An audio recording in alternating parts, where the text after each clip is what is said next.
Welcome back to Worlds of Protheka audiobooks. And if this is your first time, be warned. Once you step into Protheka, you'll never want to leave. With beasts who will stop at nothing to protect the women they love, and women who are only just finding out what a real man can be, you'll lose yourself in the dark romance of these fantasy stories. To bring you these free full audiobooks, we have to listen to this platform's guidelines, and they say that Protheka's steamiest scenes aren't allowed. But you can still get them from the unabridged version of any Prothekan audiobook. All you have to do is go to worldsofprotheka.com. With promo code YouTube30, we're offering you the opportunity to get 30% off of any audiobook, ebook, or bundle. We appreciate you subscribing to the channel, as it makes bringing these free full audiobooks to you possible. Don't forget to like and comment to let us know what you think. Protheka's magic is eternal, and this story is just the beginning.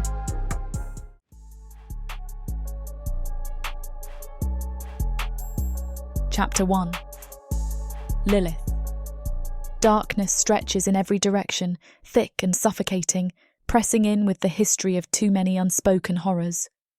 Beneath me, cold stone drinks the last of my body's warmth, a greedy leech sucking away my strength. My wrists burn where the shackles bite, ancient metal thrumming with dark enchantments that sink their hooks deep beneath my skin. They don't just restrain, they drink. A slow, insidious drain, siphoning whatever scraps of power my cursed blood might muster. I am not alone. Footsteps, measured, unhurried, the deliberate pace of a man who has never known fear, who walks through the abyss as if he carved it himself. I lift my head, refusing to cower. My throat is raw from screaming, useless, foolish, but I will not whimper. I will not beg. The towering shape halts before me, shadow swallowing shadow, his silhouette barely distinguishable from the gloom that curls around him. A flick of his fingers, and the torches lining the chamber walls sputter to life, reluctant and shuddering, their crimson glow licking at obsidian stone. The light paints him in shades of blood and fire. Malrich Dragerel. His name is a blade, a whispered curse that lingers in the mouths of the damned. He crouches, bringing himself to my level with a smooth, effortless motion, as though gravity itself bows to him. Silver eyes gleam like molten steel, dissecting me with a scholar's detachment. Beneath the glow, thin veins of crimson pulse, alive, shifting. Power coiled beneath his skin, slithering through his veins, waiting to be fed. I don't move. He reaches out. One long pale finger traces the curve of my cheek. It's a mockery of gentleness, his touch cool, deceptively soft, gliding over skin marred by days, weeks, of bruises, torn flesh, old wounds barely sealed. The pad of his thumb brushes my bottom lip, the nail pressing just enough to draw the thinnest whisper of pain. He watches it all with fascination, his expression a mask of detached curiosity, of cruel indulgence. "My little anomaly," he murmurs. The voice of a scholar, not a man, as if I am nothing but a subject in one of his tomes, an equation to be solved, a mystery dissected at his leisure. How long have you been hiding, I wonder? I say nothing. A lie would be pointless. The truth would be worse. He shifts, slow and deliberate, his movements precise, honed by centuries of control. He is a creature of study, of calculation, of peeling things apart layer by layer until he finds what makes them bleed. And I am bleeding. He does not need to cut me to make it so. Your kind should not exist. His head tilts, like a man admiring a painting with one flaw marring its canvas. Half human, half Vrakan, that should be impossible. He catches my chin between his fingers, tilting my face to the flickering light. The movement is casual, effortless, as if testing me, gauging my worth with something colder than indifference. His thumb drags across my jawline, lingering at the pulse in my throat. I know what he's searching for. A reaction. Fear. I will not give it to him. I let my lips curl into something that is not quite a smile, not quite defiance, just teeth. You want to know how I was made? My voice is hoarse, my throat raw, but I force the words out, relishing the way his silver gaze sharpens. So do I. A slow blink. Amusement flickers in his expression. Real this time. The smallest crack in his endless, suffocating control. Fascinating. His fingers trace lower, along the line of my throat, the pulse he knows should not be there, the warmth that doesn't fit for a creature like me. You do not ask why I have taken you. I let my head fall back against the wall, feigning indifference. A dangerous game, but one I must play. Would it change anything if I did? He chuckles, low, deep, a sound that slithers under my skin, curling in my spine like a coil of smoke. No. His honesty is worse than a lie. I inhale, lungs heavy with the chamber, with the magic that clings to the air like unseen fingers, clawing into my flesh, my bones, my blood. The same scent that has followed me for days, weeks. His. Copper and ash, old magic, power that does not whisper but hums in the marrow of the walls. His fingers leave my throat, trailing lower, pressing against the fabric of my tattered dress, the remnants of something once modest, now an afterthought. He grips a fistful of cloth at the sides, considering, as if debating whether it should remain. I hold my breath. He feels it. A smirk, so faint I almost miss it, tugs at the corner of his lips. He does not tear the fabric. He does not touch my skin. He lets go. The moment shatters, as swift as it came. Malrich rises, unhurried, stretching to his full height, casting his shadow over me once more. The torches flicker, bending toward him like starving creatures seeking the warmth of his power. This will be entertaining. His voice is a whisper of silk, a caress laced with venom. I look forward to learning what makes you tick. My jaw tightens. He turns, already dismissing me, his crimson-marked hands clasped behind his back as he strides toward the chamber doors. I hate the way the absence of his touch makes my skin burn worse than his fingers ever did. The chains hum, their enchantments tightening, whispering their hunger against my flesh. The moment the heavy doors groan open, two figures step inside. Dark elves, clad in robes marked with Malrich's insignia, their gazes void of curiosity, of humanity. Take her to the lower chambers. His voice does not waver. Prepare her for the first phase. The first phase. The words settle like ice in my gut. I fight the hands that grab my arms, that drag me to my feet. But the chains siphon my strength, rendering me weightless, fragile. I am not fragile. I will not be fragile. The last thing I see before the doors close behind him is the slow, deliberate flick of his wrist, a gesture of control, of patience, of ownership. Malrich Drazarel does not need to break things. He lets them break themselves. Chapter 2. Melrich. The chamber doors close with a low, grinding finality, swallowing the last glimpse of her. The ragged mess of defiance wrapped in chains, dragged toward the lower halls. Lilith. An anomaly. An impossibility. And now mine. My fingers pulse where they last touched her skin, the faintest warmth lingering beneath my nails, a stain that refuses to fade. I bring them to my lips, dragging the pad of my thumb over the tip of my teeth, thoughtful. Blood magic sings to me, a restless hum beneath my chest, but hers is different. A discordant note, something fractured yet pulsing with raw, untapped potential. Half human, half Vraken, a creature that should not have lived past infancy, yet here she stands, an aberration against the natural order. And she dares to look at me as if I am the unnatural one. A flick of my wrist and the runes embedded into the walls pulse, sealing the chamber in layers of silence. No interruptions. I need clarity, need to pull this thing apart, dissect it in my mind before I strip her open with blade and spell. I cross the length of my study, past endless shelves lined with relics of my craft.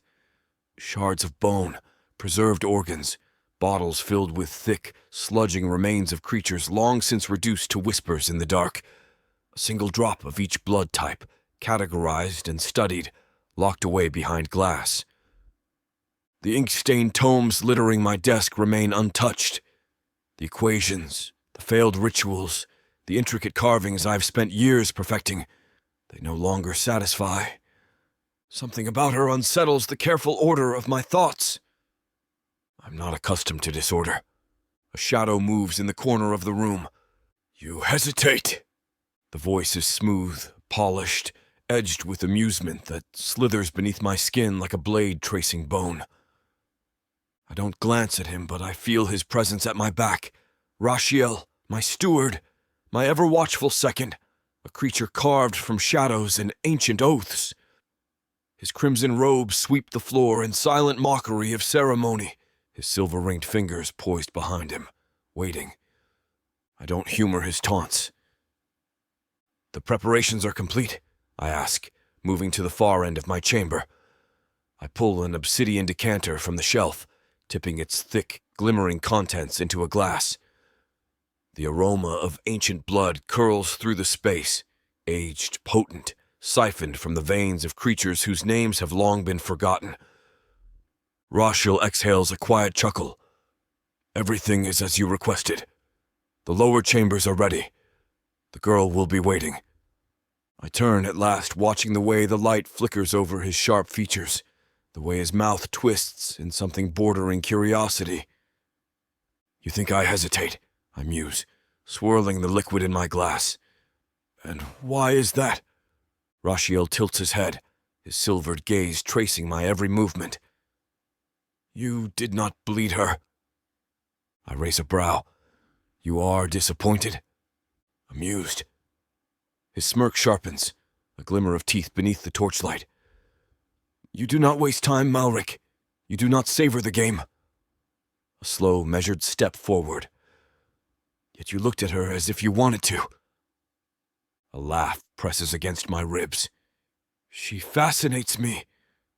Rashiel's expression does not shift, but his attention deepens, considering. Then she is dangerous. I sip my drink, letting the blood coat my tongue, thick and heavy. Not to me. He says nothing, but the silence hums with meaning. I set the glass aside and turn, stepping past him as I stride toward the lower halls. His presence remains at my back, silent, watchful. The torches lining the corridor sputter as I move past them, the runes carved into the obsidian walls pulsing with recognition. The castle breathes with me, magic shifting in response to my presence. The corridors spiral downward, the stench of old stone and faintly charred remnants of past experiments clinging to the air. The past lingers here, the echoes of suffering sown into the very foundation of this house. I enter the lower chamber. She waits. Lilith is bound to the central stone slab, wrists and ankles spread, the silver chains biting deep into her flesh. They siphon, drain, feed on the energy that should have made her strong, keeping her limp but aware. Her chest rises, slow and deliberate, the movement controlled despite the restraints. The remnants of her shredded dress cling to her frame, the fabric dirtied from weeks of captivity. Her head tilts slightly, strands of ink-dark hair spilling across her face, barely obscuring the gleam of crimson eyes peering at me from beneath lowered lashes. She is waiting, measuring, testing the way I watch her. Good. I approach, steps unhurried, fingers trailing over the stone beside her. The chamber is silent, save for the distant drip of condensation against rock, the whisper of magic curling in the dim candlelight. She exhales through her nose, slow and steady. You took your time. Amusement flickers in my chest. Disappointed? Not in the way you think. Fascinating.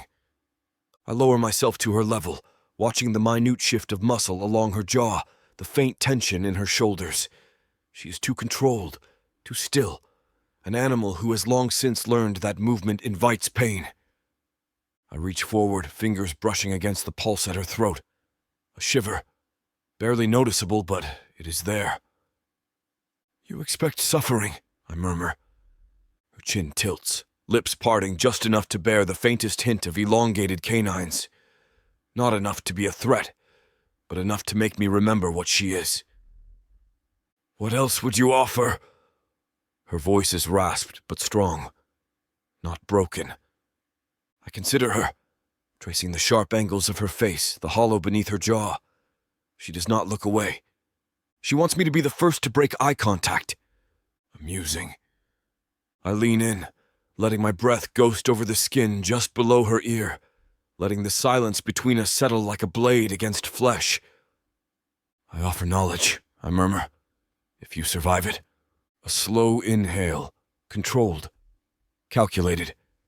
Then a whisper of a smirk. "I was never meant to exist," she says, "and yet here I am." My fingers trace lower, ghosting over the fabric clinging to her ribs, feeling the way her breath falters. Just slightly. Just enough.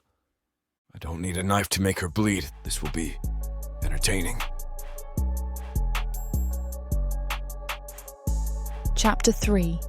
Lilith. Chains hold me, sapping my strength in slow, deliberate pulses, drinking from my veins like the parasites they are. The stone beneath my back is bitterly cold, every uneven groove a bite against my bare skin. Torches flicker in iron sconces, their glow struggling against the damp shadows curling through the chamber. The darkness here is thick, alive in a way that has nothing to do with the lack of light. I breathe through the ache blooming in my wrists and ankles, refusing to let it settle into my bones. He watches, studying me like a thing beneath glass, his head tilted just enough to make the act feel personal. Blood mage. His name should be an invocation of terror, but it sits behind my teeth like an unspoken challenge instead. He moves with the certainty of a man who has never been denied. A scholar wading through blood and agony, fingers stained with every horror he's carved into the bones of others. His touch lingers in places he never laid his hands, an imprint of something unseen. I can feel it even now, hovering just above my skin, waiting. The bastard takes his time. Gloved fingers brush the surface of a blade, a delicate motion as though he's smoothing the wrinkles from silk, rather than caressing the edge of something designed to flay me open. The polished steel catches the light, sending a thin reflection across my stomach. Not a threat, a promise. I don't flinch. His eyes drag over me, slow, unhurried, the silver in them molten with the barest shimmer of red. That glow pulses in sync with the runes lining the chamber walls, an intricate weave of enchantments designed to trap, to siphon, to devour. "Pain is the oldest language," he murmurs, running his thumb over the blade's edge, and yet few ever learn to speak it fluently. He turns the knife in his palm, studying the reflection it casts. I lift my chin. "Then perhaps your teachings lack imagination." A low chuckle. The sound brushes against my skin like fingers tracing my throat. Malrich steps forward, the space between us collapsing inch by inch. My chains rattle, their whispering enchantments cloying in the thick air. I keep my expression blank. The more I resist, the more satisfaction he will take from dismantling me. I won't give him that. The tip of his weapon ghosts over my skin, barely a pressure, yet my body tenses in anticipation. He doesn't press, doesn't carve. He lingers, watching me in that insufferable way of his, weighing every breath, every twitch of muscle beneath his scrutiny. "You're not afraid," he muses. A statement, not a question. Should I be? The blade dips lower, tracing the curve of my stomach. He could press down, just enough to break the surface, just enough to feel the warmth bloom against his fingers. But he doesn't. His silver eyes flick up, meeting mine, searching. His fingers tighten around the hilt. "You're kind," he says, voice a quiet thing, laced with something unreadable, shall be perished. I bare my teeth. Yet here I am. The steel in his grip tilts, pressing, just enough. A bead of crimson wells at the edge of the blade, a thin line drawn with exquisite precision. Something in the room shifts. The torches burn lower. The runes pulse once, then settle. Malrich's gaze drops to the tiny wound, watching as the blood blooms, as it lingers against my skin for a breath too long before trailing in a thin rivulet toward the stone beneath me. His lips part, as if considering some distant thought, one that pulls the lines of his face taut with something that isn't quite hunger but isn't far from it either. He swipes a finger through the blood, rolling it between his fingertips, studying the texture as though it holds the secrets of the universe. It might. Curious, he murmurs. Your blood. He stops. His expression shutters, the faint flicker of curiosity buried beneath something colder, something harder. A barrier slamming down between us. My pulse thuds against the inside of my skull, every instinct I have screaming at me that something just changed. He grips my chin suddenly, tilting my head to the light, exposing my throat. His fingers press just enough to make my skin prickle, his nails a fraction away from sinking in. Strange, he murmurs, half to himself. You react differently to my magic. I glare at him, biting back the shiver that threatens to betray me. If you're hoping for gratitude, you might be waiting a while, I say, voice flat. His mouth curves, something amused and cruel sliding through the expression. Gratitude? No. He releases me with a flick of his fingers, as though suddenly bored. I want understanding. The blade vanishes into the folds of his robes. He steps back, unhurried, deliberate. The chains pulse once, and I feel the magic in them shift, not releasing me. Not yet. But something is different. You are mine, he says, final, certain. I lift my chin. I am no one's. Malrich tilts his head, studying me as though he is considering how much pressure it would take to crack me open like an overripe fruit. Then we have much to learn, don't we? He turns and walks away, his presence a void as he disappears beyond the chamber doors, leaving me alone with the blood cooling against my skin and the knowledge that this, whatever this is, has only just begun.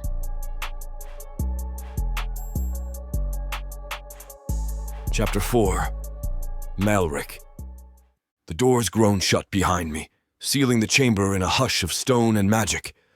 Lilith's blood lingers against my fingers, a whisper of warmth rapidly cooling. The scent of it clings to my skin, rich and unfamiliar, an anomaly of its own. Not quite human, not quite Vraken, something in between. Something unfinished. I curl my fingers, watching the way the residual dampness glistens against my palm before I wipe it against the black fabric of my sleeve. The smear vanishes, but the thought of it remains, burrowing deeper. I've dissected every species that walks Protheka, studied the intricacies of their blood, torn their secrets from marrow and magic alike. Yet she, the scrap of defiance wrapped in chains, remains unreadable, and I don't like what I cannot read. A flick of my wrist sends the lingering torches dimming as I walk, their flames bowing in recognition of their master. The path ahead winds deeper into the stronghold, lined with etched runes that pulse at my passing. The walls breathe with ancient enchantments, carved into the foundation of House Drazharl long before I inherited its knowledge. A presence waits at the end of the corridor. Rashiel. He leans against the entrance to my study, arms folded, gaze sharp beneath the hooded glow of candlelight. He remains silent, which means he has already decided his words must matter. Say it, I drawl, stepping past him into the expansive chamber. The door seals shut with a quiet sigh. You're distracted. His tone is smooth, as always, polished with amusement he rarely bothers to conceal around me. She is intriguing, isn't she? I moved toward the far table, laden with maps, scrolls, and relics of my ongoing research. Glass vials line the edges, filled with thick, stagnant blood taken from past experiments. A single, unmarked vial sits apart from the rest, the crimson liquid inside glistening darkly beneath the candlelight. Lilith's. I lift it between my fingers, rolling it beneath the flickering glow, watching how it clings to the sides with a viscosity I don't fully understand. There is power in this, something raw, something untempered, something waiting to wake up. She is an opportunity, I say at last, setting the vial down with deliberate care. Nothing more. Rashiel hums, stepping closer. Is that so? I glance at him from the corner of my eye. Do you doubt me? He watches the vial as if it might answer before I do. I don't doubt your ability to dismantle her, he muses. I question whether you are prepared for what you might find in the process. A flicker of irritation. You assume she holds anything worth uncovering. Rashiel's lips tilt in something resembling amusement. You do not waste time on things that bore you, Malrich. She has your attention, and that alone makes her dangerous. I roll my shoulders, pushing away the itch of his words. She is mine to study, not to fear. And yet, he murmurs, you hesitate. The glass trembles beneath my fingers. Just a whisper of movement, barely noticeable. Yet I still my hand nonetheless. Rashiel sees it. Of course, he does. His silence is worse than his words. I exhale slowly, stepping back from the table, letting the tension bleed from my shoulders. She is an anomaly, I admit, voice quieter now. That is all. He watches me for a while, then inclines his head in that knowing way of his. If that is what you must believe. I wave him off, already irritated by the exchange. Leave me, Rashiel. A flicker of movement, the rustle of fabric, then nothing. I stand alone in the chamber, surrounded by countless tomes, endless knowledge, relics of every conquest I've carved from the flesh of the world. Yet my thoughts linger elsewhere. In the chamber below, Lilith breathes within her chains, blood cooling against her skin, lips curled in defiance that does not yet understand the gravity of its position. I should be thinking of how best to break her. Instead, I wonder how much of her I must break before I truly see what lies beneath. Chapter 5. Lilith. Something in the chamber shifts. The runes embedded in the walls pulse, their glow momentarily dulling before flickering back to life. A change in magic, a shift in power. It hums in my bones, an invisible current slithering along my skin, tasting, probing, adjusting. Malrich's absence should make the room feel emptier, but it doesn't. He lingers in the silence, in the blood cooling against my stomach, in the invisible fingers of his magic still coiled around my limbs. His presence lingers even when he is not watching, as if the fortress itself breathes for him, as if his attention never truly leaves. The chains holding my wrists and ankles have not loosened. They still drink from me, taking slow, insidious sips, never enough to kill, just enough to weaken. Enough to remind me who holds the blade, who controls the experiment. I flex my fingers, testing the rawness in my wrists, my own body hanging from enchanted shackles. The metal cuts into my skin, but the pain is distant, secondary to the slow burn of magic leeching away my strength. He wants to see how long I last. I roll my head back, exhaling through gritted teeth, forcing my thoughts to sharpen rather than dull. Every second spent in this room, every slow drip of blood, every methodical observation, it all serves a purpose. His for now.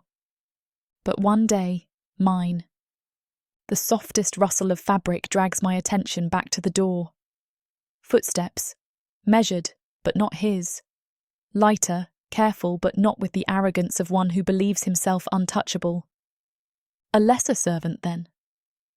The door groans open, and a figure steps inside, a dark elf draped in crimson robes, hands concealed within the folds of his sleeves. Not Melrich, but one of his, Rushiel. He does not approach immediately. Instead, he takes in the room, silver eyes trailing along the lines of my body, in the way men do when they think their gazes are knives meant to flay. He stops a few paces from the stone slab, head tilting slightly. I expected you to look worse. I bare my teeth, slow and deliberate. Give it time. He chuckles, stepping closer, his robes whispering against the cold stone floor. You are different from the others. His tone is smooth, weighted with curiosity, but not without a tinge of something darker beneath it. Most of them beg, or they scream. I watch him through lowered lashes, muscles tense even as the shackles refuse me freedom. Should I perform for you then? A flicker of amusement passes over his face. Only if you enjoy wasting your breath. He moves beside me, his fingers brushing the corner of the slab, as if debating something. The smell of dark magic coils off him, subtler than Malrich's, less suffocating, but still laced with the same taste of cruelty. He doesn't touch me, not yet, but his presence hovers too close, his curiosity curling between us. You are the first to last this long, he says, tilting his head as if considering the statement. Do you know why? I refuse to let the amusement show on my face. Enlighten me, I murmur, voice velvet-wrapped steel. He leans in, not enough to invade, but enough that his words brush the shell of my ear. Because he does not want you broken yet. A slow pulse of something dark rolls through my stomach. A reaction, immediate and unwanted. Not to him, not to the words, to what they imply. Rushiel steps back, his silver gaze gleaming with something too sharp to be humour. I am merely here to assess your state before your next phase.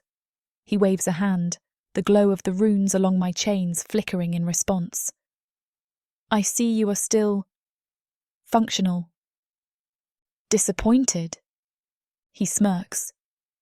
Not in the way you think. I want to hate the way my jaw tightens, the way my body reacts to this game they all think they can play. Malrich's hounds are trained well, loyal, sharp enough to sense where the edges of defiance crack, but not skilled enough to tear them open. Not like him. Rushiel steps back toward the door, moving with a confidence that makes my fingers twitch with the desire to crush it from his bones.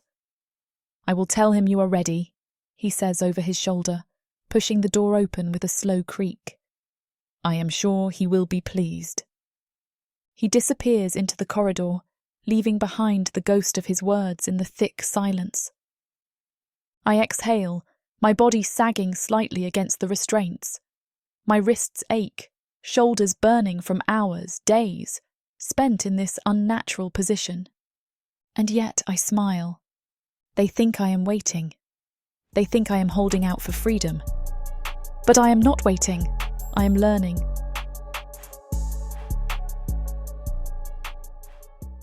This huge orc brings out the animal in me.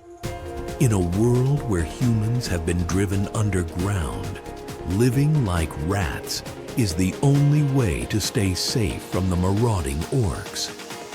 All my life, my only job has been to make sure I have enough to eat. These orcs of the Burning Sun clan will vow to keep their human mates safe. There is a nobleness to these giant savages, alpha male warriors who will protect their women at all costs. Get this complete series of books following the Burning Sun clan for 70% off. Each book is a full-length monster romance that features a giant orc with eyes for his beloved, curvy human. Happily ever after guaranteed. Protheka's magic is eternal. This bundle will show you that size really does matter.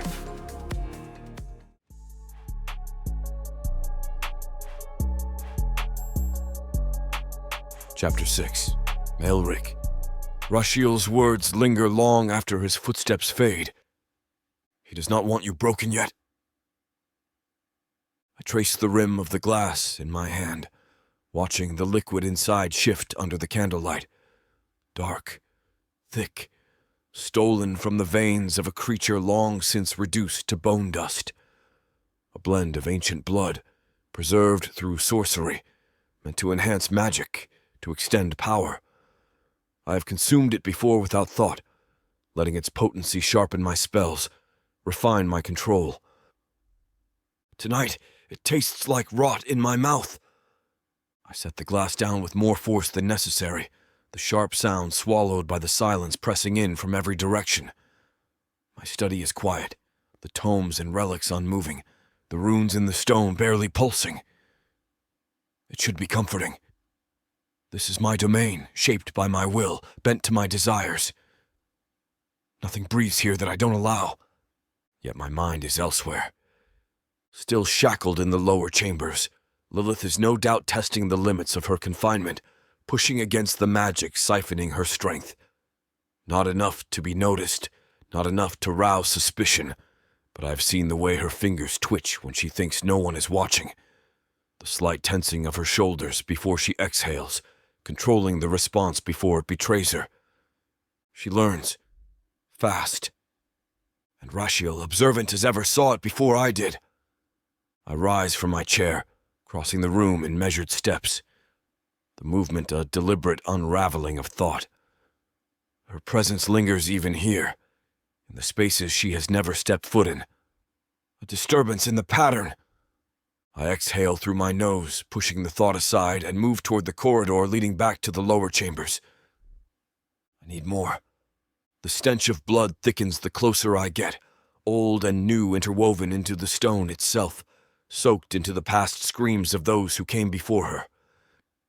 Yet it is hers that stands out, an underlying pulse of something raw, untempered. It refuses to settle, refuses to quiet even under the pressure of my magic. I step inside. She has not shifted from where I left her. Limbs spread, wrists and ankles still bound to the slab, her body stretched in a way designed to expose weakness. Yet there is nothing weak about the way she watches me. Her eyes follow every movement I make. The shackles have taken their toll. Her skin glistens faintly, strands of dark hair sticking to the curve of her jaw, but her breathing remains even. No signs of exhaustion, no trembling. Rashiel was right. She does not break. She adapts. I stop beside her, gaze flicking down to the dried remnants of the cut I left on her stomach, a thin line of rust-colored blood marking where the blade kissed her. It should be sealed by now. Human wounds would have scarred over. Avrakin's would have healed instantly. Hers lingers.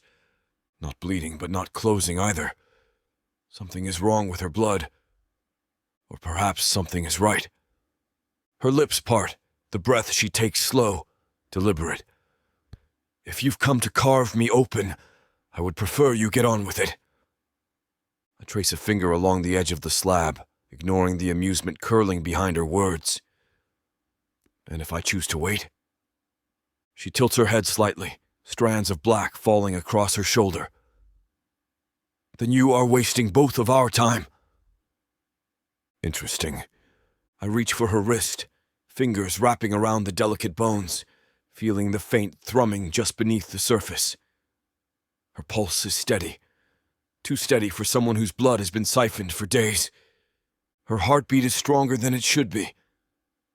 I press my thumb against the skin just above the shackle, where the metal meets flesh.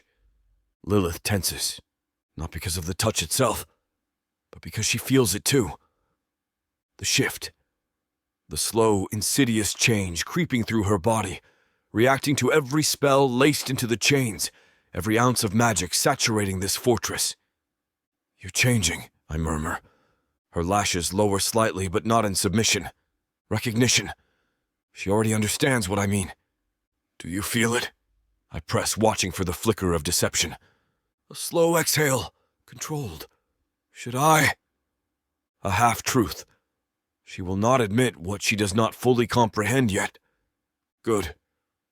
I release her wrist and step back, watching the way her body relaxes by fractions, every shift of movement careful. You are feeding off my magic, I observe, studying the way her chest rises, how the slow stir of something dark lingers beneath her skin.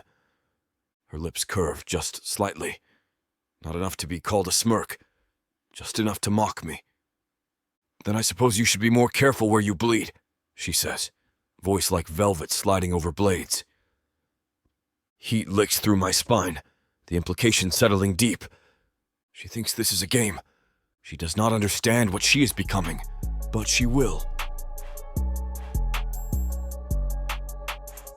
Chapter 7. Lilith. Malrich's presence lingers, even as he steps away. The tension between us coils tighter, invisible threads pulling, stretching, waiting for something to snap.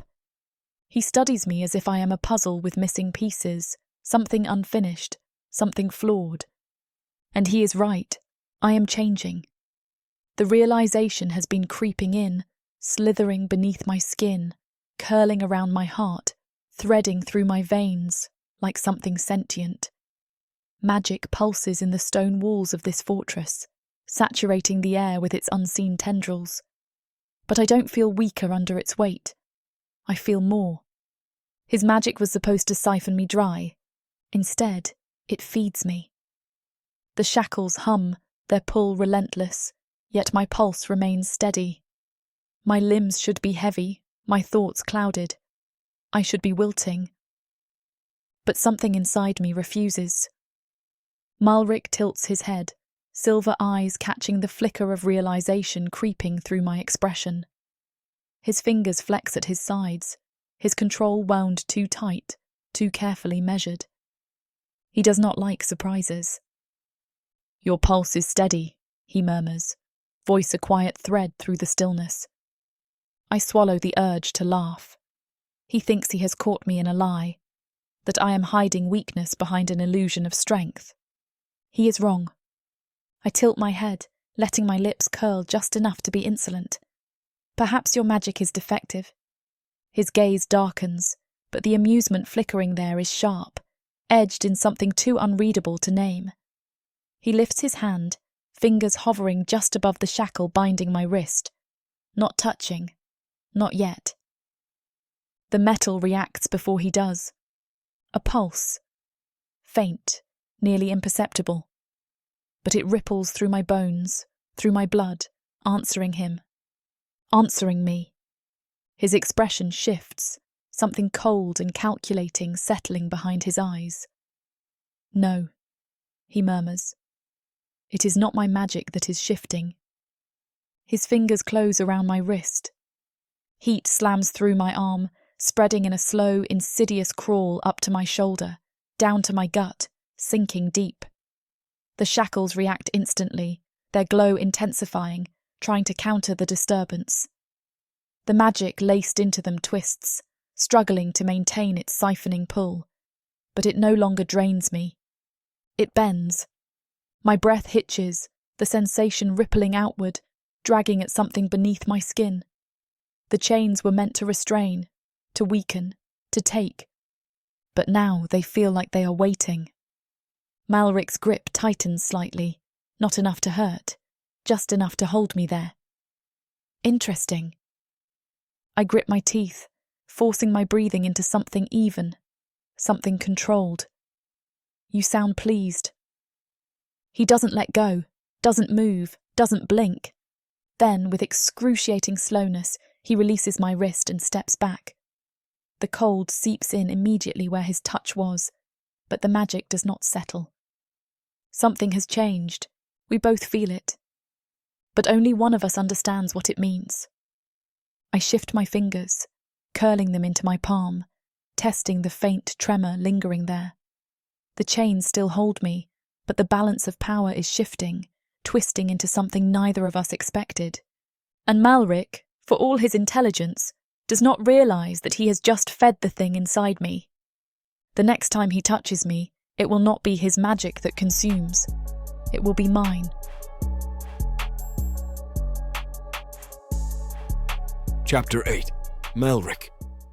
I keep my steps measured as I leave the chamber, my back to the creature I should already have unraveled. The door's grown shut behind me, sealing the space in its own unnatural silence. But it does nothing to quiet the thought burning in the back of my mind. The shackles should have drained her. Every subject before her had succumbed within hours, their strength siphoned, their will withering under the slow, insidious pull of my magic. It was designed that way, perfected over centuries of study. The enchantments are layered, refined, bound to this fortress itself. She should not feel anything but exhaustion. She should be slipping, weakening, breaking. Yet she looked at me as if she had taken something instead, as if she had stolen power from me rather than losing her own. The thought is infuriating, and worse, unanswered. I force my expression into something unreadable as I step into the main corridors, the fortress stretching upward in dark, twisting spires. The stone pulses beneath my palm when I press against the wall, feeding me the magic bound to it. Stable, unaltered, uncompromised. Whatever is happening to her, it is not disrupting my work. Yet, a flicker of movement to my left. Rashiel. He leans against the entrance of the great hall, arms folded, silver gaze glinting with that ever-present amusement that makes my fingers itch to carve it out of him. He remains silent, biding his time, waiting for me to act first. I don't. I move past him, heading toward my study, but he follows, falling into step beside me. You look troubled, brother. He is not my brother. He has never been my brother. But he speaks the title like a knife, meant to irritate, meant to press against the limits of my patience. I say nothing. He continues. Shall I assume the girl has done something to warrant this uncharacteristic tension? The steps leading into my study loom ahead, the doors opening with a flick of my fingers. I stride inside without looking at him. She is adapting. Rashiel hums, the sound thoughtful, dragging. He moves to the opposite side of the chamber, fingers trailing over the spines of old tomes as if he might find his answer there. She's feeding off the magic, isn't she? The words are not a question. My jaw tightens. He turns, the corner of his lips curving in satisfaction. I thought so. I close the distance between us, my fingers curling around the tip of the desk between us. How long have you suspected? He watches me far longer than necessary, something slow and deliberate sliding behind his gaze. Since she did not break the first day. He lifts a hand, examining his nails with theatrical nonchalance. Magic does not sit idle, Malrich. If it does not drain, it must go somewhere. The unspoken implication itches at my patience.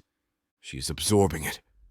I don't allow my expression to shift, but something cold threads through my spine, laced with the undeniable tug of something I did not anticipate. She should not be able to do this. Her blood should not bend my magic to her will.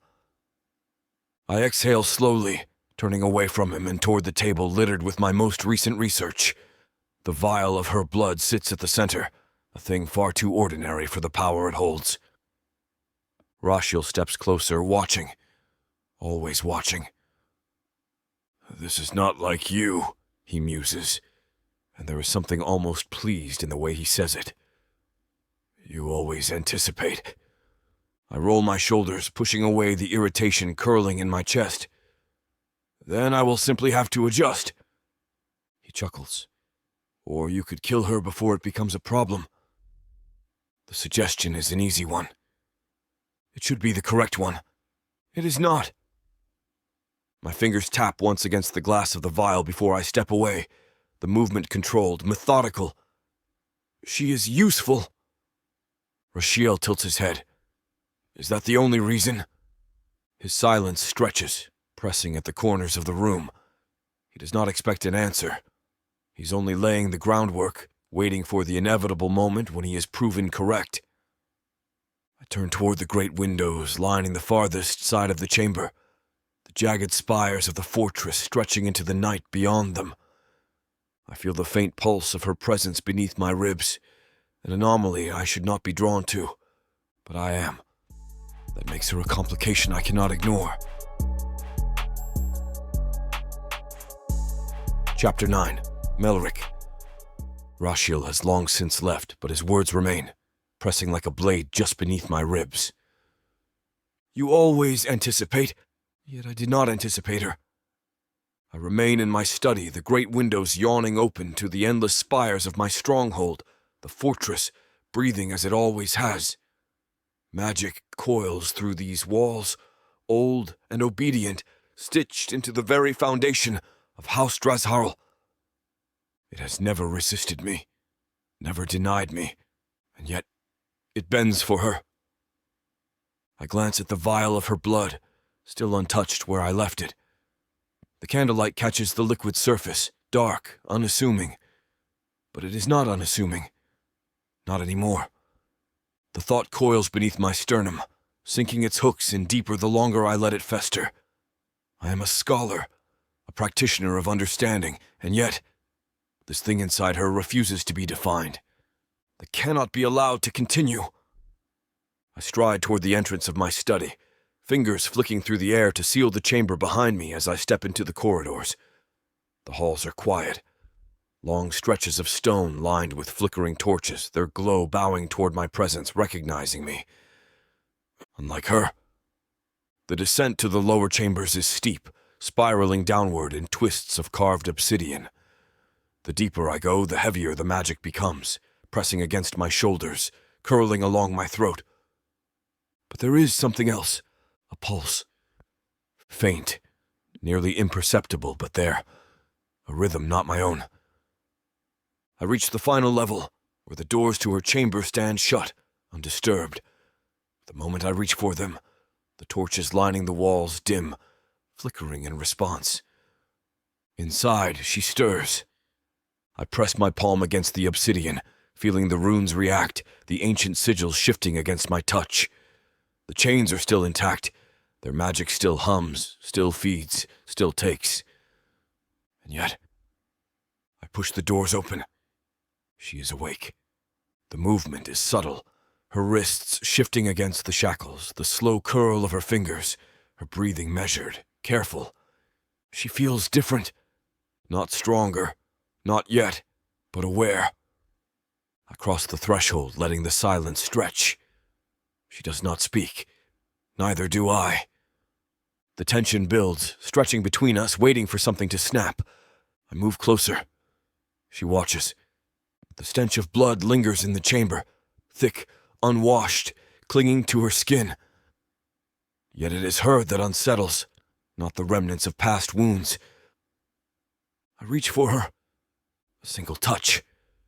Fingers ghosting along the line of her wrist, over the place where flesh meets metal. The chains hum in response. She inhales sharply, not in pain. Recognition. The sound twists something inside me, something slow, insidious, something I should sever at the root. But I don't. I lift her wrist slightly, watching the way her pulse remains steady beneath my grip. Too steady, unnatural. Her voice is quiet when it comes, but not weak. You're worried. I tilt my chin, studying her expression. She does not look afraid. She should. My thumb presses against her pulse, just enough to feel the shift beneath her skin. You think too highly of yourself. Her lips curve, slow, deliberate. Not a smirk, a challenge. I think you're losing control. The words land sharper than they should. I should punish the insolence. Should remind her what it means to be bound in my stronghold. Should wipe that expression from her face before it settles into something permanent. Yet I don't let go. The chains vibrate beneath my grip, their magic shifting, responding. Not to me, to her. Something slides behind her gaze, something dark and aware. A flicker of something beneath her skin, just for a breath, a shadow curling against her throat. Not physical, something deeper, a pulse, a hum, a whisper. I release her wrist. The movement is precise, deliberate, but she catches the shift, the fraction of hesitation. I step back. She watches me, torches lining the chamber walls flicker again. The stone beneath us hums, barely audible, but unmistakable. She is taking from this place, and this place is letting her. My fingers flex at my sides, the itch beneath my ribs sharpening. I should have killed her the moment I saw what she was. I should still do it, but I don't. Instead, I turn, striding toward the doors, my footsteps echoing against stone. I don't look back. I will find the answer to this. I will unravel whatever thread has begun to unravel me. Chapter 10. Malrich. The corridors stretch ahead in long, darkened veins, the flickering torches struggling against the pulse of something new, something unaccounted for. The stone still hums with its usual magic, bound in blood, etched into the marrow of this fortress. Yet it is responding to her now. I exhale through my nose, measured even. My thoughts remain sharp, unwilling to fray at the edges. Yet beneath the calm, beneath the ritual precision of my steps, there is a crack. She is bending what should not be bent. And worse, she is aware of it. The great doors of my study loom ahead, but before I reach them, another presence emerges from the shadows. Rashiel. He is already leaning against the stone archway, arms crossed, the silver of his eyes catching what little light the torches offer. There is no amusement in his expression this time, only calculation. I don't slow. She is unraveling something, he says, falling into step beside me as I pass. He does not need to clarify. We both understand. I flick my fingers, the doors opening before I reach them. The dark interior of my study swallowing us whole as I step inside. The moment the doors shut, the tension curls tighter. I don't waste time with pleasantries. What have you found? Rashiel moves toward the nearest table, fingers skimming the spines of books long untouched. Not searching. Confirming. She is not merely absorbing magic, he muses. She is integrating it. The words are spoken with a kind of ease that should be impossible, as if they do not shift the foundation of everything I have built. Integrating it. Not just taking. Not just feeding. Becoming. I step toward the nearest shelf, plucking an aged tome from its place, the leather cracking beneath my fingers. It is old. Older than this fortress. Older than House Drasharl itself. I've studied it before, scoured its pages for anomalies, for forgotten wisdom. Yet she was not accounted for. I open the book with deliberate care, scanning the passages, searching for... there. A single, faded line, buried beneath history. Magic that does not siphon, but fuses. A creature made from the convergence of two unnatural halves. The words should not apply to her. Yet the blood still sits on my desk, defying every principle I understand. Rashiel watches me, waiting. He already suspects the answer. He's only waiting for me to say it. I don't, and instead I close the book, the sound crisp, final. She is unstable, I state. If she cannot be controlled, she must be dismantled. There. The answer I should have come to long before this moment. The one I should have acted on the moment she revealed herself. Rashiel does not argue. He simply tilts his head, watching me as if the truth is already unraveling beneath my own words. Then do it. The challenge is unspoken. I don't reply. Instead, I turn from the table, striding toward the doors once more. There is only one way to confirm what she is, and I intend to find out. The descent back into the lower chambers is quick, the stone beneath my steps unyielding. The fortress still pulses, the echoes of magic shifting, adjusting. The torches dim again as I pass, but not in recognition of me. I reach the chamber doors, press my palm to the obsidian, feel the reaction beneath my fingertips. The runes respond, not by activating, by waiting. I push the doors open. She's still shackled, still spread upon the stone like something caught mid-sacrifice. Yet her eyes meet mine the moment I step inside, as if she had already been waiting. She looks like something learning how to hunt.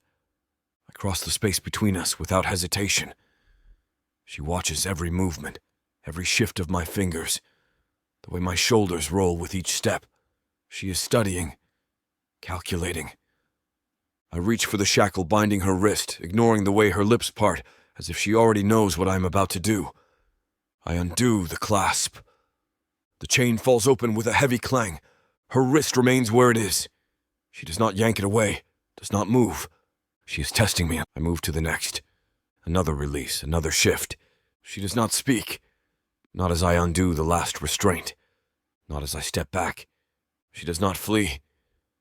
She sits up slowly, arms lowering, her shoulders rolling as if waking from a deep sleep. Then she stretches. A long, deliberate motion. Muscles flexing, bones realigning, a slow, indulgent arch of her spine. Not like a prisoner granted freedom. Like a creature tasting its own power for the first time. I don't react. I wait. She swings her legs over the boundary of the stone, bare feet touching the floor. The chamber remains silent, the magic pressing rather than retreating. She exhales, slow, controlled, then she stands. The tension is a wire between us, vibrating with something raw, something unspoken. She does not attack. She does not bow. She only looks at me as if she is waiting for me to decide what she is. It's hard to admit that I am uncertain. Chapter 11. Lilith. The stone beneath my feet is warm. The magic threaded into these walls pulses against my skin, the same force that was meant to drain me now stirring something deeper, something I don't yet have a name for. Malrich stands before me, watching, waiting. He is unreadable, but I feel the shift in him, the quiet unraveling behind those silver-threaded eyes. He expects something, a lunge, a trick, a plea. I give him none of it. Instead, I roll my shoulders, savouring the slow stretch of my muscles, the faint crack of tension releasing from my spine.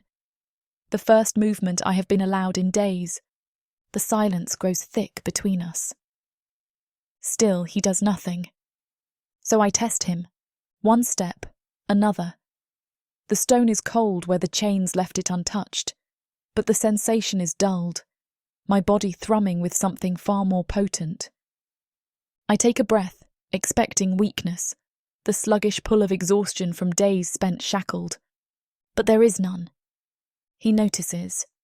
It's in the obvious minute narrowing of his gaze, in the shift of his shoulders that is barely perceptible, but there. He does not trust this. Good. Neither do I. I stop just shy of him, close enough that I feel the way his presence warps the space between us, that raw, crackling energy he wears like a second skin. The stench of blood lingers on him, his or someone else's, I cannot tell. My fingers twitch. I wonder what his would taste like. You're testing me, I murmur, tilting my chin just enough to catch his expression fully. His gaze flicks to my mouth. It's so subtle thing, but I see it. He is assessing, calculating how much control I have. Or how much I have left. Malrich does not speak immediately. He never does. He lets the tension stretch, lets the silence work in his favour. I break it first. You're not afraid of me. His lips curl, something dark and knowing. Should I be? I don't answer. His fingers twitch at his side, as if suppressing the urge to reach for me, to confirm something, to measure the extent of this change he cannot yet define. I almost want him to.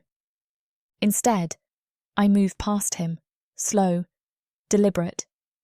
He does not stop me. The chamber is mine to explore now, an illusion of freedom, but I will take it. I let my fingers graze the stone walls, feeling the pulse beneath my touch. The fortress is alive in its own way, magic steeped in its foundation, its bones carved from power older than both of us. And yet, it does not resist me. The realization curls deep in my stomach, slithering alongside something colder. I am meant to be a prisoner. So why do the walls welcome me? A slow exhale. My fingers trail lower, brushing over the jagged edge of an old carving etched into the stone. Symbols I don't recognize, but my blood hums in recognition. My jaw tightens. He watches from a few paces away, arms folded, unreadable. He sees this. He sees me. The way my fingers linger. The way my shoulders tighten just slightly, as if my body understands something my mind has not yet unraveled. I drag my hand away, flexing my fingers against the air, shaking off the feeling that something ancient has just looked back at me through the stone. I turn to him. What am I? It is not a question meant for him, yet he does not hesitate. You are something unfinished, he murmurs. The words scrape against my ribs. Not wrong, not right, something in between.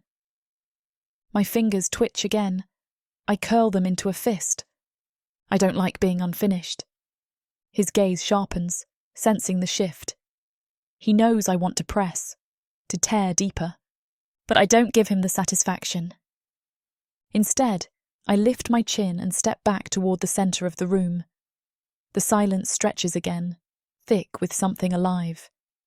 He lets me move, lets me test the edges of this new game we are playing. It is a trap. I know this, he knows this. But the question is, who is trapping whom?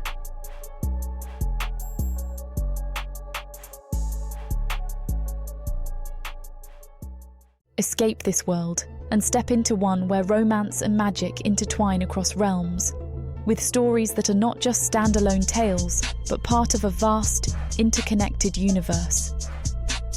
Imagine not just one, but 100 stories where characters, destinies, and legends cross paths in unexpected ways. 100 books from the Romantasy 100 book bundle. These aren't just isolated stories. They share themes, worlds, and threads that make every journey feel part of something grander. Fated lovers, ancient prophecies, and the delicate balance between power and passion. Get all of these stories today for a mind-blowing 90% off. That's right, 100 books for the price of 10. 400 hours of reading where these alpha males prove just how puny the human men of Prothika are. 12 complete series where they show their human women what they've been missing, and more. One-time purchase, lifetime access to a universe of interconnected magic and romance. Prothika's magic is eternal. With the Romantasy 100 book bundle, your pleasure will be too. Chapter 12. Malrich. The chamber is empty when I return, but Lilith's presence lingers. She has changed something. I feel the pulse of magic where she stood, the faint ripple in the threads of sorcery stitched into the bones of this fortress. It does not fight her. That thought settles beneath my ribs, gnawing at the tip of something I refuse to name. A voice cuts through the silence, smooth and edged with something dangerously close to concern. You always prided yourself on control. I don't turn immediately. The voice is familiar, unwelcome. Lord Valand Resharel stands at the threshold, the silver in his eyes glinting beneath the low torchlight. My brother, the current Lord of House Resharel. A temporary title, a claim built on the carcass of our father's reign, upheld only until the 5 of us decide which of us should rule. For now, he holds the seat, but he will not hold it forever. I allow the silence to stretch, watching as he steps further inside.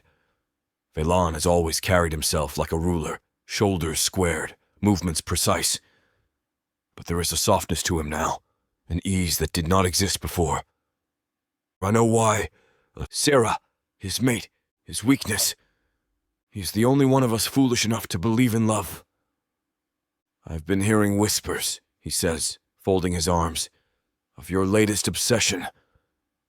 I lean my head slightly, feigning interest. Have you come to chastise me, brother? Or simply to remind me that you still hold Father's throne? His jaw tightens, but he does not bite. You are unraveling something dangerous. I allow myself a slow breath, measured, controlled. All magic is dangerous. This is different, he presses. Your experiments have reached my ears. There are rumors, Malrich, that you are delving too deeply into blood magic, that you have already begun to lose yourself. The laugh that leaves me is low, amused. He does not understand. It is not I who has grown weak, I murmur, stepping closer, watching the way his expression tightens. It is you, Velan. Your mate has softened you. His fingers curl slightly at his sides. Is that what you think? I tilt my chin, looking down at him through lidded eyes. You speak to me of losing control, yet I have watched you unravel. Tell me, is that what love does? Does it weaken a man so completely? His gaze darkens, but the fury does not come. He has changed. Perhaps, he says quietly. But tell me, Melrich, what have you gained from this? I say nothing as I don't have an answer. His lips part slightly as if considering whether to say something more. He does not. Instead, he exhales and steps back toward the door. You are not the only one who sees what she is becoming, he murmurs. The doors open with a flick of his wrist, and then he is gone. I don't return to my study. Instead, I move through the corridors toward the chamber where Lilith remains. My steps precise, purposeful. She is standing when I enter, the torchlight casting shadows against the bare line of her spine, her dark hair spilling in tangled waves over one shoulder. She does not turn immediately. I say nothing. The silence stretches. Then slowly she tilts her head, glancing at me over one shoulder. Her eyes glint. Another test, she murmurs, voice smooth, laced with something that should not be there. Amusement. I step closer. She does not flinch. You think this is a game? Her lips curl, just slightly, and she turns fully, the movement fluid, controlled. She moves like she is already free. Isn't it? The answer hums between us, thick with something neither of us fully names. I close the distance between us in measured steps, watching as she waits. Not recoiling. Not begging. Waiting. I reach for her. Fingers brushing against the sharp line of her jaw, tracing the curve of her throat. Her pulse is steady beneath my touch. Too steady. You are changing, I murmur. She exhales slow, deliberate. So are you. The words settle between us, pressing, twisting, becoming something else. Something I should cut out at the root. Instead, my thumb traces the column of her throat, lingering just below her jaw. The pulse beneath my touch does not falter. Her lips part slightly, not in fear. Anticipation. I should push her back. Should remind her what she is. What I am. Instead, I lean in, just enough to feel the warmth of her breath against my lips. You think I will give you what you want? I murmur, voice low, a thread of silk over steel. She does not move away. She tilts her chin higher. Are you afraid to? A challenge. A damn challenge. The control I wield like a second skin begins to thin. My fingers slide lower, tracing the bare line of her collarbone, pressing against the pulse there. A flicker of something dark moves behind her eyes. Not fear, not submission. Something else. Something I want to break. I press closer. You have no idea what you are asking for. Her breath drags in slowly, deliberately. Then show me. The words land like a weapon, cutting between us. The air thickens. I should not want this. And yet, her pulse quickens beneath my touch. Mine does too. Chapter 13. Lilith. His touch still lingers against my throat. The air between us is thick, humming with something we both don't want to acknowledge, something neither of us speaks aloud, yet we both feel it. Malrich watches me like he's waiting for me to break, but I don't.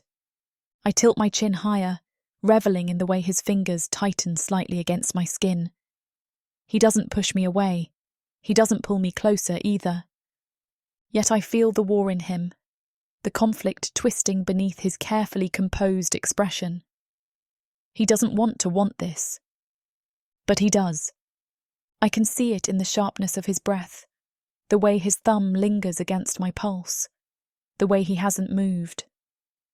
You hesitate, I murmur, voice low, silk-wrapped steel. His silver eyes narrow. You misunderstand.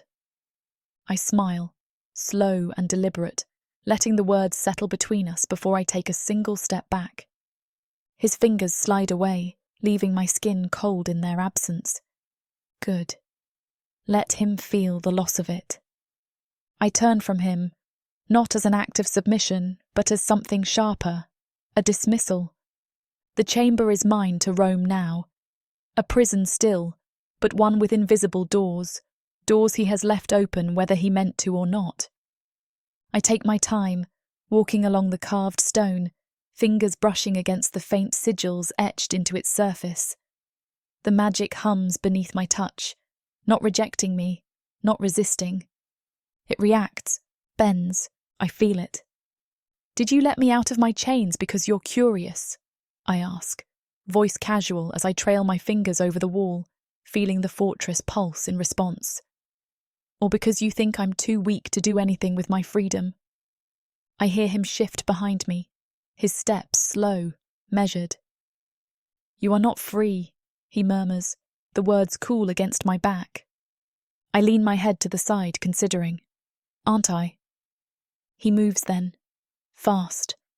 I don't flinch when he presses against me, one hand braced against the wall beside my head, the other curling against my hip, pinning me in place without laying a single chain on me. A different kind of restraint. His breath is steady, but I can feel the tension in his grip, the unspoken warning in the way he holds me without taking. You think you have control over this? His voice is low, edged with something dark. Over me? I don't reply immediately. I only exhale slowly, deliberately, shifting just slightly, just enough that the pressure of his grip tightens in response. A reaction. I have always been the one in chains. Now, I am the one making him hesitate. I turn my head, just enough to catch the silver in his gaze, the way it flickers, sharp and unreadable. You let me out, I whisper. You let me stand. You let me test the limits of my own strength. My fingers curl against the stone, the magic within it thrumming against my skin. What does that say about you, Melrich? The way he tenses tells me I have struck something deep. He does not have an answer, right? It probably pains him that he can't answer my question. A bruise on his ego. He should step back, should rip me apart for my insolence, for speaking his name like a thing I can claim. But he doesn't. Instead, his fingers flex against my hip, lingering, pressing, enough to remind me that he could break me still. But he won't. He isn't sure if I should be broken at all. I exhale, feeling the heat of him behind me, feeling the war waging in the silence between us. You're afraid of what I could become, I murmur, soft, taunting. He stiffens. And then, he lets go. His grip is gone in an instant, his presence retreating, leaving behind only the ghost of his touch. The cold that replaces it should be a relief. But it isn't. I don't move immediately. I let him walk away from me. Not because he has won, but because I have. He left first. Now he will wonder why. Chapter 14. Lilith. He leaves me standing there.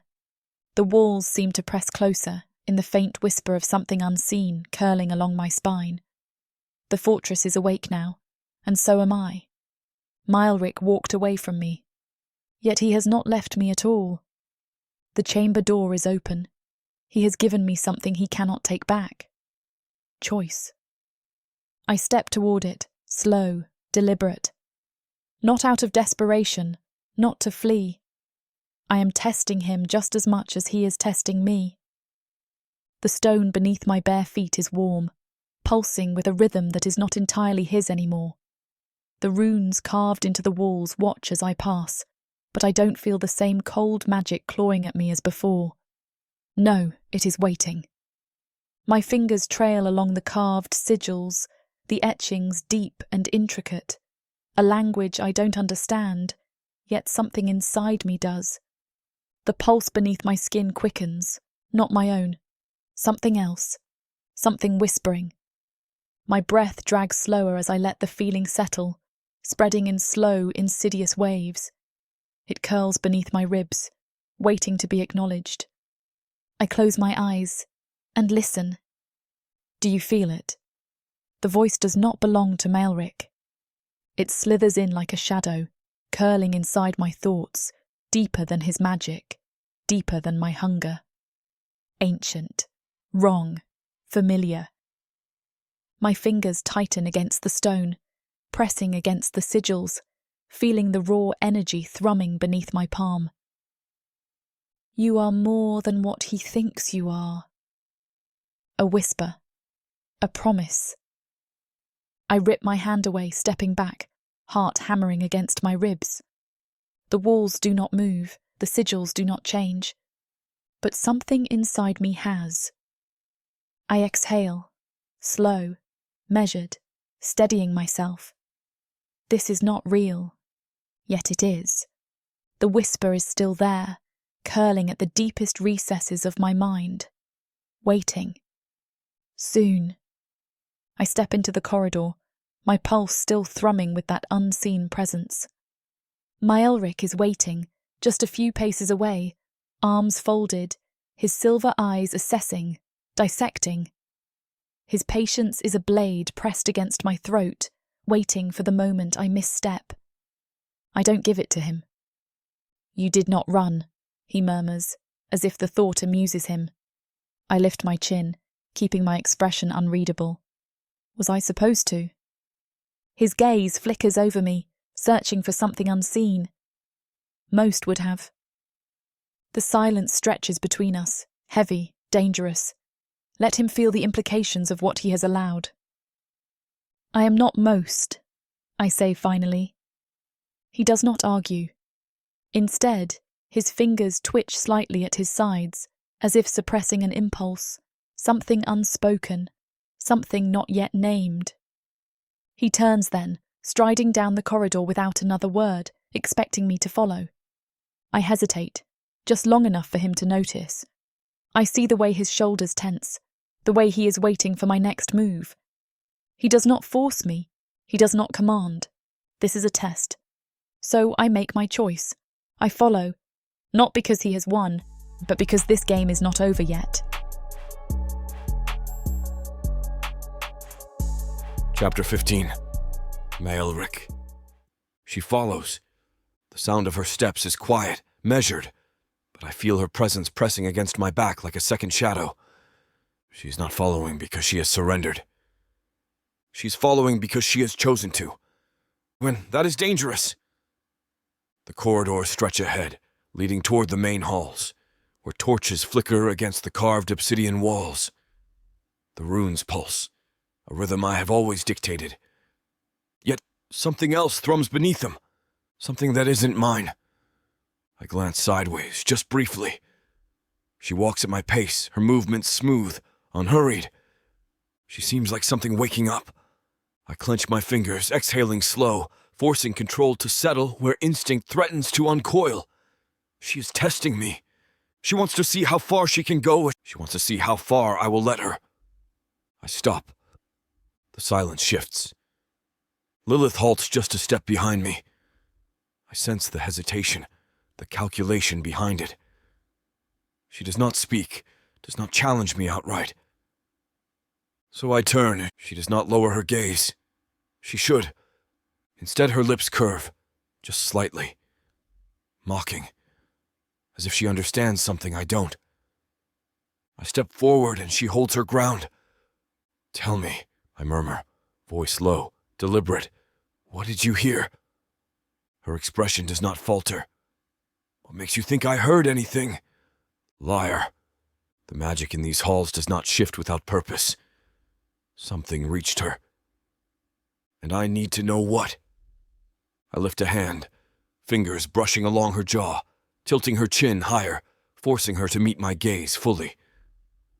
Her pulse is too steady, too calm for a creature that should be unraveling beneath my touch. You are absorbing something you shouldn't, I say, voice edged with something quieter, something sharper. She does not pull away.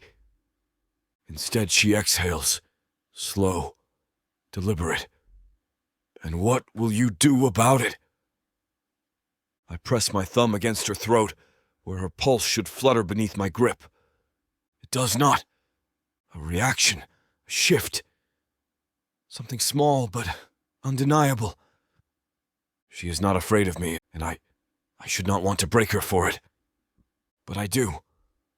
I press closer, the space between us vanishing, my presence crowding hers. A warning. Yet she does not retreat. She tilts her chin further, a silent dare written in the sharp angles of her expression. You think you can control this? I murmur. Her lips part. The breath she takes slow, precise. I think you want to find out. She is right. And that is the most dangerous part. I release her, stepping back before she can read something in my silence. Her expression does not shift, but there is something behind her gaze, something dark and waiting. I turn and continue walking. She follows again. This time the tension crackles between us, sharper than before. We step into the great hall where the walls stretch high, carved in deep spirals of ancient sigils, the magic bound into them, alive and humming. I stop before the central table, where relics and tomes are laid out in careful disorder. Some are centuries old, some newly collected. Each one has been studied, dissected, understood. Lilith moves beside me, her fingers ghosting over the nearest book, the old leather cracked beneath her touch. The sigils in the walls flicker. The pulse returns, deeper, louder. She freezes, and then a whisper. It does not come from me. Her breath stutters just slightly, her pupils dilating. She heard it. I turn my head slowly, watching, waiting. She presses her lips together, masking the reaction too late. The fortress has spoken to her. I step closer, slow, deliberate, until I am standing behind her. What did it say? Her shoulders tense. Nothing. Liar. I exhale, letting the silence settle between us, feeling it shift. Then I lift a hand, fingers brushing her nape. The reaction is immediate. She shudders, not in fear, in recognition. She felt it. The magic, the whisper, the bond forming between her and something I don't yet understand. I slide my fingers higher, twisting into the loose strands of her hair, tugging just enough to tilt her head back. Her breath catches, her throat exposed, vulnerable, and yet she does not resist. You're lying, I murmur against her ear. A slow inhale. She wants to fight this, but she doesn't. Instead, she closes her eyes, as if the battle is not with me, but with something inside her. I press closer. What did it say? She shudders again, her fingers curling against the corner of the table. And then she speaks. Soon. The word is barely a breath, but it sinks its claws into my ribs, sharp and undeniable. The whisper of magic only she can know. Chapter 16. Lilith. Soon. The word still lingers on my tongue, but it's not mine. It cuts between us, curling like smoke, something unseen but undeniable. I can still feel it, pressed against my ribs, woven beneath my skin. A whisper that is not mine, yet clings to me like a second heartbeat. Malrich stands close, too close, his fingers still tangled in my hair, his grip possessive but uncertain. He does not demand an explanation. He knows I don't have one. His breath is warm against my temple, steady, controlled. Yet his silence betrays him. He is waiting for me to lie, for me to stumble, for me to slip, to reveal something neither of us is ready to face. I swallow, slow, forcing my body to remain still. I don't understand it, I say, my voice quieter than I mean it to be. His grip tightens slightly, not enough to hurt, but enough to remind me he doesn't believe me. You heard something that was not meant for you, he murmurs. I inhale, sharp. Then why did it speak to me? His fingers slide lower, tracing the bare line of my throat. That, he says, is what I intend to find out. His touch lingers before he releases me, slow and deliberate, like he is unwilling to let go completely, like he is testing something that neither of us fully understands. I feel cold the moment his warmth vanishes, an absence that feels unnatural. The table between us is scattered with relics, books, old remnants of knowledge he has hoarded, dissected, consumed. They are meant to give him answers, but none of them explain this. Malrich watches me, his gaze unreadable, his body unmoving. He is waiting again. I step back, slowly, forcing my pulse to stay steady. The fortress hums, just faintly, the runes in the walls reacting to me, not to him. He notices. His jaw tenses slightly, silver eyes flicking over me, calculating. A great change will come to you. It lingers within these walls, and I will watch you, he says, the words quiet, edged with something darker. I press my lips together. I want to deny it. I don't. We both feel it.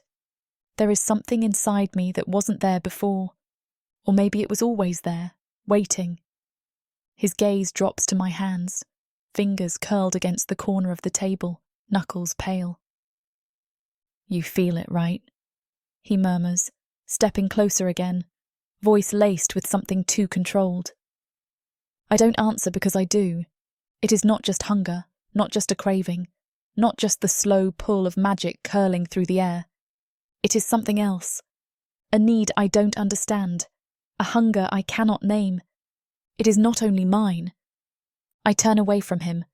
I need space, distance, something to keep his presence from pressing into me. But the moment I step away, the whisper returns. Soon.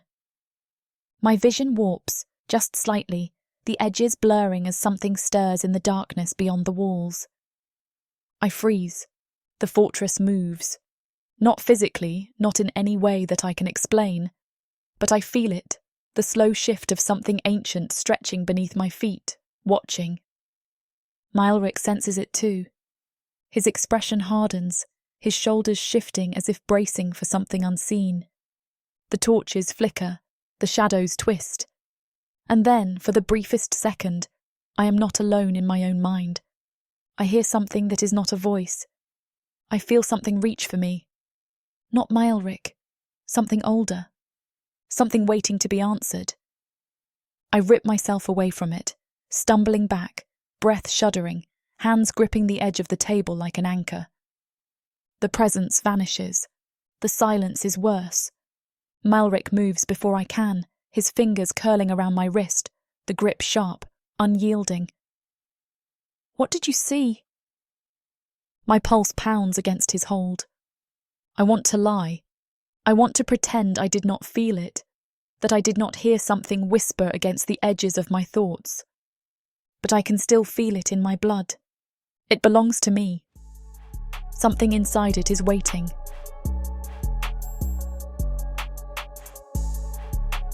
Chapter 17. Melrich. Her pulse thrums against my grip, but it is not hers alone. Something else lingers beneath her skin. Something I cannot reach. Something I didn't place there. That is what unsettles me. Lilith stares back, lips parted, her pupils still blown wide from whatever whispered to her. And it was not me. That realization coils in my gut, sharp and invasive. I should have sensed it. I should have been the one inside her mind first. But whatever it was, whatever dares to claim her before I do, has done so without permission, I don't tolerate what I cannot control. I release her wrist, letting my fingers linger for just a fraction longer than necessary. Not out of hesitation, out of ownership. She is mine to study, to break, to consume, not theirs. Yet when I let go, she does not retreat. She lifts her chin, just slightly, her gaze steady. Something is shifting in her, something neither of us understands yet. But I will. I always do. I turn sharply, and she follows without question, though I can feel the hesitation in her steps. The great hall is a hollow cavern of shadows, torches flickering as we move deeper. The walls seem to breathe around us, the sigils pulsing faintly beneath their carved surfaces. And still, they react to her, not me. I press my fingers together behind my back, suppressing the flicker of irritation. I will unravel this, piece by piece. The stone doors ahead are heavy, reinforced with layers of old magic. My magic. When I reach them, I let my palm press against the cool surface. The runes awaken beneath my touch, shifting, rearranging, acknowledging me as their master. The door groans open. The chamber beyond is lined with power. Carved sigils stretch from floor to ceiling, inscribed in languages long lost to time.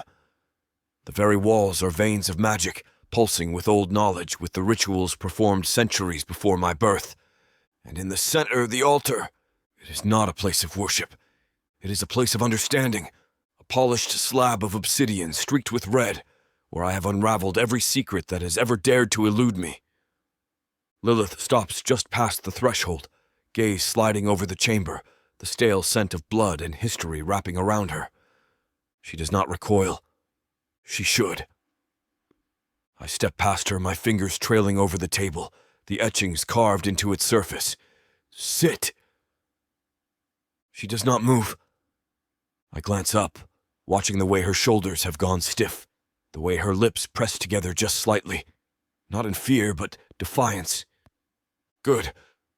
That means she's still thinking. You hesitate, I murmur, mirroring her words from before. Her crimson gaze sharpens. You assume I will obey. A slow exhale leaves me, amused. I reach forward, gripping the edge of the altar, watching her as if I am waiting for something to shift in her stance.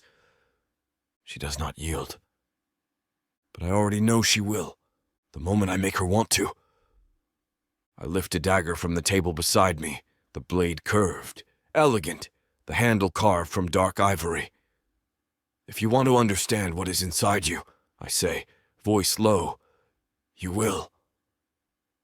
She watches as I press the blade against my own palm, dragging it slow, deliberate.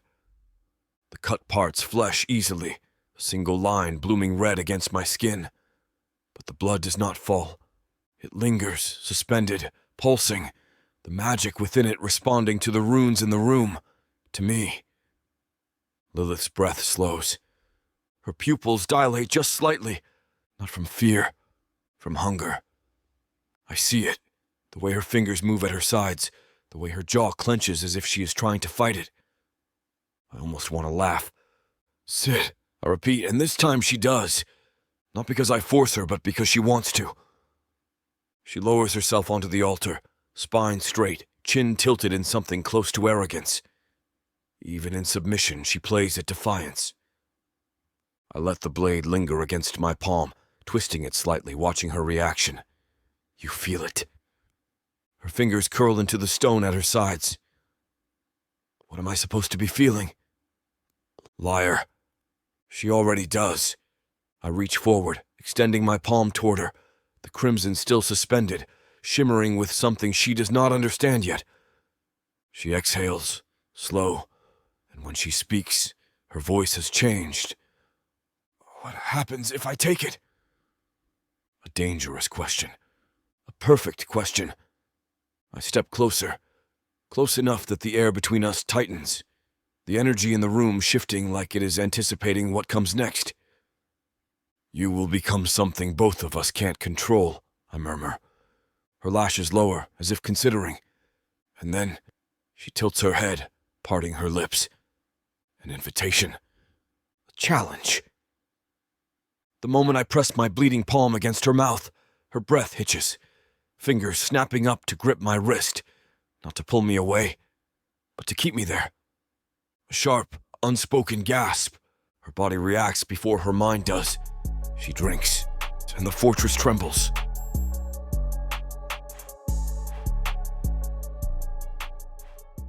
From the depths of the darkness of Protheka, Or clawing up from the realms of fantasy. come the most fearsome beasts you have ever seen. These monsters are done watching from the shadows. Now, as they step into the light, something unexpected grips them. Something even they can't fight off. Love, Vampires, demons, dark elves, gods. minotaurs, creatures of light and dark. They will protect their mates. Do whatever needs to be done. Morally grey heroes who will burn the world to protect the women who love them. 10 audiobooks, Fall into over 60 hours of fantasy romance. 20 ebooks, Over 1 million words of these brutes who will protect their women. even if they might destroy themselves in the process. Get the immersive Protheka Fantasy Romance Bundle. For 80% off, right now, dive into Protheka at a once-in-a-lifetime discount. The first bundle to offer both ebooks and audiobooks on worldsofprotheka.com. Protheka's magic is eternal, and this romantasy bundle will make it endless.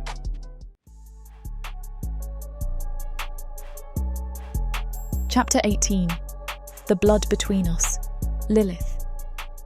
The moment his blood touches my tongue, the world tilts, not in weakness, in power. A flood of sensation rips through me, dark, rich, heady.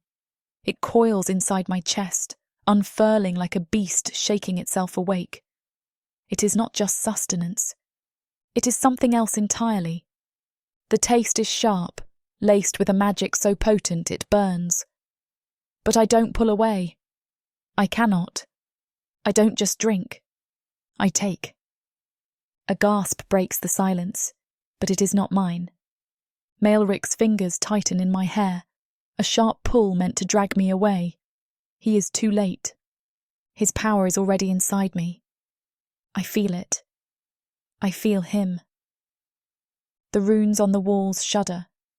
The fortress trembles, the old magic twisting, recoiling, reacting. It does not recognize me as an intruder anymore. No. It bows. Malrich's breath is ragged, the sound barely audible, but I hear it. His control wavers, his pulse pounding beneath my fingers. He is not used to this, to being taken from, and I am not used to having the power to take. It makes me reckless. It makes me bold. I press forward, tilting my head, sinking my teeth deeper until I feel his body stiffen. Not in pain, in recognition. A sound escapes him, low, barely controlled. His grip tightens against my nape, the pressure not meant to force me away, but to anchor himself. His blood is a current rushing through me, too much, too fast. But I don't stop. I drink, I devour, and something inside me snaps free. Heat pools low in my stomach, curling, twisting, uncoiling into something I cannot ignore. Malrich feels it too. His fingers slip lower, his touch trailing down my spine, a barely restrained warning. A threat. But he doesn't stop me. He should. But he doesn't. I finally rip myself away, breath heaving, chest rising and falling too fast. Everything feels different, sharper, brighter. My senses are heightened, raw. I hear the faintest creak of the fortress settling, the whisper of torches flickering against the stone, the pulse beneath Malrich's skin as if it still beats inside me. He does not speak, not immediately. His silver eyes burn as he watches me, lips parted, a hint of red still glistening there. My red. His breath comes too slow, too measured, as if he is forcing himself to stay still. As if he is fighting something. I wet my lips, my tongue still tingling from the taste of him, and his expression hardens. "What did you do?" he murmurs, voice lower than I've ever heard it. I shake my head, my body humming, vibrating, thrumming with something that is not just mine anymore. I swallow, but the hunger doesn't fade. I didn't mean... The corner of his lips curves, slow, calculated, dangerous. Yes, he murmurs, stepping forward, caging me between him and the altar. You did. I don't move away. I should. But my body is still thrumming with the remnants of his blood, of his power. I want more. That thought should terrify me. It doesn't. His fingers brush against my jaw, tilting my chin up, forcing me to look at him. You feel something, he murmurs. It isn't a question. It's a fact. I inhale sharply, the sound betraying me, and his expression flickers. He knows. He can feel it. The shift between us, the hunger curling in my stomach, the sharp heat still burning in my veins. I have taken something I cannot give back, and he does not mind. That is the most dangerous part. His thumb presses against my lower lip, smearing the last trace of red there, his gaze dropping to my mouth. Tell me, he breathes, silver eyes glinting. Do you feel it? I do, and it will never be enough. Chapter 19. Malrich. She is still tasting me. Her lips are parted slightly, breath unsteady, crimson staining her mouth, a mark she does not bother to wipe away. I should not have let her take so much. But I did. And now she is different. The shift is subtle, buried beneath the surface. Her body still trembles slightly from the rush of my magic, but it isn't from weakness. It is from something else, something awakening, something claiming. I curl my fingers into a fist, the wound in my palm already sealing, but I still feel her bite. A dull, lingering sting where her fangs punctured my skin, not deep enough to wound, but enough to leave something behind. I've studied every variation of blood magic, unraveled the mysteries of how it binds, how it strengthens, how it corrupts. But this is something new. She has taken more than my magic. She has taken something else, something that no one has ever taken from me before. And I don't know how to take it back. The silence stretches, thick with something that neither of us names. Lilith watches me through hooded eyes, her pupils still blown wide, the same hunger still curling in her expression. But she is not desperate. Something that makes my jaw tighten, my pulse pressed too hard against my skin. Her body should have collapsed from my blood, from the magic still clawing inside her veins, trying to burn its way out.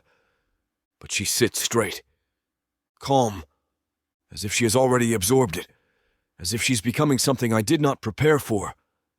You feel it, don't you? She murmurs. Her voice is different. Still her, still sharp, but silkier, more certain, as if she is speaking a truth I have not yet dared to acknowledge. I step forward. Her lips part slightly, but she does not flinch. She does not lower her gaze. That alone makes my pulse tighten. She's waiting for something. Not permission, not punishment. A reaction.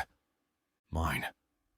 You think you've won something, I murmur, fingers pressing against the altar on either side of her, caging her between my arms. You believe this is power. Her lips curl slightly. You're afraid I'm right. The words sink deep, sharp and unrelenting, and I hate that I don't immediately deny them. I should tear her apart for her arrogance. I should put her back in chains. But the part of me that is too aware of her, of what has changed, of what has shifted, does not act. Instead, I tilt my head, my fingers tracing just under her jaw, feeling the thrum beneath her skin. It is stronger now, more potent. Tell me, I murmur, voice edged in quiet warning. Does it feel like victory? Her breath does catch then, her throat working as she swallows, but she does not break away. She lifts her chin slightly, a defiant little thing, Yet, she says softly. The answer should amuse me. It does not. She means it. So do I. I step back before she can read something in my silence.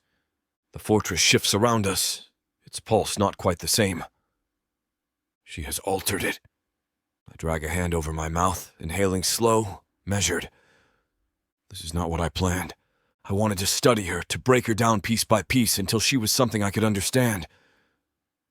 But this is something else. I turn sharply, the chamber still thick with the remnants of the ritual. The sigils in the walls are not just reacting to me anymore. They are reacting to her. That cannot be ignored. I face her again, studying the way she sits there, still composed despite the changes thrumming inside her. She is waiting. For what, I don't know. But I will find out. I always do. Lilith. Her name leaves my lips slowly, deliberately. She lifts her gaze, something flickering behind her crimson irises. Something dark, something answering. You are mine, I remind her. The words are not a question, not a plea. They are fact. She does not deny them, but she does smile. That is what makes my blood stir, because whatever has awakened inside her, it agrees. Chapter 20. Lilith. I feel it curling inside me. The hunger, the power, his blood. It does not leave. It lingers, stretching through my limbs, threading itself beneath my skin like something that has always been waiting for a way inside. And now it has one. I should feel afraid. I should be unraveling, terrified of what this means, of what I am becoming. I am not. I lift my fingers to my lips, pressing against the lingering warmth, the slickness of what I took from him. It should not taste sweet, but it does. A quiet sound shifts behind me, his movement, his control stretching thin. I glance up, watching him through the thick veil of my lashes. He is not the same either. His body is tense, shoulders drawn tight as if holding himself back from something neither of us understands yet. I made him feel this. A slow, creeping thrill moves through me at the realization. He has always been the one pulling the strings, always the one forcing me to dance, to yield, to bend where he commands. Not this time. This time, he is the one holding his breath. This time, he does not know what to do with me. I lower my hand from my mouth, feeling the heat in his stare as he tracks the movement. He does not say anything. Neither do I. Something has changed, something irreversible. The chamber stretches quiet around us, but it is not empty. The walls are listening. The runes shift, pulsing in a rhythm that isn't his anymore. The fortress has always been his domain, his sanctuary, his living altar to every secret he has ever sought. But now, it reacts to me, to my pulse, to my breath, to my presence.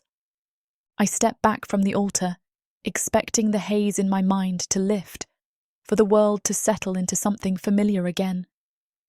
It does not. It sharpens. My senses flare open, too wide, too raw.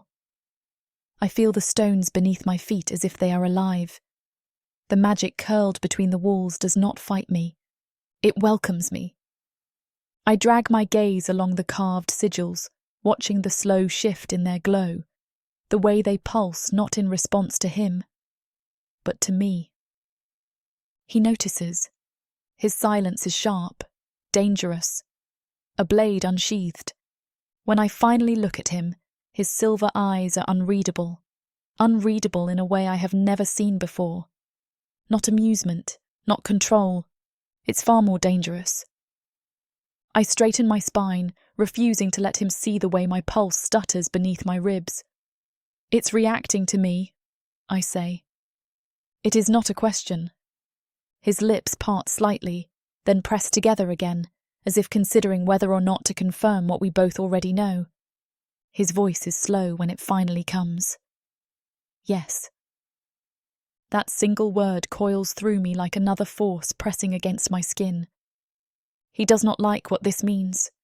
Neither do I. This is not something I can undo.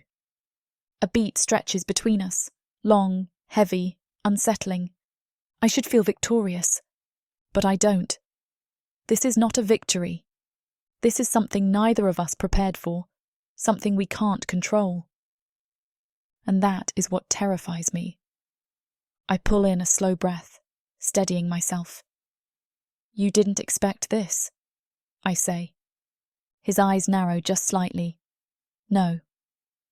He does not try to lie. He does not try to explain it away. That alone makes my stomach tighten, something sharp curling in my ribs. He is the one who always understands, always knows the purpose behind every movement, every reaction, every shift in power. Not this time. I am the question he cannot answer. And I'm starting to not feel like his prisoner. I feel like something else. He watches me for a beat longer before stepping forward, closing the space between us, his presence curling around me like a shadow. It's not only you who's feeling it. We're connected now, he murmurs. The words scrape against something too raw inside me, too real. My throat works, but I do not respond. We both feel it.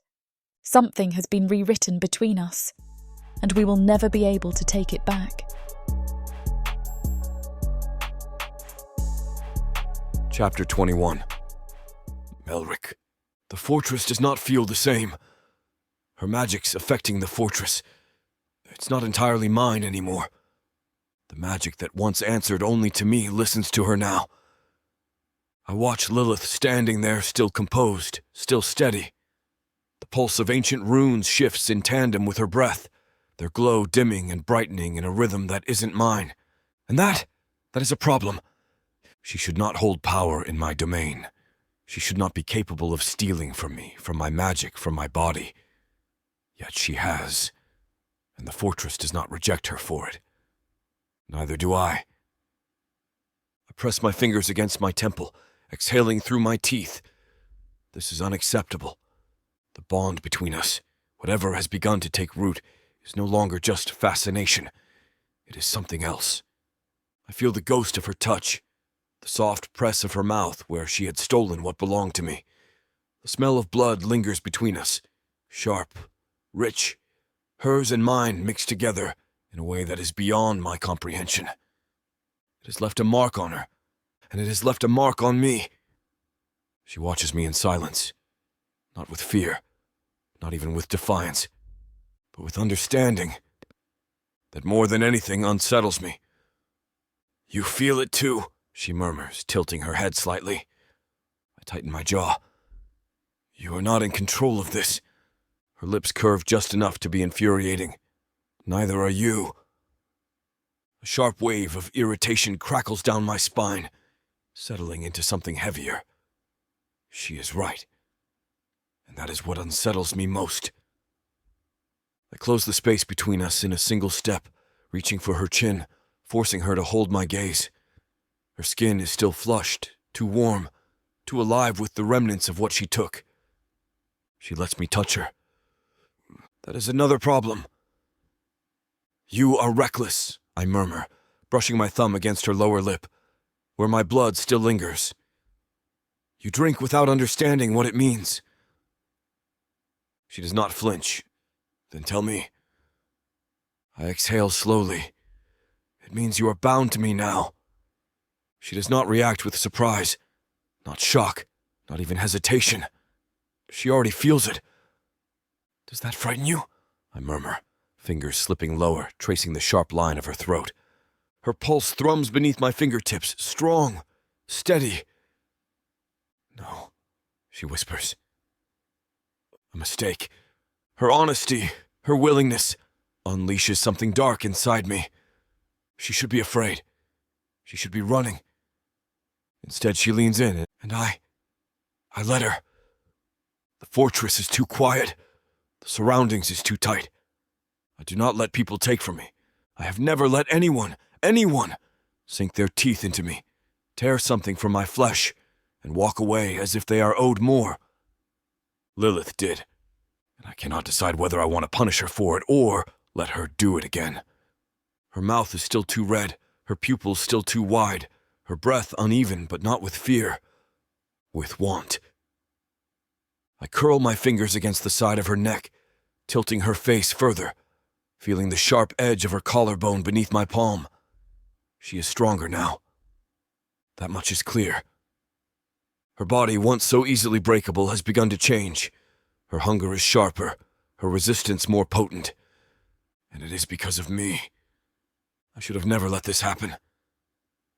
I should have killed her the moment I sensed what she was. Instead, I have made her into something else. Something that will never be undone.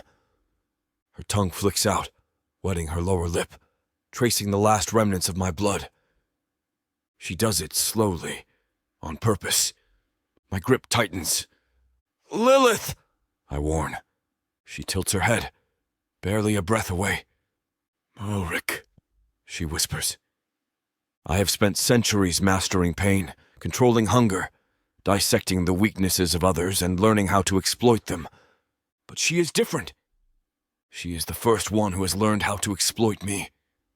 I let her. Something shudders through the walls. The fortress is waiting. It is watching, listening, twisting in response to something new. I take a slow step back, exhaling through my nose. Distance is necessary. Lilith does not chase the space I create. She does not need to. She's already won this moment. She lets out a slow, steady breath, shifting her weight. "This isn't over," she murmurs. I narrow my eyes. "You assume you have a choice in that." Her lips curve. Not a smile. Not quite. "Don't I? I should end this now. I should remind her that I own her." Instead, I turn sharply on my heel, stepping into the dark hallway, my blood still thrumming where her teeth had been. This will be a problem. And I'm no longer certain which one of us will break first. Chapter 22. Lilith. He leaves me alone. But he does not undo what he has done. The moment he vanishes into the fortress halls, I feel the space he occupied like an absence cut into my flesh. The heat of his fingers still lingers against my throat, my skin tight where he had touched, his magic thrumming in my veins, relentless, unyielding. I took something from him, and he let me. That should make me feel victorious. Instead, it is unraveling me. I press my palm against my chest, feeling the pulse that is no longer entirely my own. Something within me has shifted. The fortress hums beneath my feet, not rejecting me. The magic slithers against my skin like a predator brushing against something it does not yet recognize. It should fear me. Or perhaps it already belongs to me. The thought unsettles me. I am still a captive here, a prisoner in his grasp. But something deep inside whispers that I am becoming something else. Something he cannot control. Something he will learn to fear. I drag my nails down my arms, feeling the itch beneath my skin. I should not feel like this, but I do. I try to breathe. It does nothing. Everything feels too sharp, too vivid. The sound of the fortress shifting in the distance, the way the torchlight flickers against the cold stone, the echo of my own heartbeat pressing against my ribs. Too much. I grit my teeth, curling my fingers into fists. I should not crave him. Not after what he has done. Not after the torment, the testing, the endless cruelty that should make me want to rip him apart instead. But my body does not understand the difference between power and desire, between survival and something far more dangerous. He gave me his blood, and I am not the same. I still taste it, lingering at the edges of my tongue, something dark, something powerful, something that should not be this intoxicating. I should be screaming, but the only thing I feel is need. I press my forehead against the stone wall, exhaling slow. The fortress responds. The pulse in the walls beats in time with my own. The magic woven into this place, his magic, recognizes something in me. I should not be able to feel it, but I do. I press my fingers against the ancient carvings, half expecting it to burn me. It does not. Instead, it shudders, welcoming. I yank my hand back. No, this is wrong. I am nothing in this place, nothing to these walls, nothing to him. And yet, this place disagrees. A glint of something catches my eye. Across the chamber, a silvered surface, an old mirror, cracked along the edges, warped from age. My gaze locks onto the reflection. That is not me. The man staring back has my face, my skin, my bones. But the eyes, they are not my own. The irises are darker, rimmed in red, too sharp, too wild, too hungry. I take a step back, chest rising and falling too fast. He does not move. My throat tightens. It is me, but it is also not. A cold voice curls through my skull, threading between my thoughts like silk, low, knowing, ancient. Do you feel it, little one? I stiffen. The room is empty, but the voice is inside me. You have been touched by something greater than him. The whisper wraps around my mind, slow, deliberate. It strokes against something buried deep in my marrow, something old, something that isn't Malrich's. I brace a hand against the wall. I should fight it, but my body does not resist. It is not unfamiliar. It has always been waiting. I see you. The whisper drips into me like liquid darkness, curling around my spine, wrapping its fingers inside my ribcage. I should shove it out. I don't. It feels too natural, as if he has always been here, as if he has been watching me, waiting for me, calling to me. A sharp pulse rushes through my chest. I stagger, pressing my back against the wall, forcing air into my lungs. Hazaran. The name does not belong in my thoughts.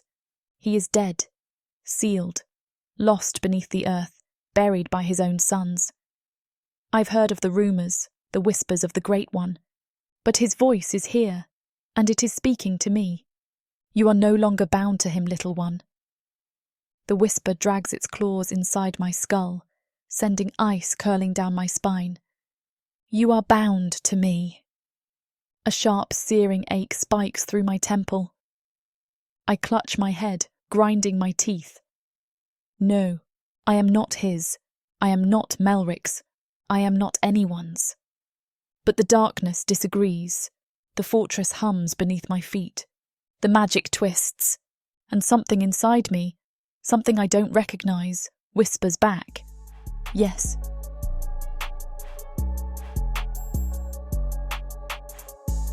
Chapter 23. Malrich. This place is breathing, not with my magic. Not with me, with her. It's around me. In the shadows twisting where they should not be. In the slow, insidious pulse of power that thrums against my ribs. Foreign, wrong, hers.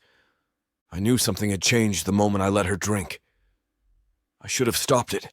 Should have ripped her apart before the first drop of my blood ever touched her tongue. But I didn't. Now I am paying for it. I move through the halls, each step precise, measured, controlled. The torches along the walls flicker as I pass, bending toward me like dying things reaching for salvation.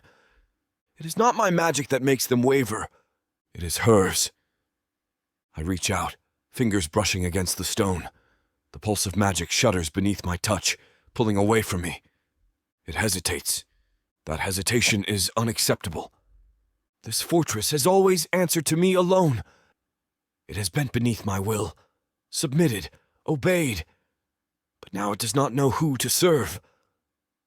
I inhale slowly, forcing my temper back into its cage. Losing control is not an option. She does not realize what she has taken. She does not understand. If she did, she would be running. Instead, she is standing in the heart of my domain, pulling at the very threads of magic that bind this place together, pulling at me. I enter the chamber without hesitation. She does not hear me at first. She is standing before the cracked mirror, head tilted, fingers barely grazing the surface as if testing the reality of what she sees. Her reflection is wrong. It is darker than it should be. Her pupils have swallowed the red of her irises, her skin paler, her breath too slow, too measured. She is changing, and she does not even realize it. My hands curl into fists at my sides. Step away from that mirror. She startles just enough to tell me she wasn't expecting me yet. A mistake. She turns to me, slow, deliberate. Her lips are parted, her breath shallow, her pulse steady. Too steady. "Malrich," she murmurs, her voice lower than it should be. "What is this?" I don't answer immediately.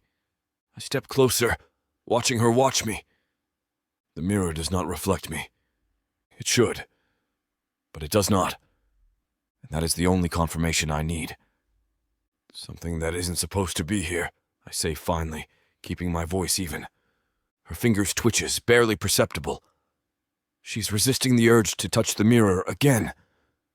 Good. But it is not enough. I close the distance, reaching past her, pressing my palm against the glass. It is cold. Not just to the touch, but deeper than that. The kind of cold that eats into the marrow of bone, that strips away the warmth of anything alive. "Hazaran!" His presence slithers through the cracks, whispering, waiting. Lilith inhales sharply, stepping back as the mirror shudders beneath my palm. "Move," I command, my patience thinning. She does, but she does not cower. That is another problem. I press harder, summoning the magic that has always answered me without question. The mirror fights back. A sharp crack splinters across the surface. Lilith flinches. I don't. I feel the whisper of laughter curl against the edge of my mind. A voice that should not be here. I narrow my eyes. This ends now. I twist my fingers, weaving the command into the very bones of the fortress. A silent, unforgiving demand for obedience. The mirror resists, then shatters. Glass rains down between us, a fractured storm of silver and black. Lilith presses herself back against the wall, breath unsteady. I don't move. The weight of something unseen lifts. The fortress belongs to me again. Lilith straightens, exhaling slow. She waits for me to speak. She will not like what I have to say. I tilt my head, studying her carefully. "What did you see?" She hesitates. A lie will not work. She knows it. So she tells the truth. "I saw myself," she murmurs. I take a slow step forward, watching her reaction. She does not retreat. "Did you?" I ask, voice smooth. Her throat bobs as she swallows. "It did." Her fingers tighten at her sides. "It didn't feel like me." "No, it didn't.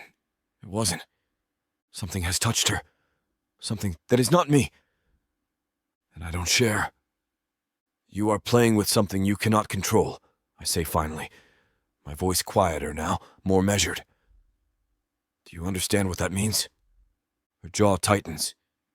"I didn't ask for this."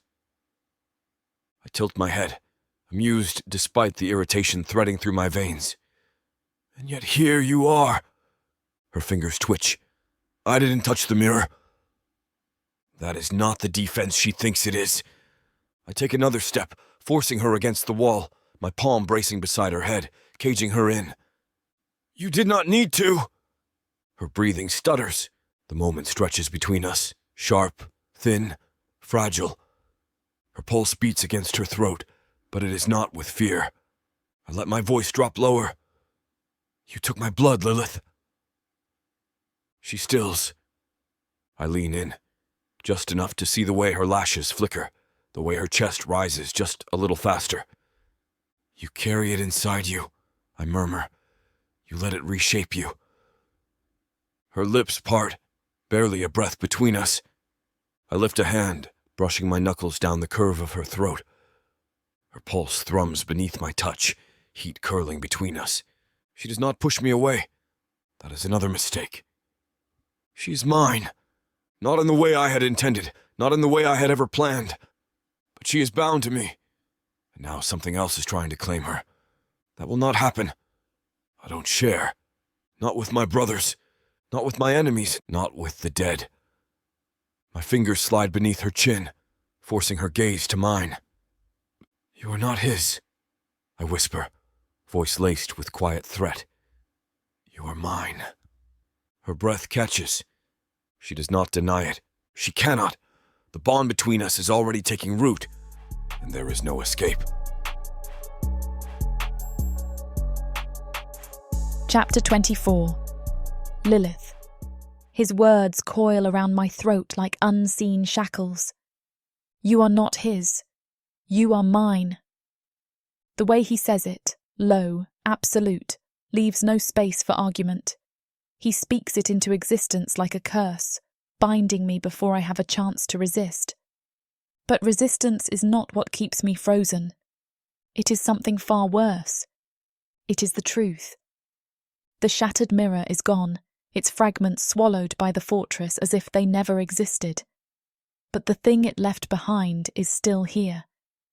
It lingers beneath my skin, crawling along my bones, whispering in my blood. Malrich took the mirror away, but he could not take this. He does not understand what has touched me, and neither do I. But something inside me whispers that it is not done with me yet.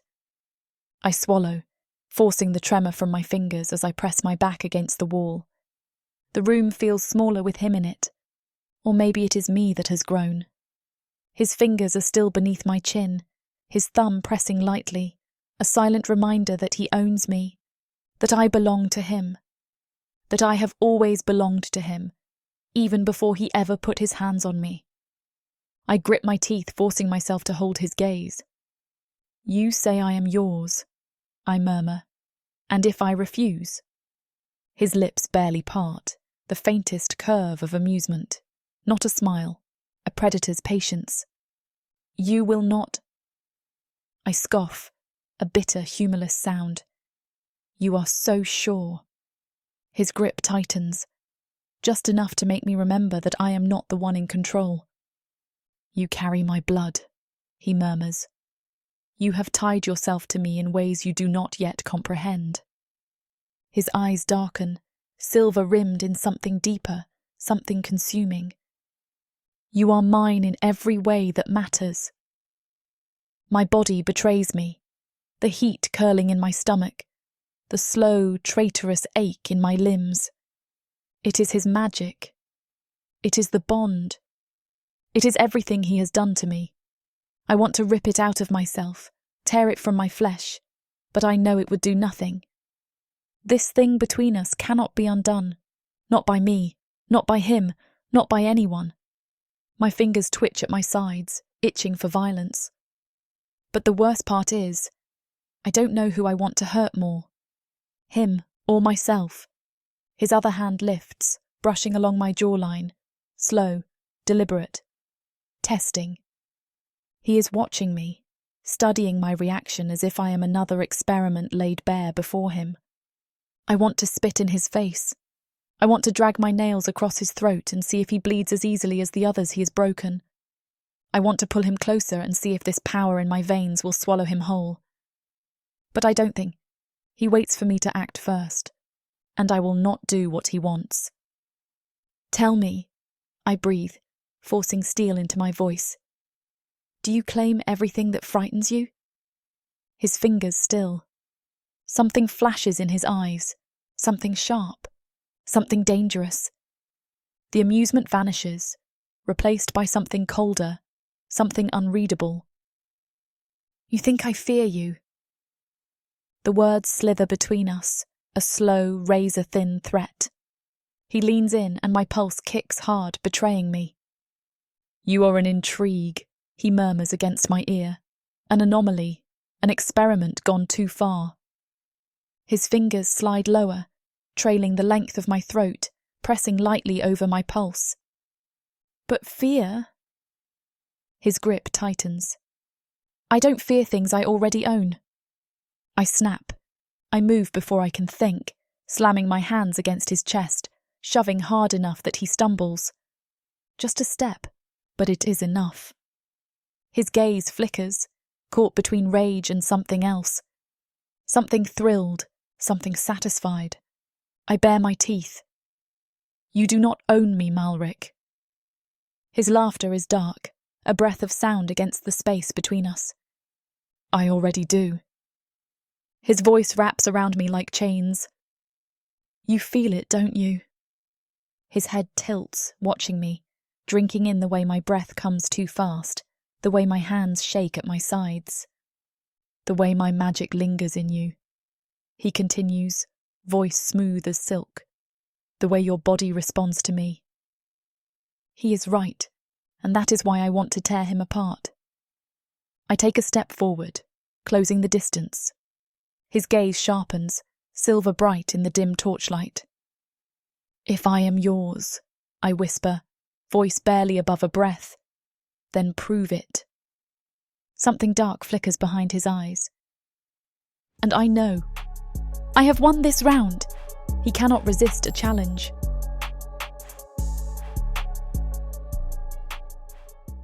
Earth is pretty much a desolate wasteland since the orcs came over from Protheka, and being a woman, the best you can hope is to be someone's property. Now, after my curvy body catches Korthar's eye, he'll claim me, and I'll serve him, in any way he pleases. You're mine now. Listen to this story and more when you get the complete Orc Warriors of Protheka audiobook and ebook bundle. 40 books, 19 audiobooks, 19 ebooks. You even get 1 free novella and 1 free audiobook. All for a shocking 90% off. Protheka's magic is eternal, and the complete Orc Warriors of Protheka bundle will bring over 100 hours of that magic to you.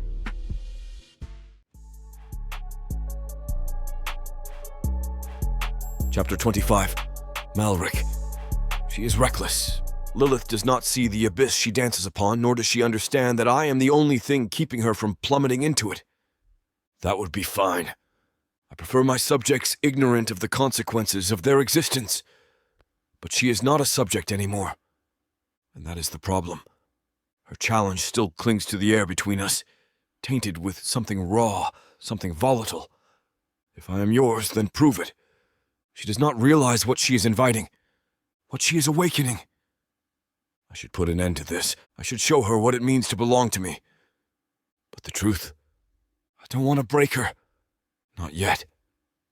Not until I understand why my magic bends toward her instead of crushing her beneath it. She holds her ground. Barely.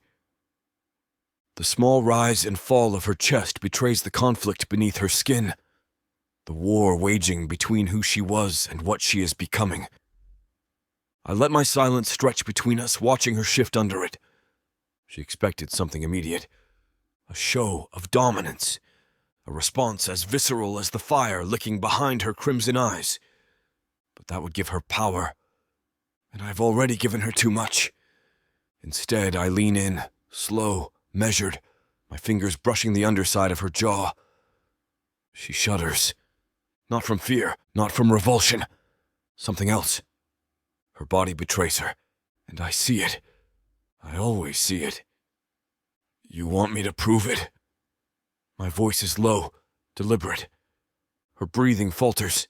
She swallows, and I watch the way her throat tightens around the effort. Then tell me, I murmur, dragging my fingers down the column of her neck, pausing over her pulse.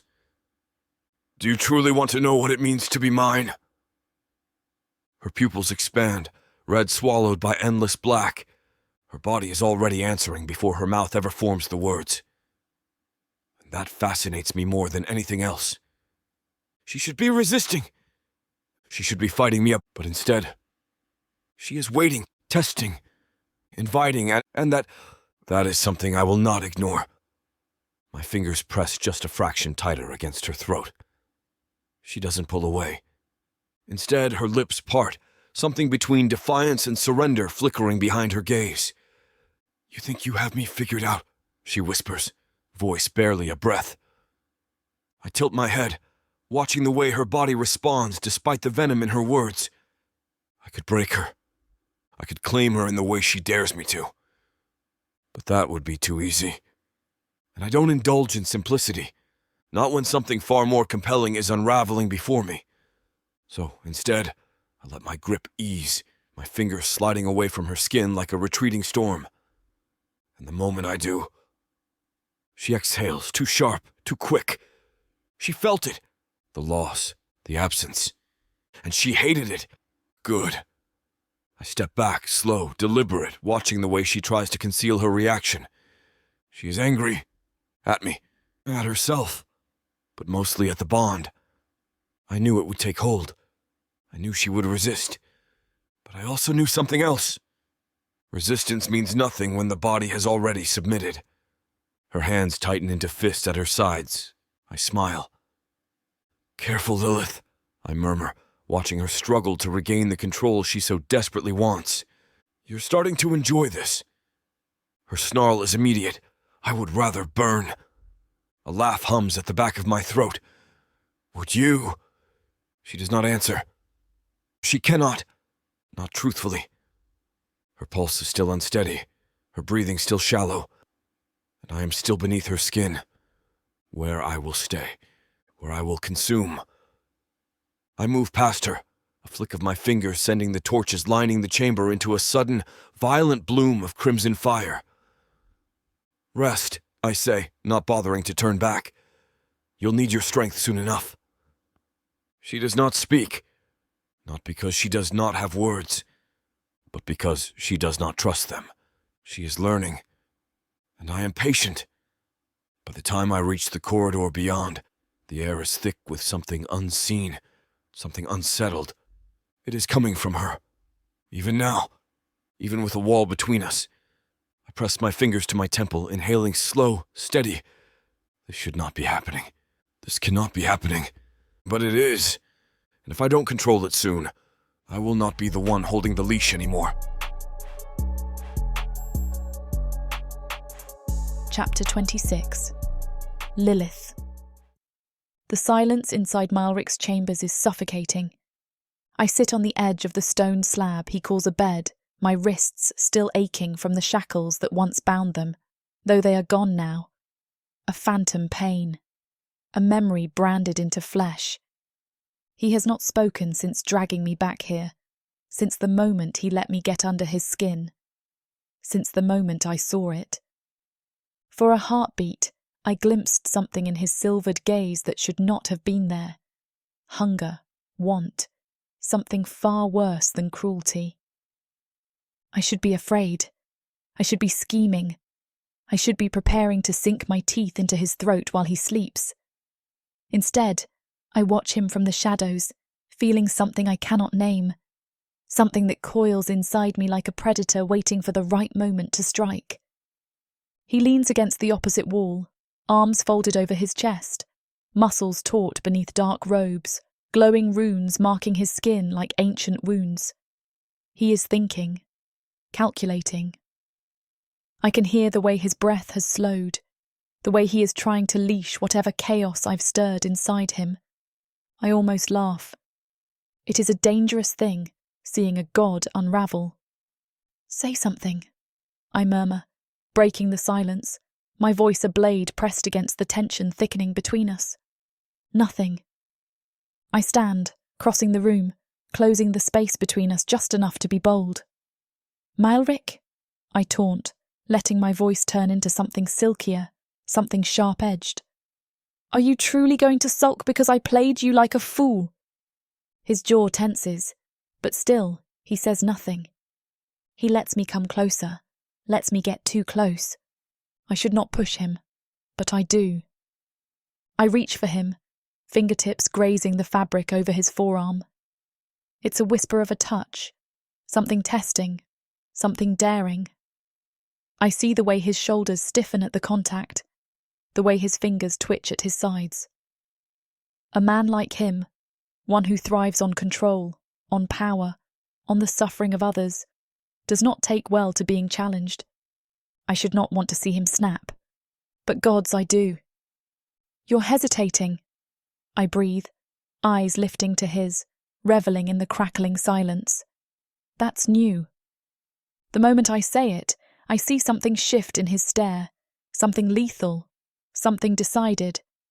Then his hand is on me, not rough, not painful, but there. The grip of a man who could break bones if he chose to, but does not. Fingers press against my chin, forcing my gaze up to meet his. I should not be breathless. I should not be burning beneath his touch. And yet... Do you truly believe yourself clever, little monster? His voice is low, amused, dangerous. His thumb drags over my lower lip and I bite down, sharp and unforgiving. I taste blood. His, mine, ours. He doesn't flinch. He enjoys it. Then, just as quickly as he touched me, he is gone. He steps back, like nothing happened, like he did not just pull the air from my lungs and replace it with something unholy. I exhale, sharp. You're still hesitating. The smirk that flickers across his face is a death sentence. I am savouring, he murmurs. You mistake patience for restraint. The way he says it, like a promise, like a warning, has heat pooling low in my stomach. I hate him. I do. But there is something intoxicating about the way he watches me, the way his silvered gaze traces my every movement like a hunter waiting for his prey to stumble. I have been hunted before, but never like this. Never by someone who wants to unravel me slowly. The door slams open before I can respond. A soldier, one of Malrich's own, stumbles inside, blood staining his armour, panic tightening his features. My lord! Malrich does not move, does not react, but I feel it. The change in the air, the way the temperature plummets as his magic coils like a living thing. The soldier continues, breathless. House Valkyren has breached the outer walls. For the first time in my life, I see something rare flash across Malrich's face. Rage. It is not the slow, calculating anger I have seen before. It is sharp, unforgiving, personal. House Valkyren, they are not here for Malrich. They are here for me. The realization sinks its claws into my mind, and suddenly everything is moving too fast. Malrich's fingers close around the soldier's throat before he can take another breath. How? He demands, voice death itself. The man gasps, struggling, his feet barely touching the floor. A traitor, someone inside. Malrich releases him so suddenly he collapses to the ground, wheezing. He already knew. Of course he did. He knew someone in House Drajarel was working against him. He just hadn't cared enough to stop it. Not until now. He turns to me. He does not have to say it because I already understand. You will not leave my side, he commands, voice like a blade. I should fight him. I should run while he is distracted, let House Valkyren take me away from this madness. But instead, I lift my chin, meeting his gaze with something just as sharp. Then don't fall behind, I taunt. And for the briefest, most fleeting of moments, he smiles. A monster's smile. A blood mage's promise.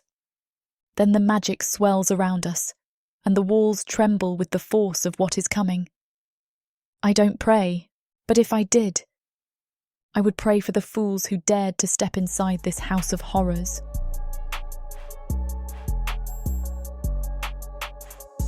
Chapter 27. Malrich. Blood stains the floor. Not mine, not hers, but the fools who dared to enter my stronghold. The scent of charred flesh clogs the corridors as House Valkyren's assassins are cut down in waves. My magic tearing through them like flesh is nothing more than parchment waiting to be burned. I walk forward, stepping over a corpse still twitching, a blackened ruin of what once was a dark elf. Lilith is at my side, a blade in her grip, her crimson gaze flickering as she moves through the carnage like she belongs in it. She does. She was made for this. I should be focused on the battle. I should be directing my soldiers, finding the traitor still breathing my air. But he is here. Lilith. I feel him before I see him. A presence like steel grinding against steel, sharp edges and jagged ruin. And then, through the smoke, he emerges, cutting down an assassin with a brutal slash, his crimson cloak billowing behind him. His blade drips red as he turns, eyes locking onto mine. A smirk. That damn smirk. You've let your toy get too close, brother. His voice is as cold as it has always been, sharpened by years on the battlefield. He walks toward me, stepping over bodies like they are nothing more than debris in his path. Valen has already gone soft because of his human wench. And now look at you. Lilith stiffens beside me, her grip tightening around the blade. Say it again, I murmur, tilting my head. Zalith chuckles darkly, flicking blood from his blade. She will kill you, Malrich. His gaze slides to Lilith, assessing her, eyes gleaming with something cruel. Oh, I don't mean today. Not while she still thinks she can sink her claws into you. But one day, when the hunger grows too strong, when she finally stops pretending to be human, she will feast on your blood. Lilith snarls, stepping forward, but my arm shoots out, stopping her. She glares up at me, but I don't return the look. My focus is on him. You think I fear what she is? My voice is smooth, almost amused. You think I don't see the way her hunger grows each day? I shift my stance, letting my power coil through me, licking at my fingers like fire waiting to be unleashed. She is mine, and I decide how this ends. Zalith scoffs, but I see the glint of something deeper in his gaze. Disgust? Worry? No. Understanding. He steps closer, lowering his voice.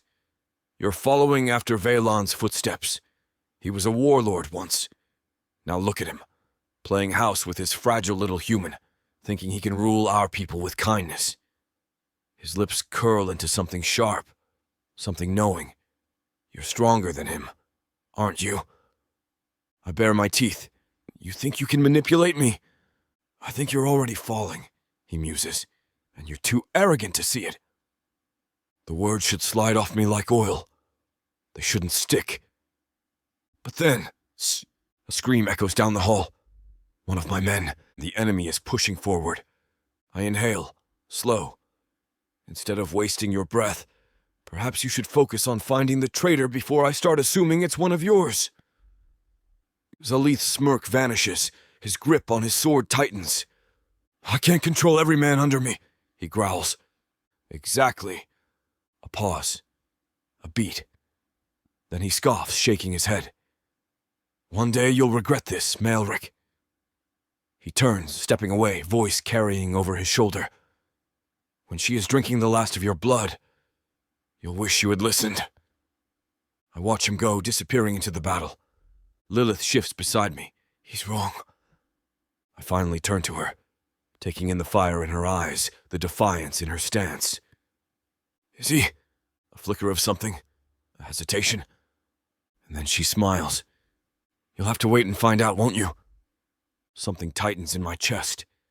I don't like it at all. But there is no more time to dwell. The true fight begins now. Chapter 28. Lilith. The taste of blood lingers on my tongue. Not mine, not Malrich's, theirs. House Velkyran's soldiers lie in heaps across the corridor, their lifeless bodies cooling on the obsidian floors of Melrich's stronghold. Their screams still vibrate through my bones, distant echoes swallowed by the walls. The heat of the battle should be fading, but my body hums with something sharper, something deeper. It isn't fear, it isn't rage, it's hunger. I inhale through my teeth, my pulse racing with every ragged breath. The scent of it, hot, metallic, intoxicating, coils around me, thicker than the smoke rising from charred corpses. I swallow it down, force it deeper into the pit of my stomach where the hunger has been festering for days. Weeks. But the battle has cracked something open, and it is clawing its way to the surface.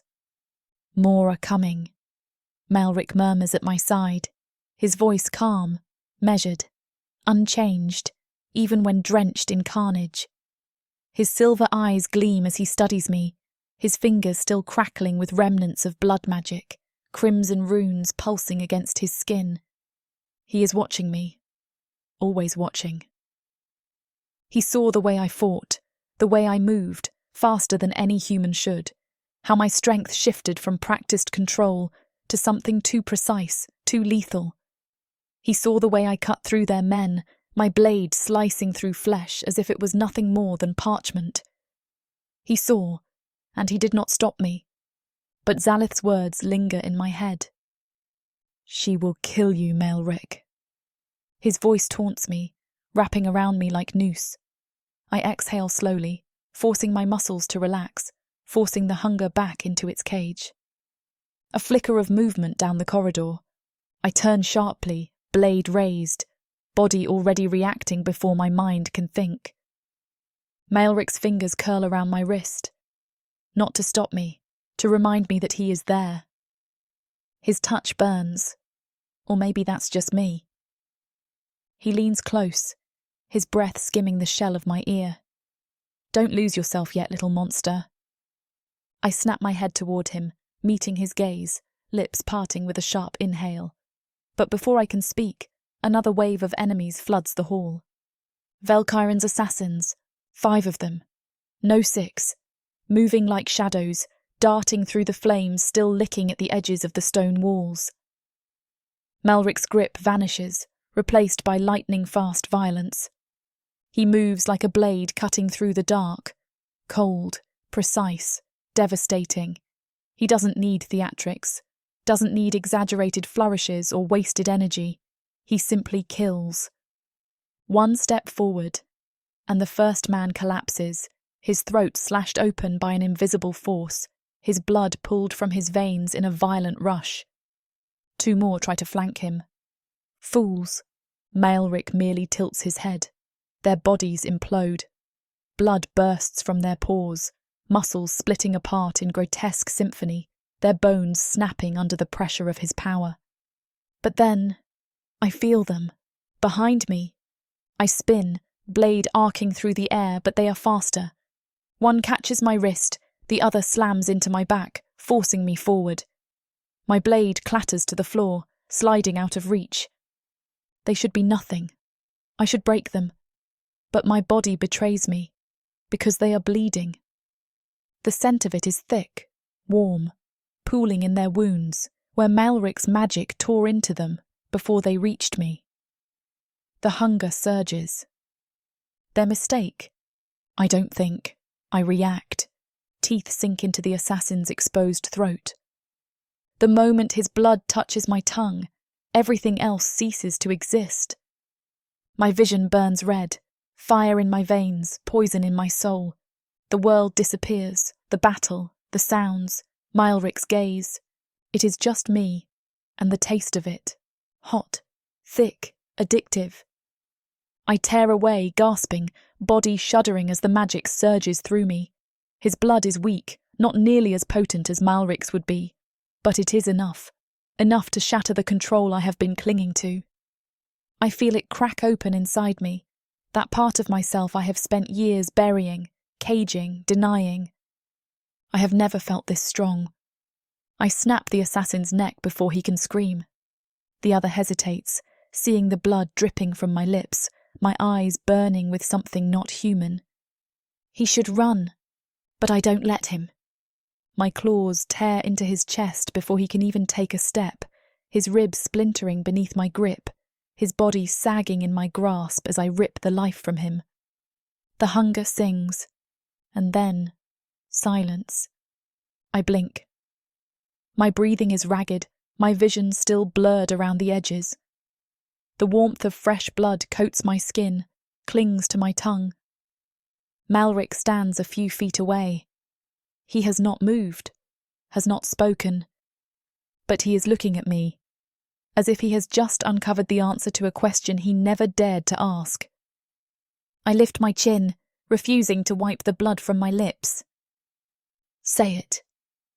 My voice is hoarse, dangerous. His eyes gleam, and his lips part in something that is not quite a smile. "You're finally done pretending." My stomach twists, something sharp lodging between my ribs. He isn't wrong. I want to argue. I want to tell him that he's imagining things, that I lost control just this once. But we both know the truth. And when his gaze dips to my lips, still stained red, I know something else too. This changes everything. Chapter 29. Melrich. Lilith stands before me, lips still stained with the blood she's finally stopped pretending she doesn't crave. The scent clings to her, heady, raw, dangerous. She doesn't look away. Neither do I. The bodies of House Valkyron's assassins litter the stone floor, still warm, their blood pooling between the cracks, feeding the runes beneath our feet. The stronghold hums with it, with death, with victory, with something else entirely, something deeper, something inevitable. I watch her chest rise and fall too quickly, breath still ragged, body thrumming from the kill. The fight is over, yet she stands rigid as if caught between two worlds. The girl who wanted to survive, and the creature who was born to hunt. She has been unraveling for weeks. Now, she has finally snapped. And it is beautiful. The shift was always coming, buried beneath her defiance, smothered under that fragile resistance she called control. But battle strips away illusions, forces truth into the light, and now she knows what I have always seen in her, what I have been waiting for. I take a step closer. Her muscles tighten, her pulse pounding against the delicate curve of her throat. I hear it. I feel it. I could take her apart so easily in this moment, just to see what she has become. Instead, I lift my fingers to her chin, my touch light, almost reverent. Almost. Her skin is warm. Too warm. The hunger still lingers beneath the surface, her body struggling to tame something that cannot be tamed. "You finally stopped lying to yourself," I murmur, voice threading through the silence like a blade slipping between ribs. Lilith doesn't flinch, doesn't pull away, but she doesn't deny it. Her lips part, a response hovering at the edge of her tongue, but I press my thumb against the lower curve, smearing the blood still glistening there. Her breath hitches. She should fight me, she should try to pull away, but she doesn't. Her gaze darkens, something shifting behind those crimson irises. The ghost of her former self still lingers, but it is drowning, sinking into the depths of what she has always been, what she was meant to be. "Say it," I whisper. She stiffens. "Say what?" The corner of my lips tilt. "That you liked it."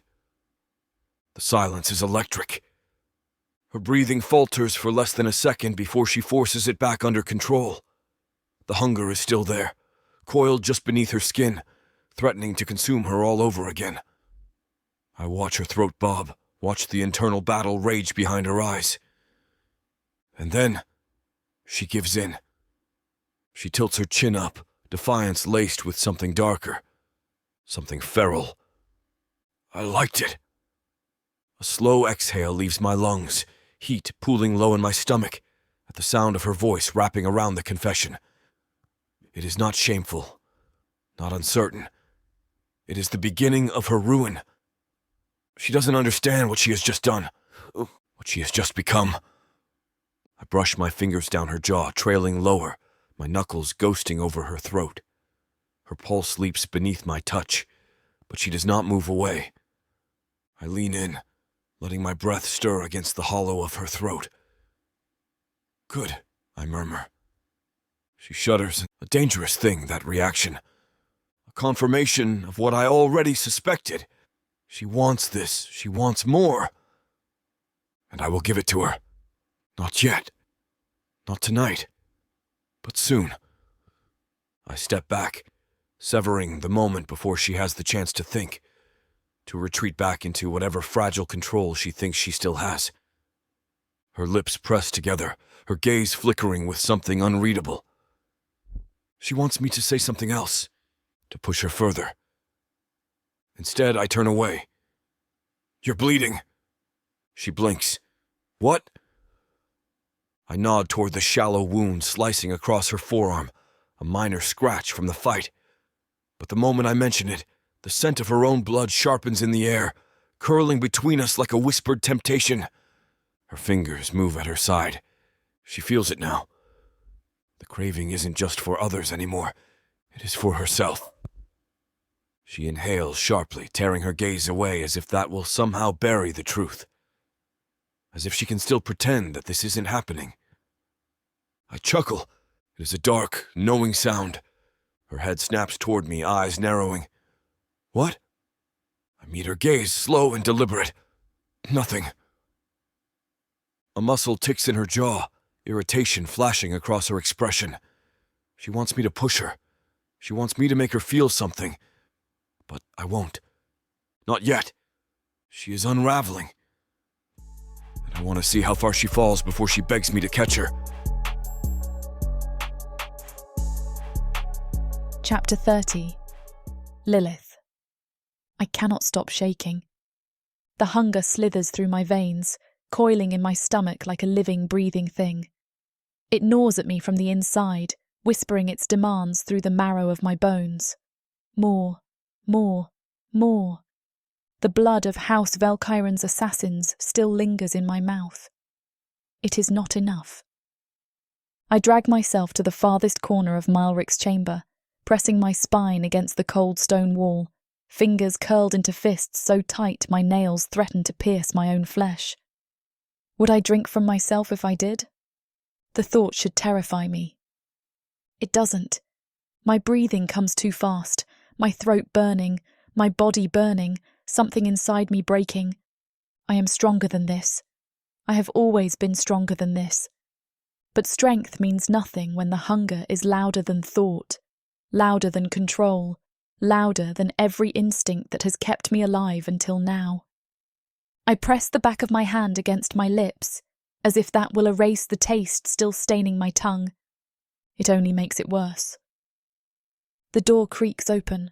My eyes snap toward the sound, shoulders tensing, muscles locking into place like an animal bracing for a strike. Malrich steps inside, his movements deliberate, slow, as if he has already unravelled every thought thrashing through my mind. As if he sees. As if he has been waiting for this. The door clicks shut behind him. I dig my nails into my palms, the sting grounding me for all of 2 seconds before he takes another step closer. The smell of blood clings to him, still fresh from the fight. I can hear his heart. I can hear everything.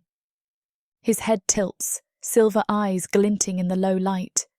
He is watching me, studying, calculating. I hate that he does this, that he always stands there dissecting me with his gaze, as if I am another puzzle to be solved. I hate that part of me wants him to. My breath shudders from my lips. "Are you going to sit there trembling all night?" he murmurs. "Or are you going to admit it?" I glare at him. Admit what? His lips tilt at the edges, the mockery sharp, knowing. That you are losing control. The words sink beneath my skin, sink into the cracks forming in the foundation of everything I have built. My hands tremble. I force them still. His gaze flickers downward. You're clenching your fists so hard you're about to break the skin. I realise I am. And I want to. If I break the skin, I will bleed. And if I bleed, what happens then? I exhale sharply and look away, the stone beneath my nails scratching at my fingers as I brace against the wall. I will not break in front of him. Malrich moves closer. Not enough to touch, but enough to loom. I can feel his presence, thick as the darkness curling around the edges of the room. His voice lowers. You want more. The words coil around my ribs. I swallow hard. I don't. He laughs. It is a dark, amused sound, rolling through my skull like thunder, mocking the lie I just told. He reaches for me. Not to grab, not to restrain, just a simple motion, his fingers ghosting toward my jaw. I jerk away from him before he can touch me. A mistake. The movement is too fast, too sharp, and my own pulse stutters at the realization. I didn't move like a human. Malrich watches, lips parting just slightly. I see it, the slow tilt of his head, the subtle way his muscles shift, the satisfaction in his gaze. He knows. I shove myself up from the floor, my spine still pressed against the wall, my hands still clenched into fists. He cannot have this moment. He cannot see this. I square my shoulders, steel in my voice. I'm not one of your experiments. The amusement in his expression does not fade. Aren't you? My breath catches. He moves closer. This time I don't retreat. I can't. His fingers lift once more, and this time I let him touch me. Let him brush the back of his knuckles against my cheek. The contact is light, almost teasing. But beneath it there is a challenge, a dare. I grip my teeth. He leans in, breath fanning against my jaw. You can fight it all you like, he murmurs, his lips barely grazing my skin. I hate him. I hate the way he does this, the way he twists me into something I can barely recognize. I hate that he knows, that he is right. A slow exhale leaves me. My body shakes. Not from fear, not from rage, from hunger. And he is standing too close, too close. The scent of him, blood, power, heat, burns in my skull. I don't think. I can't. My fingers snap up to grip the front of his robes, yanking him forward. His silver eyes flash. Lilith! I don't let him speak. My lips crash against his throat. He goes still. My breath trembles against his skin, my pulse hammering, my entire body burning. I can feel his heartbeat beneath my lips, steady and slow and so alive. And I want it. I want to tear into his skin. I want to drink. My fingers tighten against his chest. My mouth opens. But I don't bite. I stop. I shove him away, breath ragged, pulse out of control. What am I doing? Melrich doesn't move. His head tilts, something unreadable flickering through his gaze. Not fear, not anger, curiosity, satisfaction. I shove past him. I need to get out of here. I don't look back. Chapter 31. Malrich. She runs. It's laughable. As if she could outrun me, as if she could hide. But I let her go. Her scent lingers, metallic and dark, tinged with something richer, something wilder. The hunger she denies still clings to her skin, laced in the sweat at the back of her neck, in the way her breath had hitched before she tore herself away. She wants to run. I want her to. The chase is always the best part. The corridor is quiet, the shadows thick and shifting, alive in my presence. My magic hums in my veins, not from exertion, but from amusement. She's not the first thing I've hunted in my life, but she's the first that makes my blood sing. She's learning. That is what interests me most. She had me pinned. She could have taken my blood, sunk those pretty little fangs into my throat, and finally given in to what she is becoming. Instead, she fled. Not out of fear, not out of regret, but because she had almost done it. Almost. I drag my fingers through my hair, exhaling sharply. She is a mess of contradictions, a wild, untamed thing that snarls and snaps while secretly longing to be caught. And I will catch her. When I do, there will be no running again. A shadow shifts in the hallway ahead. Not Lilith. My amusement thins, my expression flattening into something far more cutting. Xalith steps from the darkness, his armor stained from battle, his silver gaze burning in the dim torchlight. His smirk is razor-sharp, full of the same arrogant disdain he's had since we were children. My people tell me your little experiment is getting... dangerous. I arch a brow, pacing closer. I didn't realize you had people. The last time I checked, your soldiers only move when you scream loud enough. Lilith tilts his head, rolling his shoulders as if to shake off the tension from the last fight. You're losing control of her. I smirk. Am I? She nearly sank her fangs into your throat. He chuckles, low and sharp. What would dear Valen say? After all, he warned you, didn't he? Said this was a fool's game. That if you dig too deep into your magic, it will consume you. He steps closer, lowering his voice. You're following in his footsteps, Melrich, and we both know how well that went for him. My jaw tightens. Lilith continues, enjoying this far too much. She will drink your blood, brother. She will break from that pretty little leash you think you have wrapped around her throat, and when she does, you'll be the first she devours. The shadows lengthen at my feet, twisting in response to the slow, sharp curl of my power. I smile. You're afraid of her? His own smirk falters for a beat. I step forward, close enough that my voice is only for him. You should be. A blade flashes. I catch it before it reaches my ribs, gripping his wrist, twisting just enough to make the steel clatter to the ground. He doesn't flinch. He never does. The fight is short, a blur of steel and shadows, of blows exchanged too fast for any watching to see. He is brute force. I am precision. We have done this before. We will do it again. He tries to bring another dagger up. I twist, stepping into his space, catching his forearm before he can land the strike. A crack of bone, his own this time. He grunts, curses, pulls back, but not before I slam my knee into his ribs. He staggers. He always does. But never for long. We break apart, both breathing harder, both watching the other with barely concealed anticipation. Lilith spits blood onto the floor, grinning. You should be thanking me. I'm only here to remind you of your own weaknesses. You should be thanking me, I murmur. I'm only here to remind you of yours. His expression darkens. You're a fool if you think you're untouchable. I never claimed to be, I murmur, straightening my cuffs. But you should focus on finding the traitor within your own ranks before making pathetic attempts to undermine me. Clearly, we haven't rooted out every worm yet. He bristles, but there's truth in it.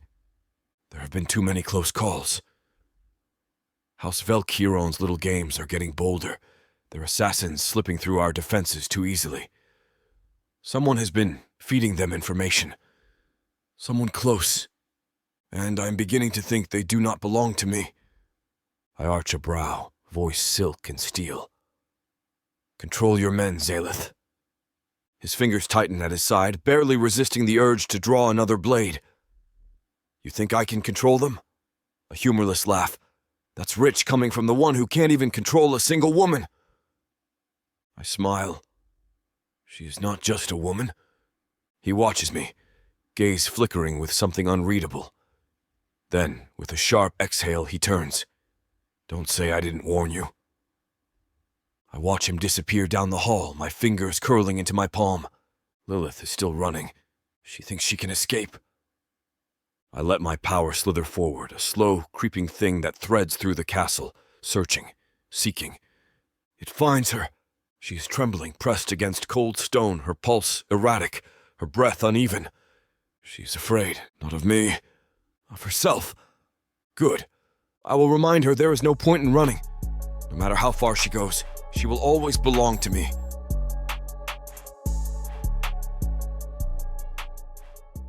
Protheka is a dark and dangerous world. My parents sold me to the dark market. I am the avatar of chaos, and nothing will stop me from fulfilling the prophecy. And the quest for godhood has made it even darker. Looks like you're the only one left. Take a step forward. Delia only seeks her freedom. A gilded cage is still a cage. But Thorn has something else in mind for her. It's her. She's the woman from the prophecy. My key to godhood. Will they be able to escape their fate? Get every episode from worldsofprothika.com right now. Get the series bundle and score a 70% discount. Prothika's magic is eternal, and this series is just the beginning.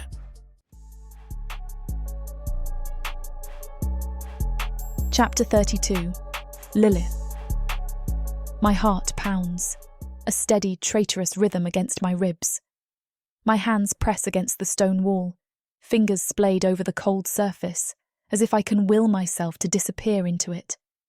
Shadows coil around me, stretching long, silent, creeping like unseen fingers that trail up my spine. But it isn't the darkness that unsettles me. It's him. I can feel him, his magic curling through the corridors, searching, teasing, hunting. It slithers over my skin, invisible, yet suffocating. I swallow down the wretched heat it stirs inside me. I should move. I should run. But I don't. I'm waiting. Waiting for the inevitable. Waiting for him. A whisper of power, a shift in the silence, and then... He's here. I don't turn, but I feel the presence of him behind me, a cruel, smouldering heat at my back. The air thickens, charged with something dangerous, something that coils in my stomach and tightens like a snare. Running was a mistake.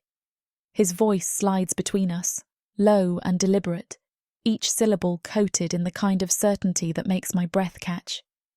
I force my spine to straighten, biting down against the wall within me, the wall between what I should feel and what I do. I had no reason to stay. My voice is sharp, but the tremor underneath betrays me. He doesn't move, but he doesn't have to. His magic drags over my skin, unseen shackles winding around my wrists, my throat. You hesitate. I grit my teeth. I don't. His exhale is dark amusement. Then turn around. It's a dare, a challenge, and I refuse to back down. Slowly I push away from the wall and turn. I meet his gaze and regret it instantly. Malrich Dragerel is carved from shadow and hunger, his violet eyes molten in the dim torchlight. His magic slithers at his feet like coiled serpents, waiting, watching. His mouth is curved, the echo of a smirk lingering, but his eyes burn. His gaze dips, flicking over me, lingering where my breath is still unsteady. I can't stand it. I lift my chin, matching his stare with something fierce, something defiant. I wasn't running. His smirk sharpens. Lying doesn't suit you. A pulse of magic, and suddenly he's closer, his presence an unyielding force pressing into mine. My back meets the wall before I can stop it, my body betraying me, my pulse hammering wildly against my throat. His hands don't touch me. They don't have to. He tilts his head, voice silk and poison. Tell me then. He reaches up, trailing a finger along the stone beside my head, slow, thoughtful. Why are you shaking? I am. I hate that he notices. I hate that it thrills him. I despise you. The words taste bitter, false. His smirk widens, but there's something wicked in his eyes. Say it again. I do. And this time, it's softer. A mockery of itself. His fingers skim my jaw, light as a whisper, but enough to shatter me into 1,000 fractured pieces. And yet you still crave me. I snap my teeth at him, forcing a laugh, sharp and bitter. You think too highly of yourself. He hums, studying me as if I am something to be solved, something to be unravelled.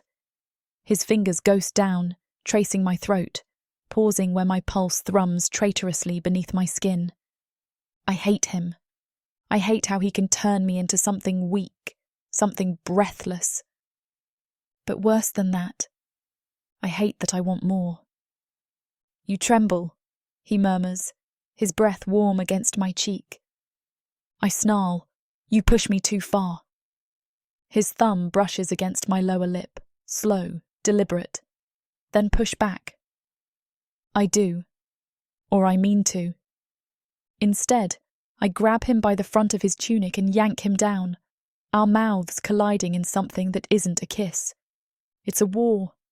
His hands slam against the stone on either side of my head, caging me in, his lips crushing against mine in something bruising, something brutal.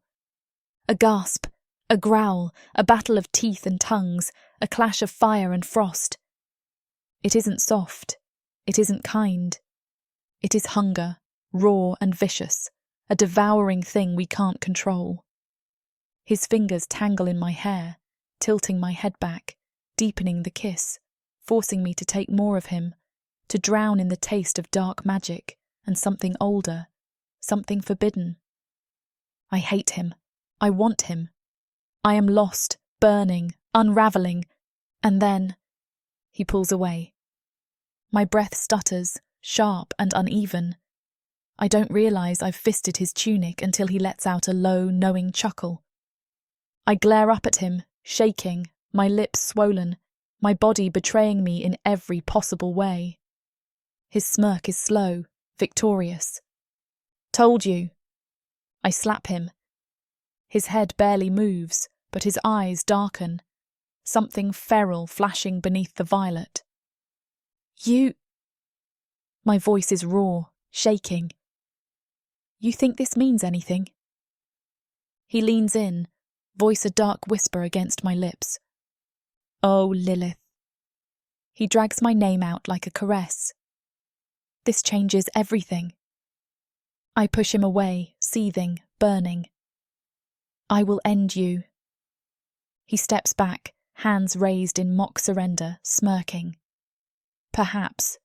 His gaze drags over me again, possessive, claiming. But not before you come crawling back for more. I lunge for him. He's already gone. Vanished into the darkness, a ghost of laughter trailing behind him. I stand there, shaking, breathless, my fingers pressed to my lips, hating him, hating myself more because I can still taste him. Chapter 33. Malrich.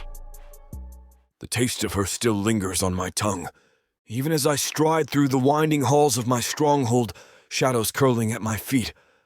I can feel it. The ghost of her mouth against mine, the way she trembled, fought, succumbed. And the best part? She hates herself for it. A smirk pulls at my lips, but it's a dangerous thing, carved sharp, edged with something I don't want to delve into. My fingers brush over my jaw where her slap still tingles, a fleeting sting that only adds to the dark amusement curling in my chest. She wants to kill me, but she wants me more. A contradiction. A beautiful, savage contradiction wrapped in fire and fury, baring her teeth even as she leans into the flame. I run my tongue over my bottom lip, savoring the remnants of her. The moment her resistance cracked, just for an instant. Just enough. It won't be the last time. She's fighting a battle she's already lost. A flicker of movement catches my eye, and I turn the corner to find Lilith waiting, arms crossed over his chest. His armor is spattered with blood, his black eyes narrowed beneath his helm. He studies me, and I don't miss the way his lips curl in disdain. Are you going to tell me why you reek of desperation? He drawls, pushing off the wall. I laugh. Careful, brother. You almost sound interested. His gaze darkens. I came to speak of war, not whatever game you're playing with your pet. My amusement cools, his tone, his posture. There's something off. I glance down, noting the fresh gash on his gauntlet, the still wet blood trailing down his fingers. You found the traitor? His smirk is humorless. Not yet, but it's not for lack of trying. He flexes his fingers, cracking the knuckles with slow, deliberate menace. Whoever they are, they're still here. Hidden. Waiting. I exhale through my nose. The infiltration was meant to be over. The last of House Velkyron's spies wiped from my domain.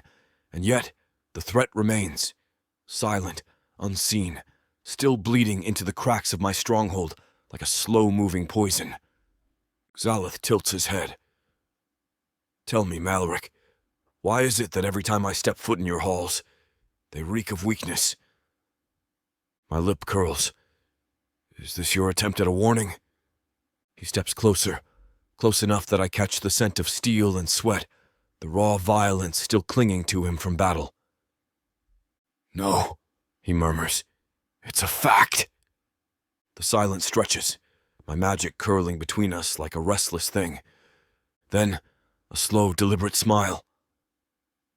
You mistake obsession for weakness, I say, voice silk and knives, and I don't expect you to understand the difference. His laughter is sharp, empty. Oh, I understand, brother. His gaze flicks toward my tunic, toward the lingering imprint of Lilith's grasp, fingers curled in fabric, in flesh as she pulled me down into her ruin. He knows, and he's amused. It's Valen all over again, he muses, rolling his shoulders. A Drazaral prince brought to his knees by a human. A low chuckle hums in my throat. If you think I've been brought to my knees, you're more foolish than I thought. He snorts. Not yet. I roll my shoulders, exhaling slowly. Find the traitor, I say, shifting the conversation. You have the numbers, the strength, and the absolute lack of intelligence required to draw them out. Zalith smirks. And what will you be doing? I tilt my head, thoughtful. Keeping what's mine. His expression sharpens, something like disgust curling his lip. She'll kill you, he says, matter of fact. I meet his gaze, unblinking. She can try. His laughter is quiet, grating. She won't need to try. He steps back, shaking his head. You think you're the one in control, that you've tethered her with a leash of magic and will. A slow smirk pulls at his mouth. But she will feast on your blood. Something cold stirs in my chest, but I push it away before it has a chance to settle. Zalith watches me, waiting for a reaction. I don't give him one. Instead I turn, leaving him to stew in his own arrogance, but his words stick to me like a stain. She will drink your blood. I should scoff, dismiss it as yet another of my brother's meaningless warnings. But the problem is, I've seen it too. The way her gaze lingers when I bleed. The way her breath catches when my magic flares too close. The way hunger twists in her eyes, sharp and aching, as if she's trying to resist something primal, something inevitable. She's fought it.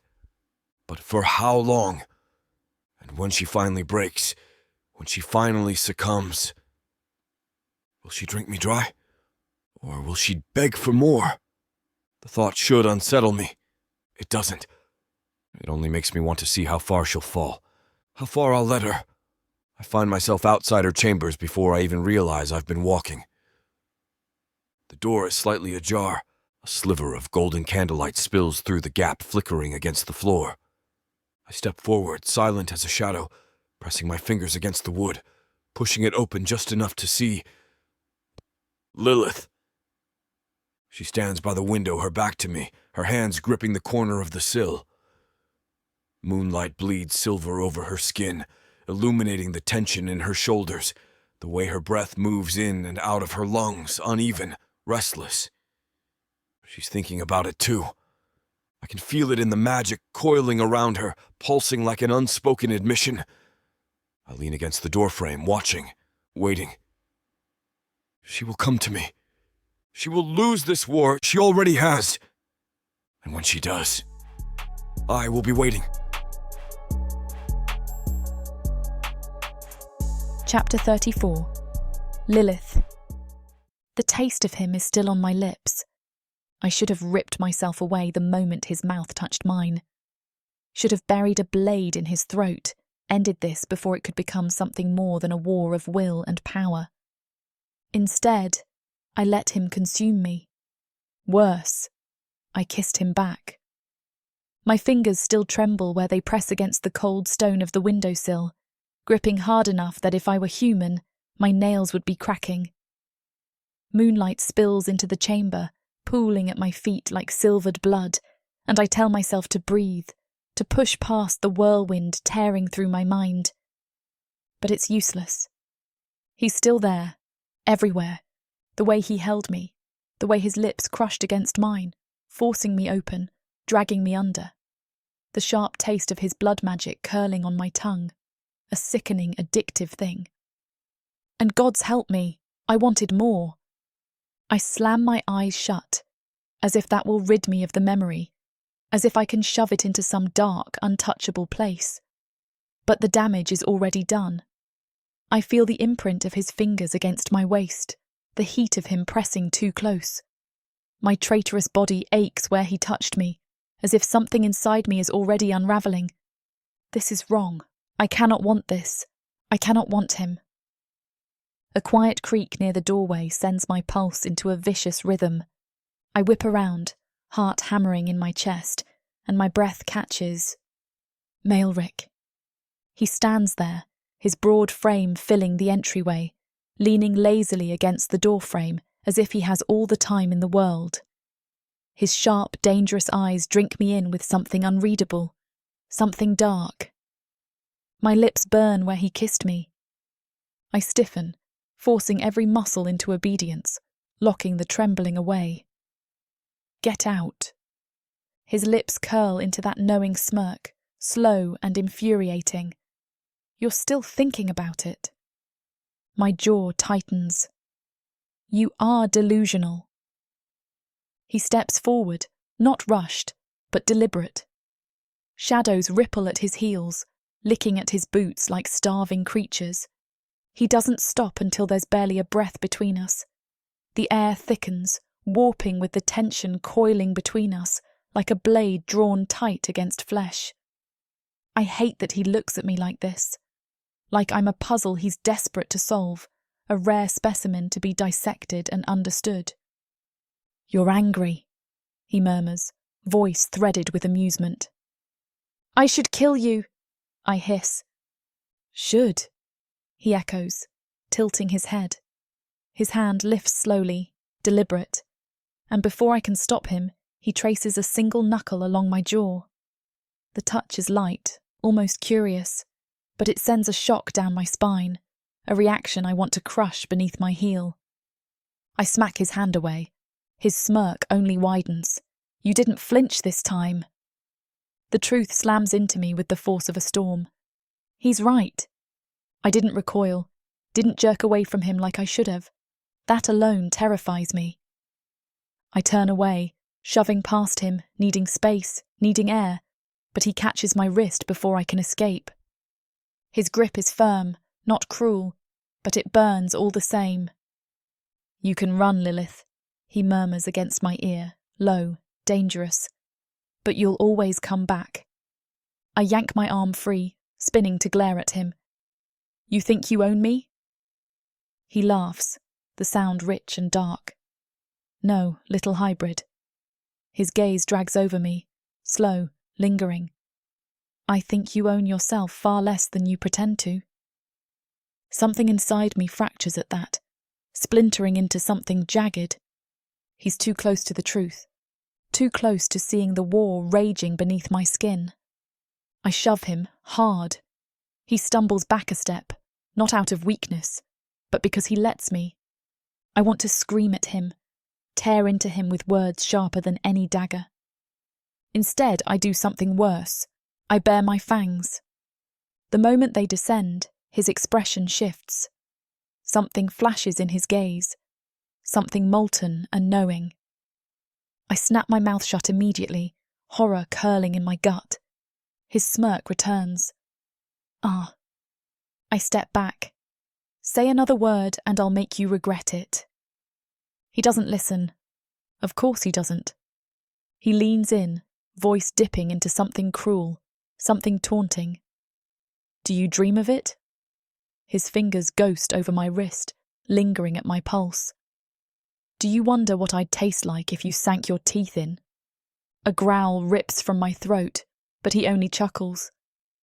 You're fighting it, he murmurs, lifting his wrist between us, as if daring me to take it. But what happens when you lose? Something inside me coils tight. I slam my palm against his chest and shove him away, harder this time. He lets me, He always lets me. And that infuriates me more than anything else. I force my breathing into something steady, something controlled. This is a game to him, a twisted, taunting game. But I refuse to play it. Not anymore. Stay out of my way, I snap, turning on my heel, forcing my legs to move, to flee before I do something I'll regret. His voice follows me, soft, teasing. I'll be waiting. Chapter 35. Malrich. She's unraveling. It's obvious in her movement, the sharpness in her shoulders, the stiffness in her spine. She fled like a wounded animal, but the way her pulse betrayed her, racing, desperate, hungry, told me everything I needed to know. Lilith is losing control, and she despises it. I should let her stew in that agony. Let her rage and resist. Let her tear herself apart, trying to deny what's clawing its way to the surface. But I've never been patient, and I've never been kind. The tension between us has festered long enough, coiling tighter and tighter, a bowstring ready to snap, and she can't run forever. She doesn't make it far. I find her where I knew she would go, her chambers, or at least what passes for them. A gilded cage is still a cage, no matter how fine the chains. She's pacing. The moment I step inside, she stops. Her eyes burn like smoldering coals, rage, and something more threading through the air between us. Get out. Her voice is raw, low, trembling. I don't. Instead, I close the door, lock it. She flinches just barely, but it's enough to tell me what she's thinking. I advance. She backs away. It's instinct. Hers and mine, predator and prey dancing on the knife's edge of something neither of us wants to name. Stay where you are, she snaps, but there's no power in the order. Why? My voice is quiet, but it carries. Her throat bobs. You want this, I murmur, and it terrifies you. She exhales sharply, a hiss of defiance. I want nothing from you. I take another step forward. You lie. Her jaw clenches. The silence stretches as I drink in every small betrayal of her body, the way her fingers move, how her chest rises and falls too fast, the slight parting of her lips like she's already imagining how I would taste. She doesn't stop me when I close the space between us. Doesn't move when I lift my hand, brushing my knuckles along her jaw. Doesn't flinch when I grip her chin between my fingers, tilting her face up. You hate this, I murmur, voice dark, silken. Hate how I make you feel. Her pupils dilate. Say it. She swallows, lips parting, a sharp inhale tearing through her lungs. I drag my thumb along her bottom lip, pressing just enough to make her tremble. Say it, Lilith. Her eyes flicker with fury, with hunger, with something she hasn't let herself name. I hate you, she whispers. It's a lie. I hear the truth in the way her voice wavers, in the way she doesn't pull away, doesn't sink her claws into my throat. So I do the only thing left to do. I devour her. My mouth crashes against hers, tearing a sound from her throat that is equal parts anger and surrender. She fights it, of course she does, shoving at my chest, her hands curled into fists against me. But I don't stop. I grip her by the waist, hauling her against me, feeling the tautness of her body, the war raging inside her. Her nails dig into my shoulders, hard enough to hurt, hard enough to warn. I bite her lip. She gasps, her breath a curse, a plea, something she'll never admit. Then she breaks. Her hands twist into my hair, dragging me closer, pulling me under. Her mouth is heat and bloodlust, desperation and ruin. It's violent, raw, a war of dominance neither of us will ever win. Her fangs scrape against my bottom lip. I growl against her, gripping her nape, yanking her head back just enough to see the way her lips are swollen, the way her chest heaves, the way her entire body trembles in my grasp. She looks at me like she wants to kill me, or like she wants to burn with me. I don't give her a choice. I shove her against the wall, caging her in with my body, my mouth, My hands. She gasps when I bite down the length of her throat, sharp enough to leave a mark, to remind her exactly who she belongs to. "You're mine," I rasp against her skin. She lets out a sound that is almost a laugh, breathless and wild. Then she yanks my head back and smashes her mouth to mine again. The dam is broken. Chapter 36. Lilith. The dim firelight flickers against the obsidian walls, shadows stretching like claws across the chamber. The scent of damp stone and scorched incense lingers in the air, thick and cloying. It clings to my skin, mingling with the phantom trace of Malrich's touch. I should leave. I should put distance between us before I forget myself completely. But I don't. My breath is shallow, my limbs heavy with something far more dangerous than exhaustion. It's his magic, still coiled around me, intoxicating, inescapable. Every moment spent beneath his gaze twists something inside me, something dark and insatiable. I hate the way he unravels me. I crave the way he consumes. I brace my palms against the stone, staring at my reflection in the polished black surface. My pupils are still dilated, my lips swollen from where his teeth had grazed them. I feel the phantom heat of him, his grip bruising my wrist, the way he had loomed over me, eyes black as a void, daring me to fight him. A shiver rolls through me, unwanted, undeniable. Behind me, the door creaks open. I don't turn. I don't have to. He's there. I feel him before I hear his voice. "You should be asleep," Malrich murmurs, his voice a blade against my spine. I meet his gaze in the reflection. He stands at the threshold, his silhouette carved from darkness, his tunic unfastened at the throat, revealing runes that gleam like molten iron against his skin. His silver hair is unbound, dishevelled. I wonder if it's because of me. I say nothing. I let silence stretch between us, thick with unspoken words, unfulfilled threats. A ghost of a smirk tugs at the corner of his mouth. He stalks closer, the rustle of his coat barely a whisper against the stillness. "You're awake." His fingers brush over the pulse at my throat, a mockery of tenderness. "Thinking of me?" I jerk away before I can stop myself, but he's faster. His grip closes around my wrist, dragging me back against him. His breath fans against my ear, hot and taunting.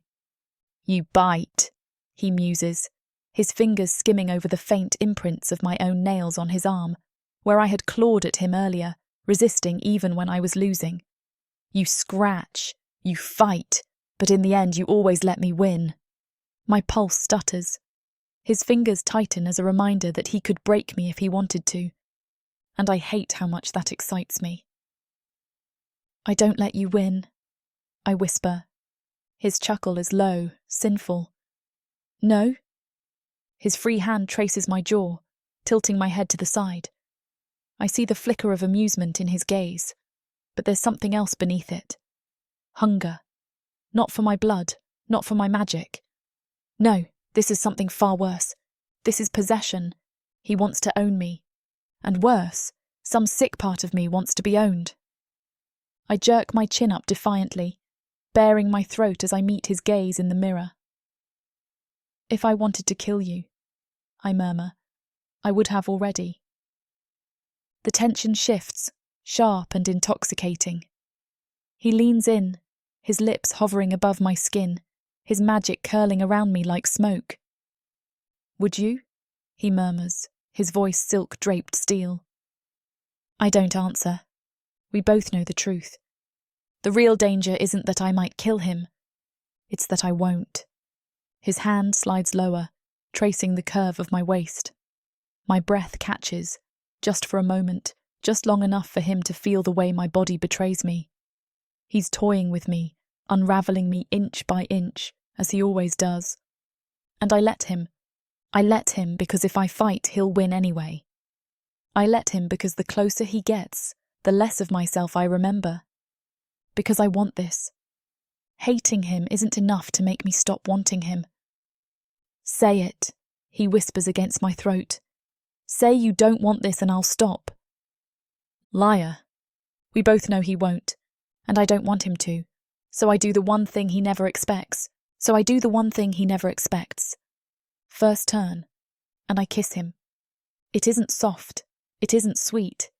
It's a collision of teeth and tongues, a battle of curses swallowed between gasps and growls.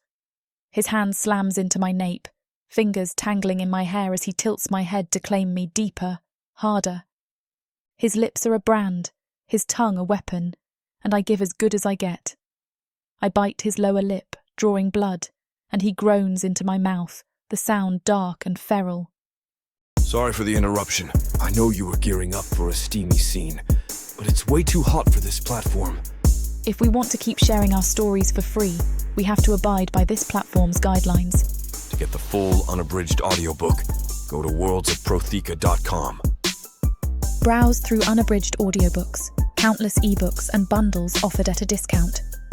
If the thought of me whispering all the dirty details into your ear isn't enticing enough, use discount code YouTube30 to get 30% off of all digital products. Story after story, audiobook after audiobook, the worlds of Protheka are waiting for you. Protheka's magic is eternal. But unabridged, it's unforgettable.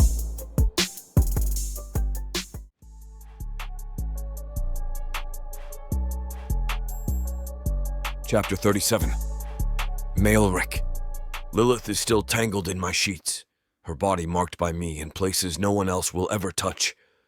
The sweat on her skin glistens under the dim flicker of the braziers, her breaths still uneven, caught between sleep and that raw awareness that comes after a body is broken apart and reshaped in pleasure. Her body curves into mine, not in surrender, but as though she's been shaped to fit against me, like something inevitable, unavoidable. The way her nails dragged over my back, the way she bared her throat even as her teeth flashed in defiance, the way she took what I gave her and demanded more. It was not submission. It was a challenge, and I am still burning from it. I brushed my fingers over the bruises I left on her throat, then lower to the crescent bite marks down her ribs, the smears of blood that dried against her skin. My blood. She took it like it was meant for her. A half-breed, a creature that should not even exist, sinking her fangs into me and drinking deep. It should enrage me. It should disgust me. I should punish her for daring to take from me without permission. Instead, I catch myself craving the sting of her teeth again. The thought is unacceptable. I tighten my grip on her waist, enough to wake her, enough to watch that glimmer of instinctive wariness flash through her heavy-lidded eyes. She does not flinch. She never does. She shifts against me, stretching, deliberately drawing my attention to the raw sensitivity between her thighs, to the warmth of her pressed against me. A trap, if I let it be one. That was a mistake. My voice is raw from the way she screamed for me. Lilith only hums, dragging her fingers up my stomach, sharp nails scraping. Was it? I should throw her off me, remind her what she is. Instead, I tangle my hand in her hair and drag her mouth to mine. The kiss is not gentle. Neither of us are made for that. She bites my lower lip. A challenge, a test of whether I will let her have this power over me. I rip my mouth from hers, gripping her chin, forcing her gaze to stay locked with mine. You drank from me. She licks the taste of me from her lips. Unapologetic. You offered, she murmurs. Not in words, but in blood. I bare my teeth, but my grip does not tighten. She watches me like she wants me to break her again. Do not mistake pleasure for mercy, Lilith. I warn, my voice low, deadly. You are still mine. My experiment. My property. Something flickers in her gaze, something dark, satisfied. Of course, she purrs. You would never let me be anything more than that, would you? She is pushing me, testing how deep she has sunk into my mind, how much of my control she can strip away with nothing but her presence. I should throw her out. But I drag her back under me instead, pinning her down, watching the way her pupils dilate, the way her breath catches. She knows exactly what game she is playing, and she is winning. She stays too still as I shift my weight, my thigh pressing between hers, the heat of her still so desperately alive against me. "You enjoyed it," she says softly. Not a question, but a statement, one she knows is true. I don't answer. Instead, I slice a thin line over my palm, watching her eyes track the slow welling of blood. She does not flinch away. Her body is betraying her. The pulse in her throat, the slight parting of her lips, the way her pupils focus, hunger flickers at the edges of her control. She licks her lips. That tiny movement undoes me. I let the blood smear against her mouth as I grip her jaw. Her tongue flicks out, instinct taking over before she can stop herself. She craves it. She craves me. The hunger in her eyes, in her body, in the way she trembles against me, is nothing she can hide now. "Take it," I murmur, pressing my bleeding hand to her lips. She stiffens. Her body rebels even as her instincts tell her to devour. A choice. She is fighting it, fighting me. "Drink," I command. Lilith snarls, defiant. "I am not yours to control." Her hands shove me back, but I let her. I let her roll me beneath her, straddling my waist, her fingers digging into my chest. She's so close to breaking. Or maybe she already has. Her body shakes, caught between rage and the hunger that she cannot ignore. She wants it, but she wants to fight me more. My blood smears against her mouth, over the soft swell of her lower lip. She's panting, desperate, but still holding back. Foolish girl. I push 2 fingers into her mouth, smearing the blood across her tongue. She goes still. A single, sharp swallow, then another. Her body locks up as the taste of me spreads through her, as the magic in my blood sinks into hers. Her nails cut into my skin, her thighs tighten around me. The moment she starts, she cannot stop. She claws at me, panting against my hand, against my wrist, unable to resist as her tongue slides over the wound, sucking, kneading. Her breath is erratic, her body shaking. She does not want to stop. Neither do I. I drag her down, capturing her mouth, my blood staining both of us. She moans not just from me, but from the high of drinking what should never have been hers. She trembles, pressing closer, her body fitting against mine as though it belongs exactly there. I don't know if I will ever let her go. I don't know if I want to. Chapter 38. Lilith. Malrich's blood thrums inside me, an intoxicating wildfire racing through my veins. My limbs tremble, caught in the violent push and pull of power too vast for my body to contain. The room is suffocating, too small, too fragile to hold this hunger awakening in me.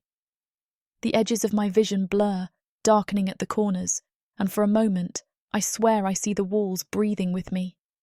Something inside me fractures. The air between us is thick with the remnants of what we did. Heat lingers on my skin, the bruising grip of Malrich's hands still imprinted on my body.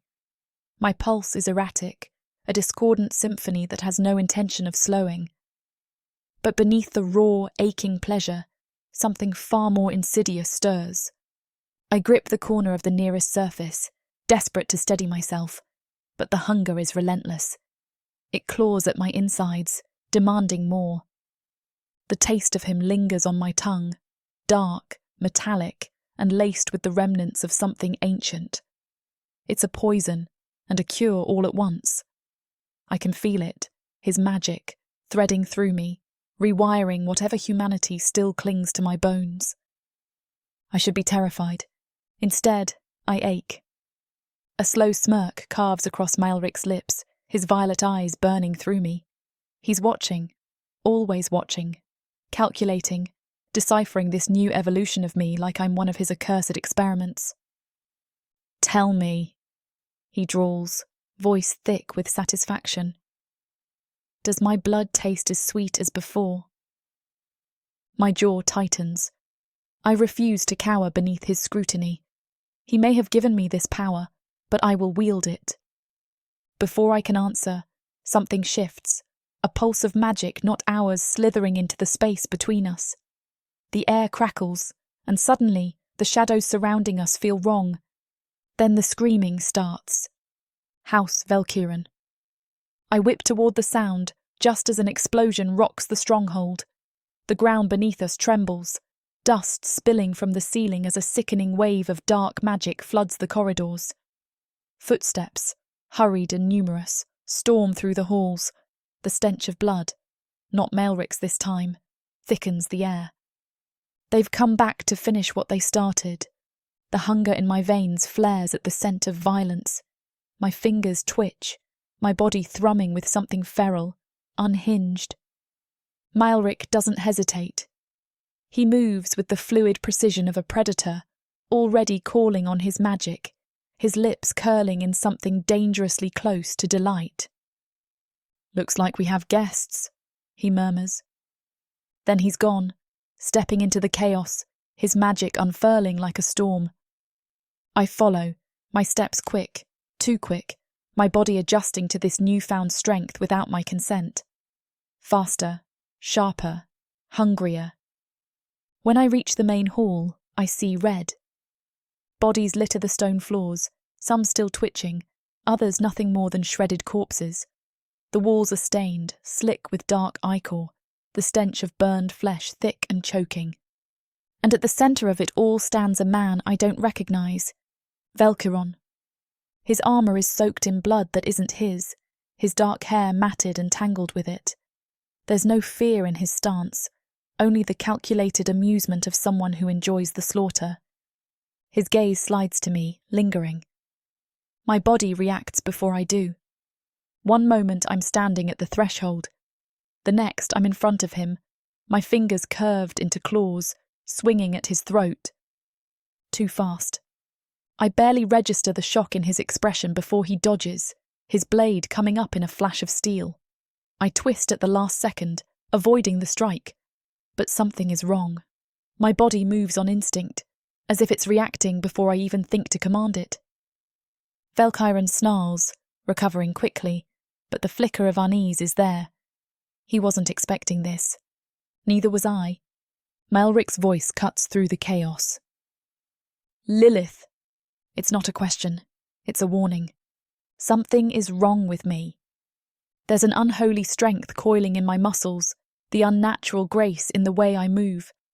My senses are sharper, too sharp, the sounds of battle deafening, the stench of blood a siren's call. I breathe in. The hunger answers. Valkyren lunges, his blade seeking my throat. I catch it mid-swing, metal shrieking against my claws. A flick of my wrist, and the weapon is torn from his grasp, sent clattering across the floor. He stumbles. I pounce. My fangs sink into his throat before I can stop myself. The taste of his life floods my mouth, warm and wet and so much weaker than Melrich's.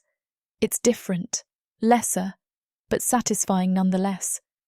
His body thrashes beneath mine, his hands clawing at my skin. I can feel his pulse faltering, his struggles growing desperate. And I like it. A savage thrill courses through me, something primal and vicious. I could end him here. Drink until there's nothing left. But the moment my fangs sink deeper, a voice slithers into my mind. Yes, take him. Feed. Become what you were always meant to be. The voice is not my own. My body jerks violently, my mind fracturing beneath the invasion. Valkyren takes the opportunity to shove me away, coughing, stumbling as he grips his bleeding throat. But I barely register him anymore. The whispers are still there.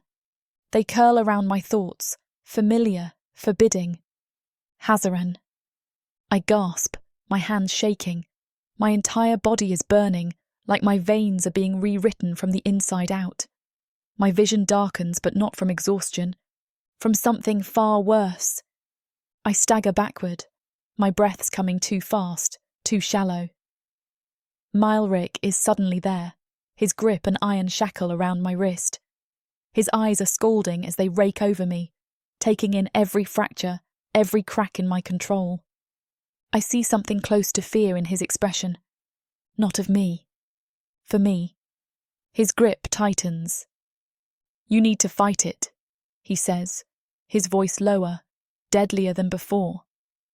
But the hunger, the darkness curling inside me, isn't something I can simply fight. It's becoming me. Chapter 39. Malrich. Lilith is unraveling before my eyes. I feel the tremors rolling off her in waves, her body taut as if she's being pulled apart by an unseen force. The stench of blood is thick in the air, but it's hers I focus on. That strange hybrid essence that I once thought of as an anomaly to be dissected. Now it's something else entirely. I tighten my grip around her wrist, forcing her to meet my gaze. Her pupils are dilated, twin eclipses swallowing the silver of her irises. Her breathing is erratic, chest heaving, muscles trembling as if something inside her is fighting to claw its way out. I see the moment she registers me. A flicker of recognition, a war within herself. Then just as quickly it's gone.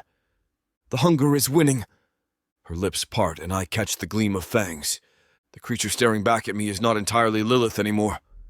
Something ancient coils behind those eyes, something that has been waiting, watching, for the perfect moment to sink its claws into her soul. Hazaran. The realization strikes like a blade to the ribs, jagged and cruel. This isn't just bloodlust. This is possession, a curse, a corruption, a slow, insidious descent into something even I don't understand. She jerks away from me, staggering backward as if my touch burns. Her fingers dig into her scalp, breaths ragged, desperate. I move toward her, but before I can close the distance, a voice slithers between us. She belongs to me now, Melrich. My blood turns to ice. The shadows stretch unnaturally around her, the whispers twisting into a soundless mockery of laughter. Lilith's body lurches, her spine arching as if something inside her is shifting, realigning. This is not her will. I will not let him take her. Not Hazaran. Not anyone. I snap my fingers, calling on my magic, runes igniting along my arms, ancient symbols burning red-hot against my skin. The power surges, coiling around my fingers like serpents ready to strike. I speak the spell, one designed to rip intruders from flesh. It slams into her with a force that shakes the walls. Her scream is not her own. It's layered. Lilith's voice tangled with something darker, something that shouldn't exist in this realm. Her body convulses, shadow and crimson magic warring within her, as if two halves are being forcibly separated. And then for a minute, silence. I reach for her just as her body collapses. I catch her before she hits the stone, cradling her against me. The tremors still haven't stopped. Her skin is damp, her breath shallow, lips parted, as if even now she's trying to speak past the thing inside her. I press my fingers beneath her jaw, feeling the rapid thrum of her pulse. She's still here. Barely. But Hazaran isn't gone. No, I can feel him, coiled inside her still, lurking beneath her skin like a viper waiting to strike. My grip tightens. I will not let her go. Not to him. Not to anyone. Her fingers twitch against my chest, and her lashes flutter. She's trying to wake. I lower my head, voice barely more than a murmur against her ear. Lilith! No response. I try again, harsher.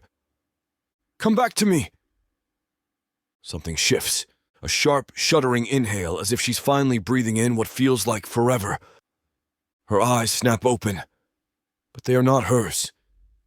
Not anymore. The smirk that twists her lips is not hers. The way she tilts her head, slow and taunting, is not hers. And when she speaks, her voice carries the weight of a ghost. Did you miss me, my son? Hazaran. He has her. My pulse spikes, but I keep my face impassive. Show him nothing. No fear.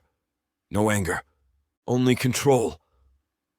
I lean in, my fingers tangling in her hair, my lips inches from hers as I murmur. If you think I won't burn you out of her, you've made a mistake. He laughs, a breathy, amused sound. "Oh, Malrich." The voice is Lilith's, but the inflection, the mocking cadence, all of it belongs to the dead. "You're still so arrogant. You act as if you've won, but tell me, how does it feel knowing that she is already mine?" Lilith's fingers tighten around the front of my robes, and then I feel it. Magic. Ancient. Cursed. It latches onto my skin, sinking into me, threading its way through my veins with a sensation akin to being skinned from the inside out. I hiss, jerking away, but Lilith, Hazaran, holds on. The magic festers, digging into the foundation of my own power, like a parasite determined to consume its host. I snarl, summoning fire to my fingertips, but Hazaran's laughter grows. "You will never save her." The magic tightens around my ribs, squeezing, pressing until my vision blurs. And then, darkness. I fall. Chapter 40. Lilith. Darkness slithers through me. It coils around my spine, pressing sharp teeth into the raw edges of my mind. I can feel him. Hazaran. He lingers beneath my skin, a shadow slipping through my veins, tightening his grasp, waiting for the moment I shatter completely. I am not fully here. I exist between two realms, a flickering ember in the endless void he commands. Malrich is silent. No, not silent. Collapsed. He lies sprawled across the obsidian floor, the taint of my father's magic licking at the wounds that split him open. The crimson runes carved into his arms are smouldering, cracking under the force of whatever Hazaran did to him. I try to move toward him, but my body betrays me. My limbs are not mine anymore. I am a puppet, and his father is pulling the strings. "He was never worthy of you." Hazaran's voice drips through my skull, a slow-spreading poison, twisting through every thought I try to call my own. "You were made for more than this, more than a pet, more than a prisoner, more than his pathetic little obsession." I fight him. I push against him, but it's like trying to claw my way out of the abyss while it swallows me whole. Malrich stirs, groans. The sound slices through me, and Hazaran tightens his grip. "Kill him." His command latches onto my bones. The magic wrapped around me forces my muscles to move, a marionette of his will. My legs drag forward, slow and stuttering, resisting as much as I can. But my hands reach for the blade at my hip. I scream, not out loud, in my head. My body is no longer mine, but my mind still fights. "He will only destroy you, Lilith." His father's voice is like a caress, sickly sweet, seeping into my cracks like oil waiting to ignite. "You belong to me." No, no, I belong to no one. Melrich is on his hands and knees now, dark blood slipping past his lips, staining his teeth. His eyes snap up to mine, and there's something dangerous in them, something alive despite how close he is to the edge. He sees the way my fingers shake around the dagger in my grip. He sees the shadows coiling around my limbs, how I tremble against an unseen force. And he understands. It's in the sharp shift of his gaze, the way his magic stirs, breaking through the curse, sinking into his flesh. "Lilith." His voice is rough, not a plea, an order. Hazaran laughs through me. "She's mine now, boy." The dagger jerks in my hand, my fingers tightening. I am going to kill him. I am going to plunge this blade into his chest, and I won't be able to stop myself. Hazaran will make me watch. I slam my mind against the walls of my own body, fighting to take back control. The magic burns, searing through me, but I am not weak. I am not his. The second I feel the slightest give, the smallest fracture in Hazaran's control, I turn the blade on myself. The edge bites into my own palm, splitting skin, severing flesh. A wound to break the spell. I gasp. Magic cracks apart, leaving me raw, exposed, vulnerable. Hazaran screams in fury, his voice rattling through my skull before he is ripped away. Not gone, not truly, but forced back into the void where he can no longer hold me. My body is my own again. And Melrich is already moving. He lunges, grabbing my wrist, eyes ravenous, burning. His power hums between us, blood magic curling at his fingertips, the spell he was about to use still lingering, waiting to unleash hell. I can feel rage in him, not at me, at Hazaran, at the attempt to take me away, at the mark he tried to leave on me. I don't breathe as Malrich yanks me closer, his hands branding my skin, his grip brutal. You would have killed yourself. I don't deny it. I let him see the truth in my eyes. His hold tightens, crushing, but I don't pull away. I let the burn of his fingers sink into me. I let the storm in him rage. His chest rises and falls, his breathing sharp, heavy. His lips are still stained red, his fangs still bare. I shouldn't want him like this. Not when my body is still trembling from the magic that just tried to break me. Not when my mind is still raw, bleeding from my father's voice. But I do, gods, I do. The space between us vanishes, and Malrich doesn't kiss me, he devours me. His mouth is a war against my own, violent, claiming, as if he needs to remind himself that I am still here, still his. His fingers bite into my throat, possessive, holding me in place as he steals what little breath I have left. I don't fight it. I give in. I let him take. He almost lost me. I almost let him go. And the only thing anchoring me to this moment, the only thing keeping me from slipping back into his father's grasp, is the feel of Melrich's body caging me in, his hands burning paths down my skin, his teeth grazing my lower lip before his mouth leaves a darker mark against my throat. I don't know if this is desire or destruction, but maybe it doesn't matter. Maybe this is the only way we survive. Maybe we don't survive at all. But I do know one thing. He won't let me go. Not after this. And I might not want him to.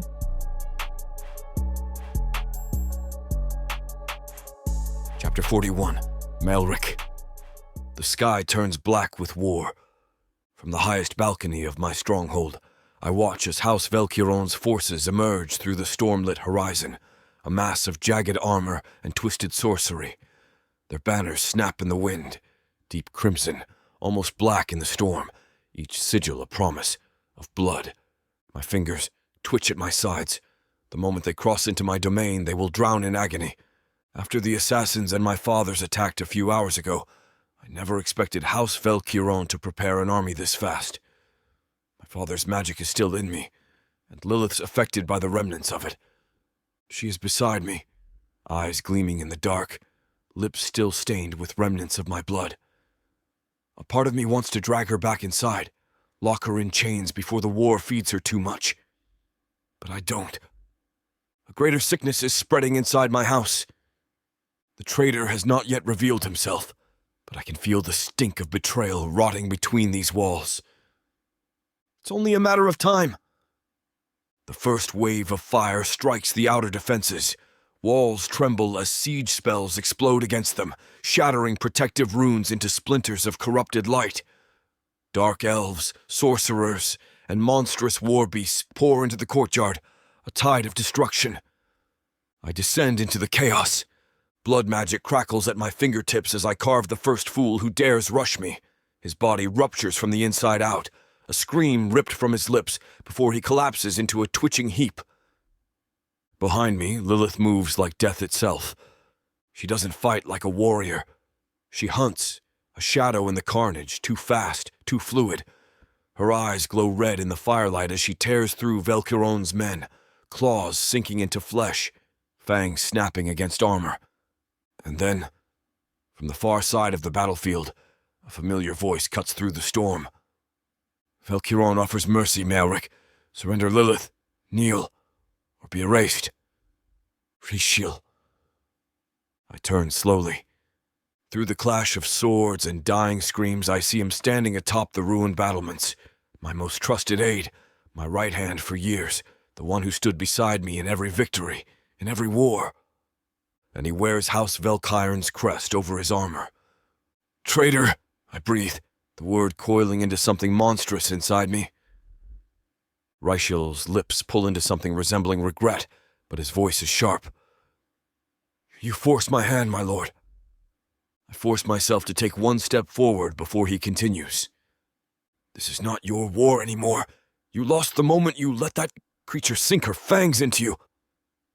Lilith stiffens beside me. You were supposed to be our future, Reichiel spits, voice trembling between fury and certainty. You were the pinnacle of blood magic, House Drazarel's strongest heir. But you let her ruin you. You let her become your weakness. I should kill him where he stands. Rip him apart. But something cold settles deep in my gut. Something worse than rage. You never intended to serve me, I say softly. Reichiel's eyes darken. You were always meant to die. His hand raises and the true trap snaps into place. The air twists. A curse spreads through the stronghold, something ancient, something designed to unravel my magic itself. The runes on my body flicker. The power in my blood shudders under the weight of it. A spell crafted specifically for me. And it works. Power leaches from my bones, from my veins.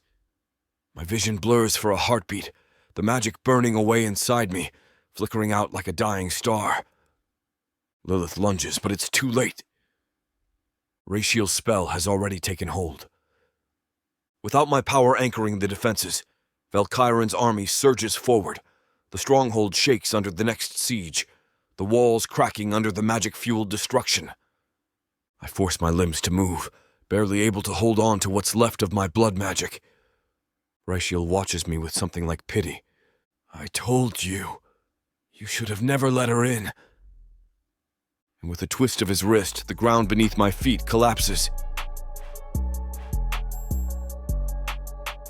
Chapter 42. Lilith. The stronghold groans, stone buckling beneath the magic tearing through its foundation. Smoke twists through the shattered corridors, thick and acrid, curling like a living thing against my skin. Somewhere below, Malrich falls, dragged into the depths of his own ruin. A snarl curls through my teeth. Reichiel's treachery has split the battlefield apart. His magic leaches through these walls, stripping blood runes bare, poisoning every spell that once made this place untouchable. Coward. A man who hides behind spells meant to sever Malrich's power at its roots, too afraid to face him without stripping him raw first. I vault over a collapsing archway, landing in a crouch as bodies twist and break around me. Velkyron's soldiers flood the halls, their steel glinting in the fires licking at the rafters, and every single one of them reeks of arrogance. They think this war is won. They think I am just a distraction. Let them. The first man doesn't even have time to scream before my claws puncture through his throat, the wet, pulpy snap of flesh giving way beneath my strength. I rip him down into the shadows as another lunges, blade flashing. He's faster, well-trained. It doesn't matter. I sidestep his lunge, twisting behind him, teeth bared against his throat as I tear out his spine from the base of his neck. The next three hesitate. Good. The fear rolls through them, hot and bitter. They falter, gaze flicking to one another, their confidence crumbling. Their breath staggers. They're used to fighting soldiers, warriors trained in war. I am something else. They think I fight like them, that I will cut and parry, that I will bleed when struck. But my kind was not meant for battle like theirs. We were meant to consume. The moment they shift their footing, I'm on them. Flesh gives way beneath my claws as I drag one into the darkness, ripping through armour as if it were paper, blood spilling hot and metallic across my tongue. The taste hits me like a drug, rich, electric, powerful. Something deep inside me awakens. The second one barely gets a scream out before my claws puncture his ribs, curling inside his chest. His breath shudders, mouth hanging open in disbelief as I squeeze. His heart bursts between my fingers. And the last one? I let him run. Let him spread the fear. Malrich's magic has been severed. I feel the absence like a missing limb, the raw void where his presence once thrummed through the walls. He is down there, somewhere, lost to Raishiel's treachery. But that doesn't mean he is dead. No, Malrich is not so easily broken. But the enemy thinks he is. I slip through the chaos, a shadow among the firelit halls, drinking in the scent of spilled magic, of flesh torn apart. Valkyrin's forces are moving inward, deeper into the stronghold. They think the kill is close. Let them think it. Let them drown in that arrogance. I have no intention of letting this become their victory.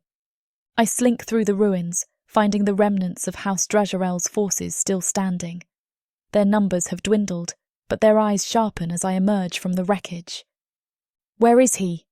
one of them breathes, barely keeping the panic from his voice. I don't answer. I don't have to. The moment I turn toward the lower depths, my meaning is clear. We are going to retrieve what is ours. The stronghold shakes again, more of its structure collapsing into the abyss beneath. Magic pulses from the lower floors, but it isn't Malrich's. It's something tainted, twisted, an enchantment laced with Valkyrin's sigils. It reeks of sorcery meant to ensnare. They are trying to break him. The thought ignites something dark in my chest, something primal and unrelenting. I descend the stairwell in a blur, slipping past crumbling corridors and pools of spreading blood. And then I hear him. A snarl, deep and guttural. Something strikes the walls below, stones splintering on impact. I drop the final ledge, landing in the torchlit chamber beneath. And there he is. Melrich on his knees, a sigil burning across his chest. Raishiel stands over him, expression unreadable. "It didn't have to be this way," he murmurs, magic curling from his fingertips like smoke. Malrich lifts his gaze, and there is nothing rational left in his eyes. The spell has taken its toll, but it hasn't broken him. Not yet, not ever, but he's weakened, bound. And Raishiel is raising his hand for the final blow. I don't hesitate. I move. I strike. And the sound of Raishiel's scream as I tear into him is the sweetest thing I have ever heard.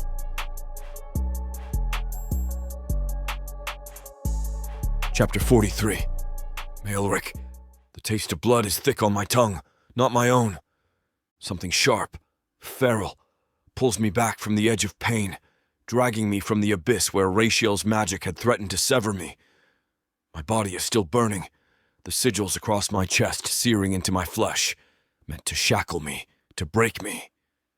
But they are failing, and the reason stands over me. Lilith's breath ghosts against my cheek, her lips slick with the ruin of the man who betrayed me. She doesn't speak, but her eyes burn, dark and molten, something wild and insatiable flashing behind them. My fingers curl into the stone, breath ragged. The magic pulsing from my chest is still raw, still siphoning away the strength in my limbs. But she didn't run. She stayed. She chose me.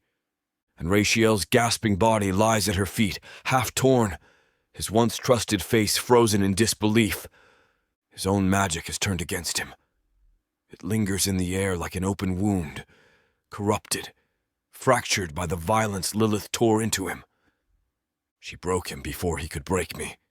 Raishiel coughs, spitting red onto the fractured stone, his limbs twitching. He tries to speak, but his jaw hangs loose, a ruin of broken bone and torn muscle. Lilith kneels over him, fingers tipped in his blood, voice low. "You should have run." His breath rattles. "You don't understand." A chuckle grates from my throat, raw and dark. "Oh, Raishiel." My fingers dig into the floor as I push myself up, shaking off the remnants of his spellwork. He wheezes, eyes darting between us.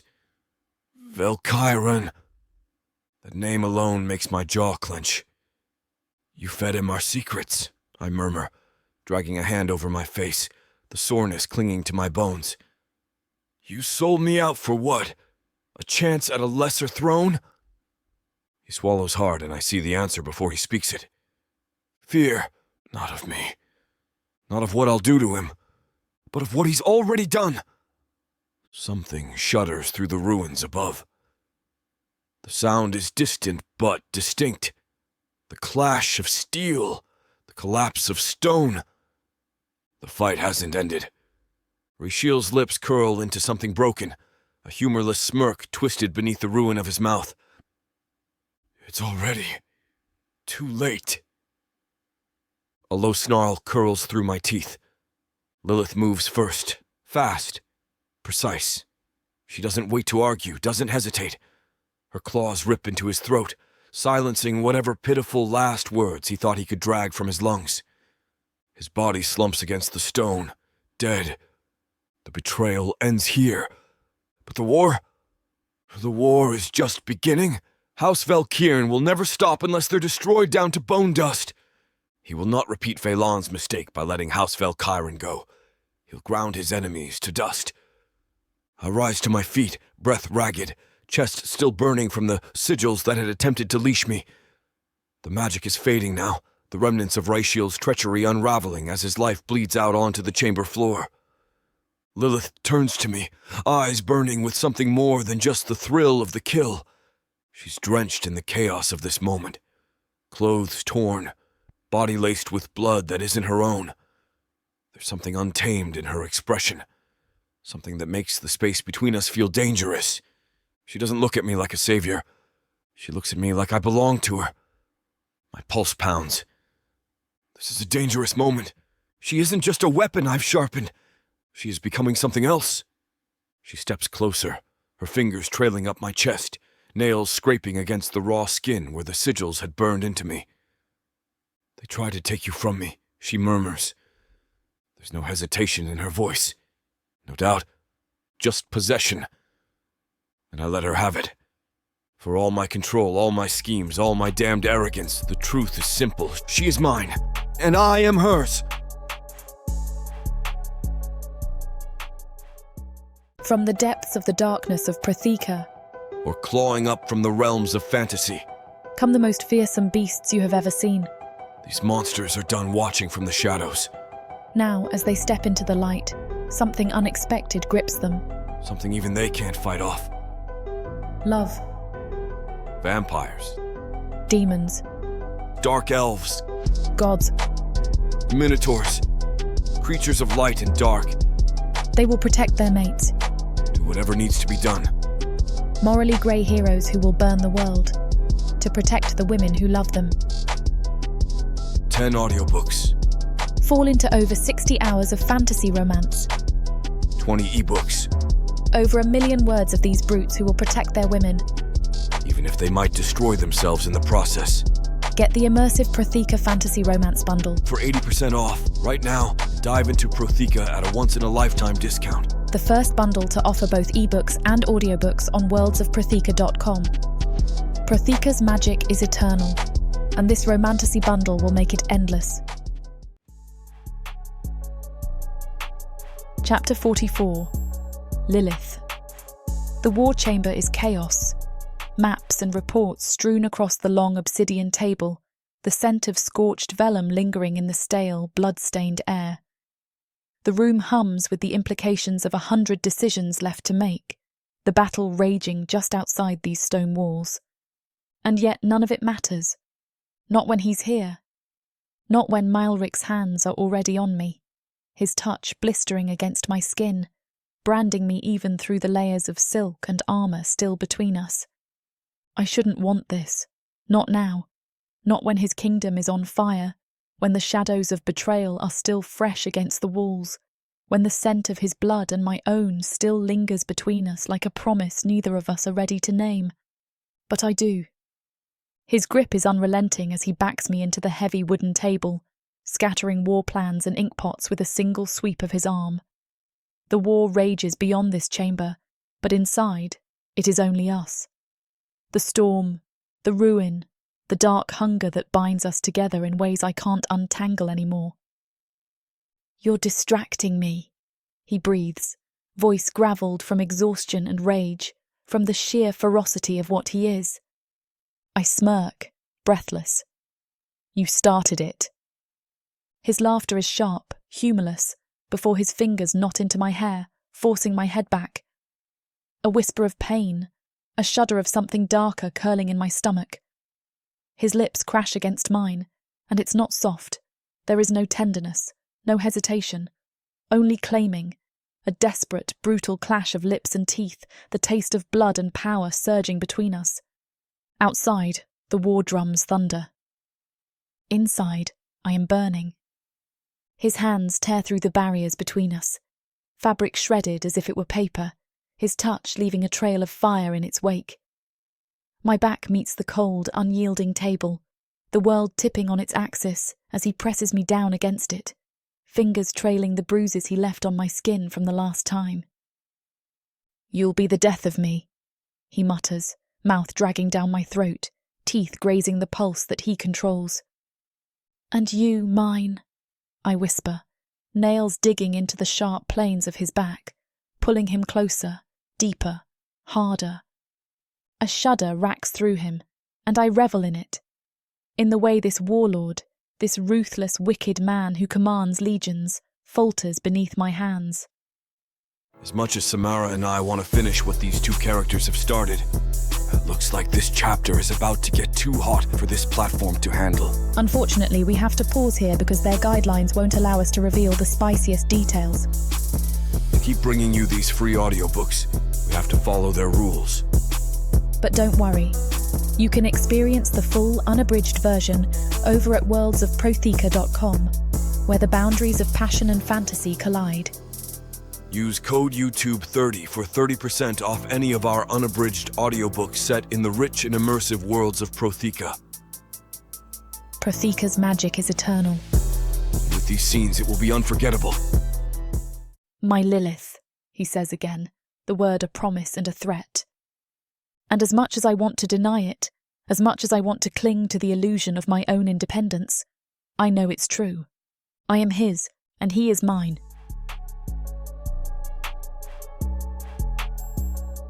Chapter 45. Malrich. The warmth of her still clings to my skin, the scent of us thick in the war chamber's stale air. My body is still taut from release, from her, from the way she unraveled beneath me, from the taste of her still lingering on my tongue. And then the door slams open. Motherless bastards. I barely have a breath before my hand moves on instinct. I wrench the blanket over Lilith's body with one hand and reach for a dagger with the other, hurling it with pinpoint accuracy. Zalith sidesteps at the last second, the blade embedding itself in the stone wall behind him with a sharp, reverberating crack. Touchy, touchy, Zalith muses, raking his golden eyes over the wreckage of the war table, over Lilith's bare shoulder, the marks I left on her. And here I thought you didn't get possessive. I snarl. Look at her like that again, and I'll be digging that dagger out of your skull. Vedro, standing just behind him, laughs, arms crossed like he's here for the God's damned entertainment. Hells, I think that's the first time I've seen you flustered, brother. Who would have thought it'd take a woman to do it? Lilith shifts beside me, reaching for the nearest blade I left on the table. Do they always barge into your chambers unannounced? Her voice is hoarse, and I know exactly why. Gods, it wrecks me. Zalith smirks. Only when it's important. Otherwise, I'd let you two roll around like animals in peace. I snarl again and shove to my feet, grabbing the closest shirt and throwing it over my head. Speak, before I gut you. Lilith, still bare under the sheets, curls her fingers around my wrist, not stopping me, anchoring. I feel her pulse thrumming under her skin, steady, sure. Zalith flicks a glance at her and scoffs. Soft. So goddamn soft. I throw another blade at him. This one he dodges with a tilt of his head. Enough. Vadro sighs, shoving Salith forward into the room. He plants his hands on the war table, pushing a heap of crumpled maps aside. We came because we don't have time dramatics, Malrich. Father's seal is weakening. Hazaron is making moves under it. His expression hardens, the mirth bleeding from his voice. He's strong, despite the lock on his magic. Too strong. If we don't act now, House Velcaron won't be the only thing left to destroy. I exhale sharply, rolling my shoulders. I already felt it. He almost took her from me, almost ripped her from my grasp, worming into her mind with tendrils of ancient magic I can't yet untangle. It left something behind, something curled inside her, something I haven't yet named. His influence reached into this stronghold even with all my magic, I admit, voice like cut glass. He almost controlled her, did something to me in the process. Lilith tenses at my side. I glance at her, noting the way she clenches her jaw, how her fingers dig into her own thigh beneath the covers, as if testing her own will. Xalith grins. Ah, so he's already playing with you. Good. Maybe he'll chew you up and spit you out before you embarrass yourself even further. Xalith! Vedros warns, but Xalith doesn't stop. His gaze cuts to Lilith, then back to me. You've lost your edge, brother. Even Valen never let himself get this weak. At least he had enough sense to keep Sarah out of his war meetings. Lilith shifts again, pulling the sheets tighter around her. I see it, the slight flicker in her gaze, the hesitation she masks with sharp defiance. She wants to leave. I grip her wrist again, firm, unrelenting. Stay! She blinks, wary. Malrich, I trust you. And there it is.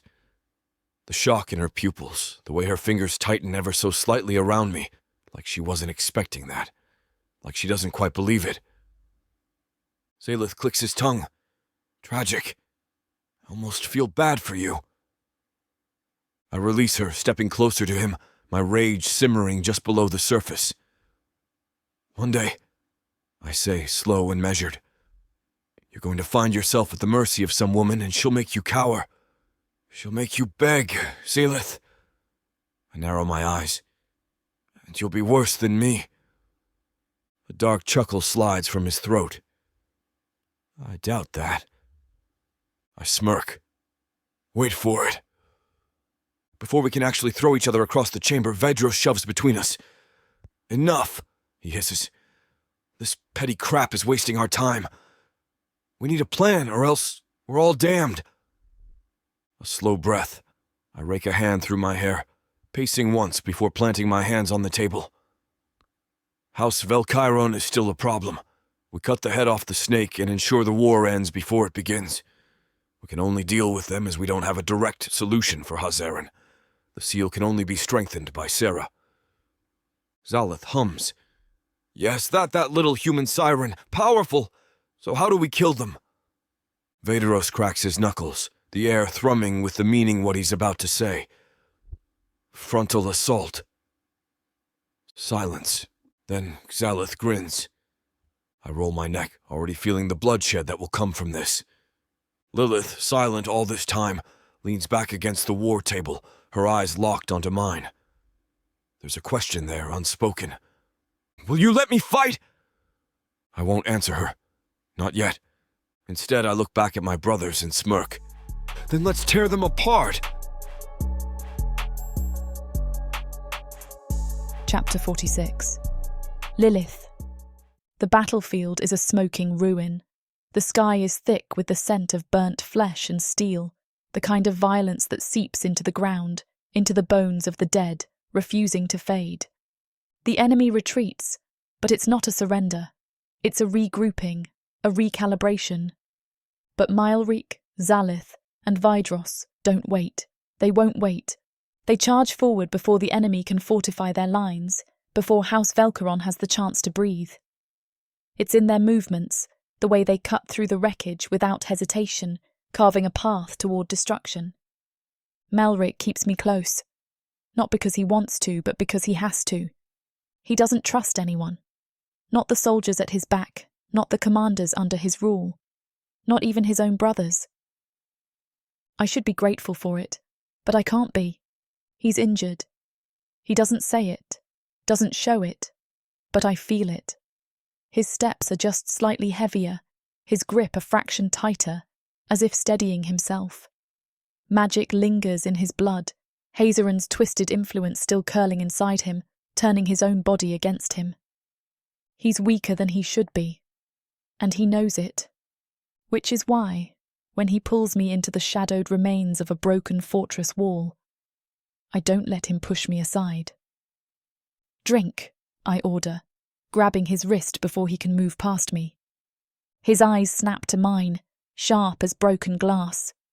We don't have time. I grip his armour, forcing him against the wall. "You fed me before to strengthen me. My blood has magic, Melrich. It will do the same for you." His nostrils flare, muscles coiling tight beneath my touch. He hesitates, that infuriating stubbornness burning through him like wildfire.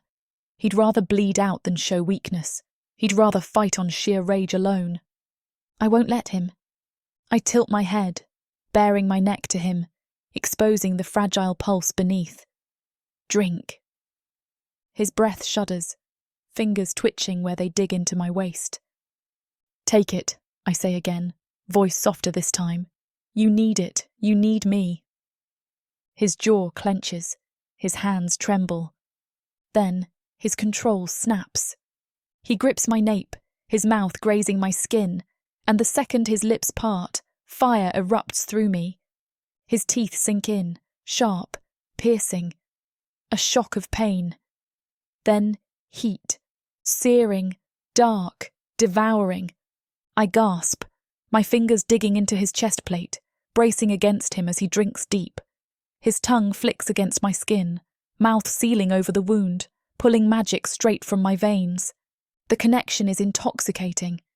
I feel him through it, his hunger, his rage, the coil of need tightening between us, curling low in my belly. He grips my hips, pulling me closer as he feeds. The world narrows, the distant sounds of war fading beneath the raw, visceral sensation of being consumed. The slow, deliberate way his mouth moves, the way he growls low against my throat like he's starving for this, like it's ruining him, like he never wants to stop. "Malrich," I breathe, voice wrecked, ruined. His hands flex, his breathing is ragged, unsteady. Then he rips away. His pupils are blown black. His chest heaves, blood staining his lips, his chin. He looks feral and stronger. The moment the magic settles in him, I feel it. The shift. The way his power locks into place, his wounds already sealing, his muscles loose and ready. His tongue flicks over his lips, catching the last trace of my blood, and something inside me shatters. His voice is rough, dark. "You're playing a dangerous game, Lilith." I hold his gaze, my own breath uneven. "Then win it." A slow, deadly smirk curls at his mouth. He grabs my face, tilting it up, pressing his forehead to mine. "Stay close," he murmurs. Then he turns, stepping back into the open, back into the waiting war. The brothers are already moving. They sweep into the enemy like a storm, cutting through bodies, through formations, through everything in their path. And Malrich is at the helm. Stronger, unstoppable, and so am I with our newfound connection. Chapter 47, Melrich. The world burns. House Felkyron crumbles beneath our onslaught, their forces shattered, their stronghold engulfed in ruin. Smoke clogs the battlefield, thick with the stench of blood and seared flesh. Bodies litter the ground, some still twitching in their final moments, others long past their expiration. I cut down another man, my blade sliding through his ribs with brutal efficiency. He gurgles, staggers, collapses. Another falls, then another. We do not stop. Lilith is a storm of carnage, laughing like a lunatic as he carves his way through the enemy, his massive war axe singing with every swing. He thrives in destruction, in death, in the sheer thrill of breaking men apart with his own hands. He enjoys this, relishes it. Every strike is delivered with the kind of raw brutality that makes lesser men flinch. Vedros is the opposite, calculated, methodical, his blade finding gaps in armor, throats exposed, arteries waiting to be severed. He doesn't waste energy, doesn't revel in the kill. He ends lives like a tactician playing a game of strategy. Every movement has purpose, every choice has an outcome. I stand between them, wielding both chaos and precision. I am unrelenting. Lilith is at my side, and I feel her before I see her. We move together, a perfect rhythm. Her daggers flash, slicing through tendons, finding flesh with terrifying grace. She is fast, ruthless, efficient. My enemies become our enemies, and she protects my back. The realization grips me in the middle of a strike. There is no one else I trust at my back. Never have! Not my brothers, not my men, not even the commanders who have served under me for centuries. Only her. My blood sings inside her. Her blood sings inside me. The connection thrums, a living, breathing thing, one that pulls us closer, anchoring her to me, whether she realizes it or not. I step forward, slicing through another opponent. She follows, shadowing my every move, her eyes locked on the next threat before it reaches me. A killing dance. Then she saves me! A dagger flies past my head, meant for my throat. She moves first. Her blade catches the assassin mid-step, a clean, perfect throw. Instant death. I turn to her and she is already looking at me. A heartbeat passes between us. Her chest rises, falls. The world narrows. Everything outside of her ceases to exist. No words pass between us, but I feel it. The trust, the acknowledgement, the unspoken truth that I am not alone anymore. Then, the last of House Volkairon dies. Their stronghold collapses in flames. The banners of their house burn, curling into cinders, falling like ash-ridden snowfall. Their soldiers scatter, the few who remain running for their wretched lives. Our forces chase them down. I release a breath, sheathing my blade, scanning the battlefield one last time. It is over. I glance at Lilith, who is watching me, watching all of it. Her shoulders are tense, her gaze unreadable. Stay here, I tell her. She doesn't argue. I move through the field, ensuring every last trace of our enemies is accounted for. The echoes of battle still ring through my ears. My blood is humming, not from war, but from her. I make my way back, but the second I step into the ruins of the fortress, I feel it. Something is wrong. Lilith is on the ground, unmoving. Cold panic lashes through me as I rush to her, falling to my knees, reaching for her. She moves. Too fast. Too sharp and straight for me. I barely avoid the blade as it slashes toward my throat. I snarl, catching her wrist, stopping the attack before she can finish it. Her eyes, her damn eyes. They're not hers. They're his. No, I breathe. Lilith's body jerks, her fingers twitching like a puppet on strings. And then she attacks again. I shove her back, but she does not stop. Her magic pulses, wild, unhinged, not her own. The seal on Hazarin is weakening, but this is worse. He's inside her, controlling her again and stronger than his previous attempt. How did he do this? Is it because I drank her blood? He did something to me earlier. Maybe I passed the curse on to her. Damn. I snarl, my grip tightening, forcing her back against the ruined wall. Lilith, fight it!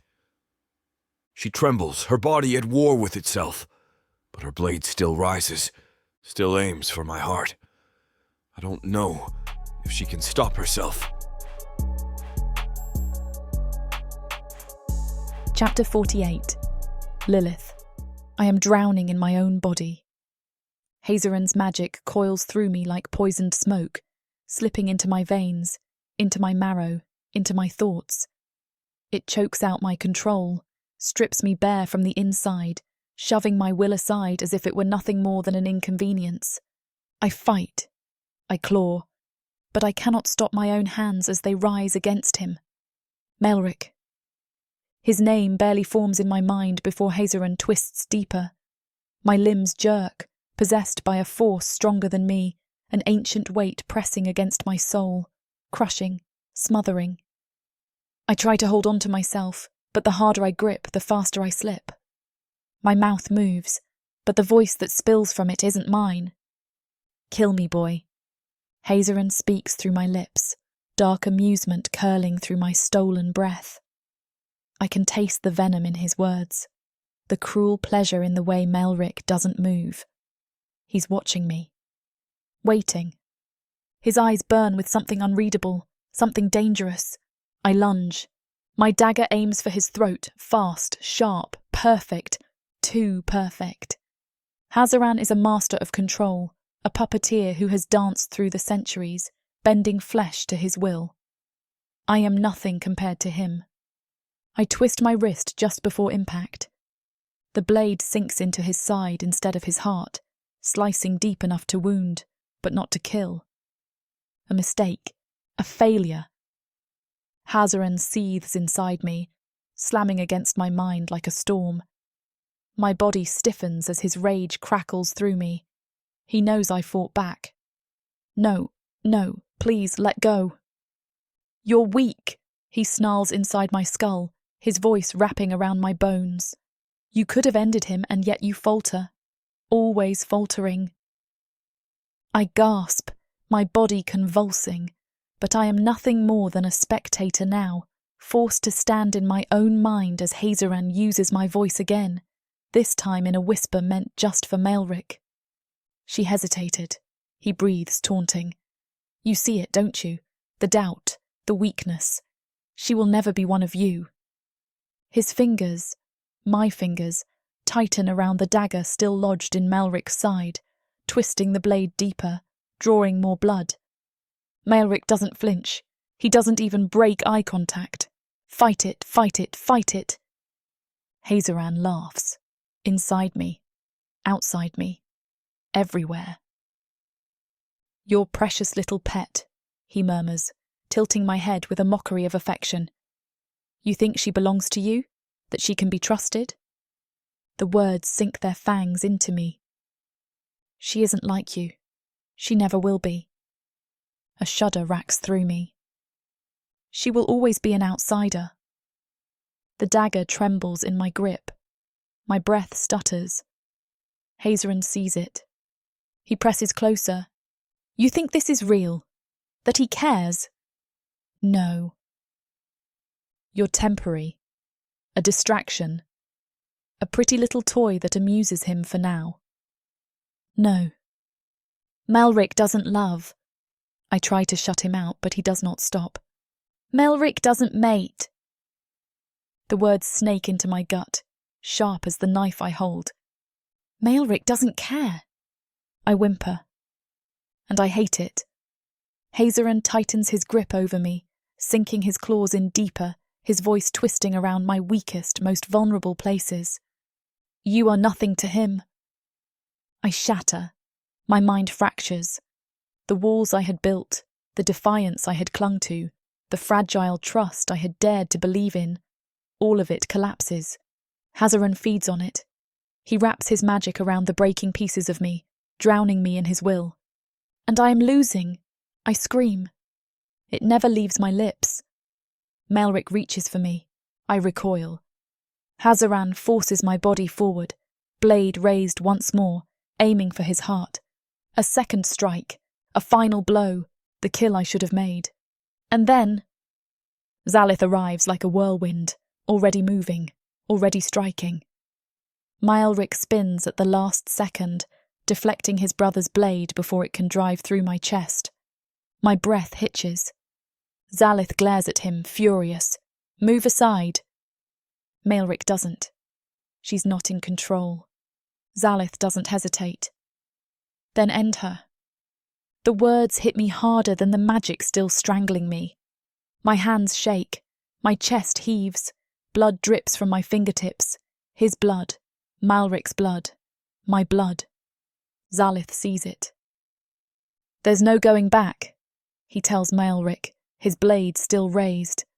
Hazaran's got her. This time, you won't save her. My heart breaks because I can feel it. He's right. Malrich kills. He never hesitates. Yet he won't strike me down. And I know what that means. I know what this will cost. A slow, wet trail slides down my cheek. Blood. I am crying blood. Zalith tightens his grip on his sword. Malrich growls, shoving him back. But I can feel it, the choice looming between us. Either he kills me, or I kill him.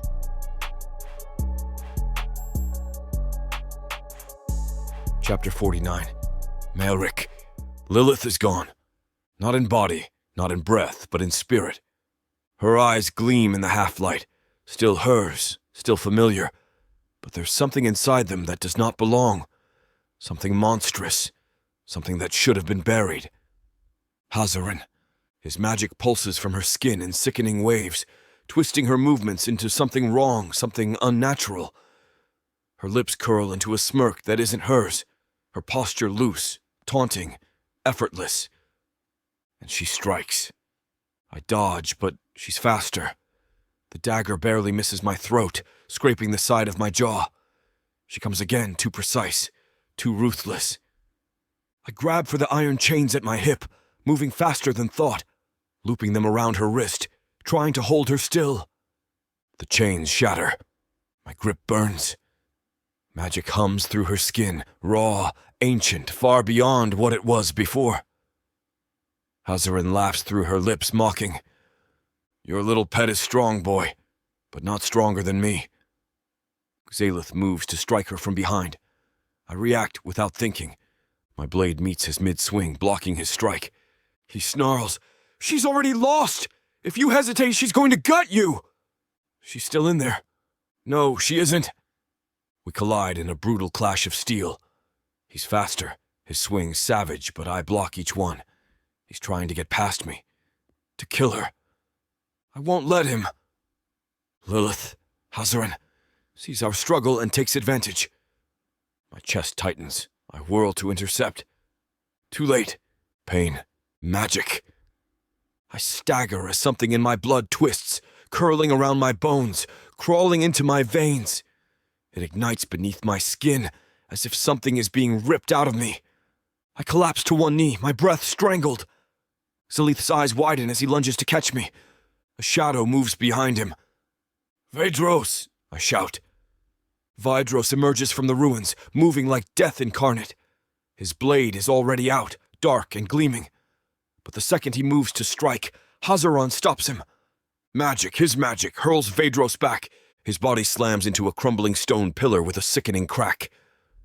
Zalith barely dodges the same fate, throwing himself to the side as Hazaran's magic lashes out, trying to crush him.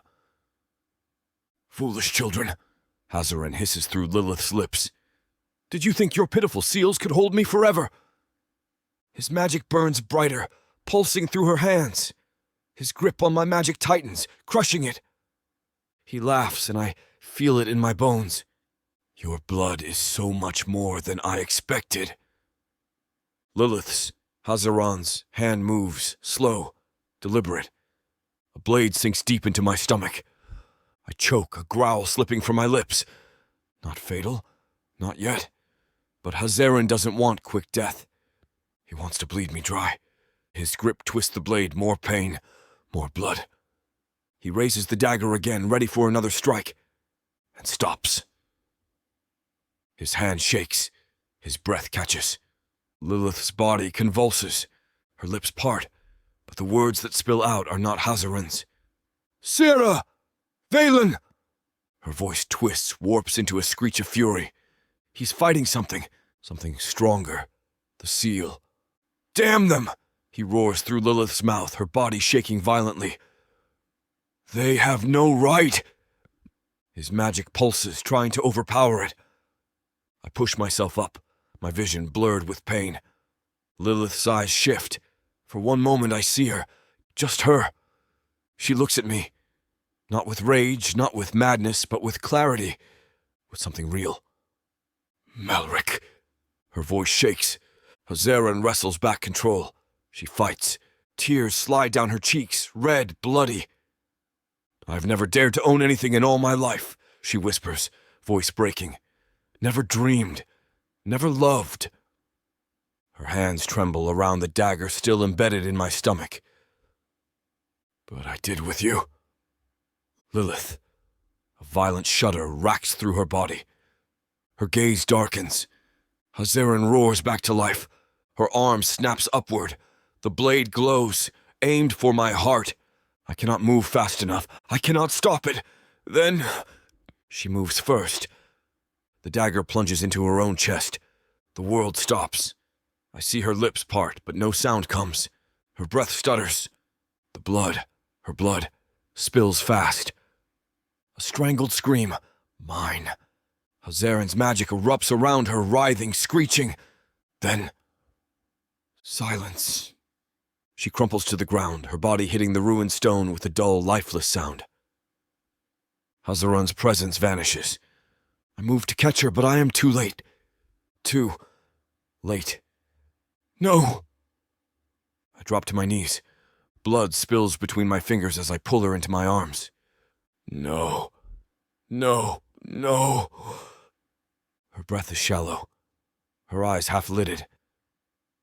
My magic flares, desperate, trying to reach her, hold her, keep her. She shivers in my grasp. "Stay with me," I breathe. My voice cracks. "Lilith! Stay!" She doesn't answer. Her eyes flicker. Then, nothing. Her body stills. Her breath stops. And I'm left holding her, bloodied, broken, and gone. Chapter 50. Malrich. I refuse. Lilith's body is still warm in my arms, but her blood no longer pulses, no longer moves beneath her skin. She is gone, and I will not accept it. I press my forehead to hers, my breath shuddering. My hands are coated in her blood, her dagger still lodged deep in her chest where she drove it herself. For me, for all the damn things we never had. A snarl curls my lips as I tighten my hold on her lifeless form. No, I will not let this be her end. I have power. I will use it, and no matter the cost. Memories rip through me like a sharpened blade. I remember the whispers of ancient texts, the forgotten knowledge hidden beneath the depths of our archives. Blood magic. Not the kind we wield in battle. Not the kind that strengthens. The kind that defies death itself. A magic that demands a price so steep, only a fool would dare to invoke it. And I am the biggest fool of all. The ritual is clear. To call back the dead, 3 things are needed. The object of blood. Lilith is not fully dark elf. She is Vraken. A half-breed bound by the hunger of her kind. But she took my blood. She has been bound to me before this moment. The first condition is met. The blood magic wielder must sacrifice something equal in importance to the one they seek to resurrect. I do not hesitate. I offer my magic, every ounce, every drop. I open my palm, cutting deep. Magic surges, resisting, trying to hold on. But I rip it away, tear it from my veins, and offer it up to the darkness. I feel it shatter. I will never wield magic again, and I do not care. The invocation. I lift Lilith closer, her blood soaking into my chest, my heartbeat thundering against her lifeless body. The words slip from my lips. Foreign, forbidden, final. The ruins tremble, the world shudders, and Lilith breathes. A gasp rips through her. I feel her body jolt, her fingers twisting into the fabric of my tunic. Then her eyes snap open, not the same. Not human, not half-breed. Something more. The blood magic did not simply return her. It changed her. Her body shifts, strengthens, darkens. The hunger in her gaze is no longer restrained by mortality. Her fangs glisten in the dim light, her breath unsteady. And my blood pulses inside her, tied, bound, forever. Lilith's fingers curl against my chest as she stares at me, wide-eyed, unbelieving. What Her voice is raw, hungry. What have you done? I should be afraid. I should hesitate, but I only pull her closer. I made sure I would never lose you. Her breath stutters. I feel it. The shift in power. The irrevocable change.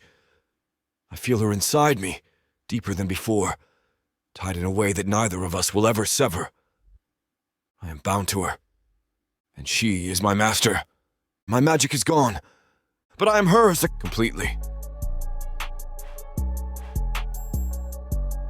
Chapter 51. Lilith. I inhale, and everything is different. The world pulses, my vision sharpens. The very essence of existence hums inside me, screaming with power. I am more. My body moves with an ease I have never possessed, as if I am no longer bound by the frailties of flesh. Every breath is a command, every beat of my heart a drum of control. And then I see him, Malrich. His crimson hair is streaked with silver now, stark against his dark skin, a mark of what he sacrificed. For me. I swallow the ache that rises. The emotions are too much, too deep. I can feel him. The bond between us thrums, alive, unbreakable. And before I can even process the weight of what I have become, Lilith lunges. Steel flashes in the ruins. His blade aims straight for my throat. I do not flinch. My body moves before thought, a blur of motion so fast that I do not even see myself reach for his wrist, only feel the snap of his arm as I twist it out of position, the dagger ripping from his grip. He staggers back, eyes wide. "What the hell are you?" I stare at my own hands. I had barely moved, but Lilith, the warmonger, the beast of war, had been completely outmatched, and I had not even tried. Power coils in my limbs, tightening around my spine like a vice. "She's stronger than before," Vedros murmurs from behind him. His gaze is calculating, assessing. The blood magic altered her completely. She's no longer what she was. No longer half-breed, no longer weak. I am something else entirely.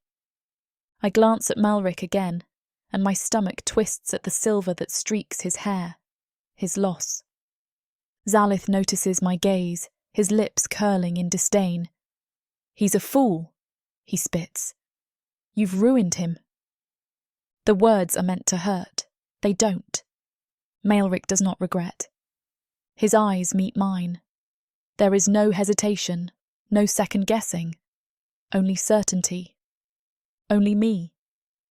Lilith doesn't lower his blade. He watches me like I am something unnatural. And maybe I am. "You should have let her die, Malrich," he growls. "She was human once, or near enough. This thing is not Lilith." My teeth clench. The words scrape something inside me, a raw wound I haven't yet touched. He doesn't understand what I have become. Neither do I. I turn my gaze to Malrich. His shoulders are tense, the weight of magiclessness settling over him. He has always been powerful. Magic, blood, war. Now he has only me, and he does not seem to mourn the loss. He watches me as if I am the most precious thing in existence. Lilith scoffs. "You'd truly give up everything for her." Malrich doesn't take his eyes off me. "I already did." The words strike deep. Something shatters inside me, an unspoken thing that has lingered between us for too long. Lilith's scowl deepens, but he sheathes his blade. "Then you're even more of a fool than Valen." I expect Malrich to snap back. He doesn't. He just watches me, and then so softly I barely hear it. I'd do it again. My hands tremble as I reach for him, barely a brush against his jaw. He does not pull away. He never has.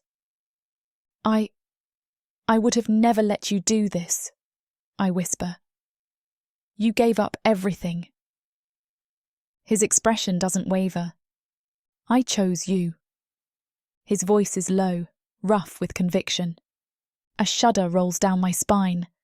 The bond between us hums, burns, and I give in. I crash into him, my lips sealing over his, demanding, desperate, consuming. His breath stutters. Then his arms crush me against him, his fingers tangling into my hair as he kisses me back with equal hunger. I feel everything. His warmth, his strength, the raw devotion that has tangled us together in ways no magic ever could. He is mine, and I am his, completely. Chapter 52. Malik. The war chamber is thick with tension, the scent of burning parchment and steel lingering in the air. The maps stretched before us are covered in inked-out strategies, battle markers standing like gravestones on a battlefield. Victory is ours, yet the taste of it is acrid on my tongue. Vedros leans forward, one hand pressed against the table while the other twirls a dagger between his fingers. His silver eyes flick between us, sharp and calculating. The Velkyran survivors are scattering like insects. We crushed them, but you know how filth is. They always manage to burrow into the cracks. He flicks his wrist, and the dagger embeds itself into the map with a dull thud. A splash of fresh blood stains the hilt. Drathis will track the rest. Velon nods, his expression impassive as he surveys the gathered brothers. Good. We move before they can regroup. His voice holds the kind of calm authority that demands attention. He points at Vedros. You're heading north of Praj. There's a seer there. Vedros tilts his head, interest flickering across his features. A seer? She's unclaimed, Valen explains, sliding a piece of parchment toward him. If they reach her before we do, we'll have another war on our hands. Vedros smirks, flipping the parchment over in his fingers. You just want me out of the way. Valen doesn't bother to deny it. Lilith sighs, stretching his arms behind his head. And me? Valen levels him with a knowing look. You do what you always do. Zalith grins, slow and wicked. Glad we understand each other. Despite the tension in the room, there's an unspoken bond between us. We are brothers, but none of us trust easily, not even within our own bloodline. I let their voices fade into the background, fingers tightening around the hilt of my own dagger. My thoughts are not here. They are with her. Lilith. She waits in my chambers, alive but changed. The moment my magic bled into her veins, something inside her shifted, deepened. The bond between us thrums, an echo of my own heartbeat within her. She is unlike anything I have ever held claim to, and I need to see her. Velon is still talking, but my patience is razor thin. Melrich, he says, his voice cutting through my thoughts. Your stronghold is in ruins. Rebuild it. I will. I barely mask my impatience. Zalith scoffs. Listen to him. He's itching to run back to his little half-breed. His tone is mocking, laced with amusement. Velon, are you going to let him play house while we do the real work? I don't hesitate. My dagger flies across the room.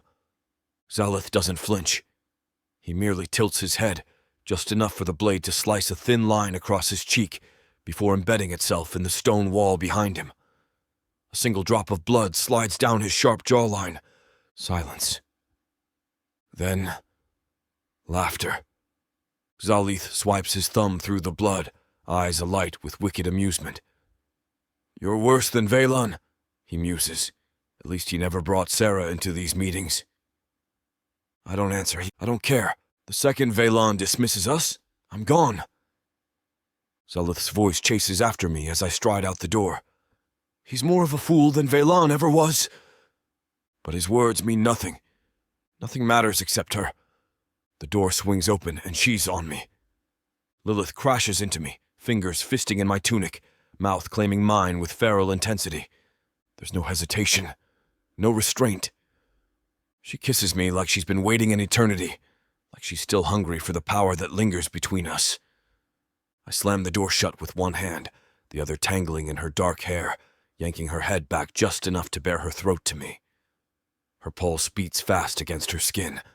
I could sink my teeth into her right now, mark her.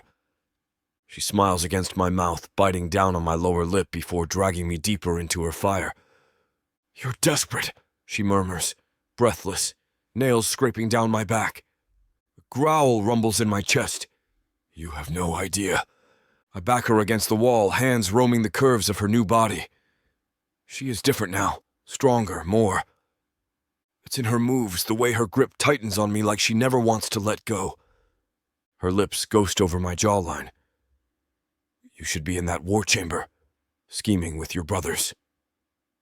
I drag my thumb along the line of her throat, pressing just enough for her breath to hitch. I'm exactly where I want to be. She shivers, her grip tightening in my tunic. Liar. Her scent wraps around me, intoxicating. I lower my head, tracing my lips over the shell of her ear. "Then why are you shaking?" She exhales sharply, but doesn't deny it. I let my hands roam lower, feeling the way she arches into my touch, needing more. But then, she freezes. Her fingers slide into my hair, tangling in the strands. I feel the slight tremble of her fingertips as she pulls back just enough to study me. And I know what she sees. White streaks. Her expression shifts, something deep and aching flickering across her features. "Melrich," she whispers, fingertips trailing over the strands of silver in my hair. A consequence of the blood magic, a price for bringing her back. I brush my lips over her knuckles, a silent reassurance. I don't regret it. Her eyes darken, filled with emotions I don't want to explore. Her hands tighten on me, desperate. "You should." I crush my mouth to hers before she can say anything else. And this time, I don't let her pull away.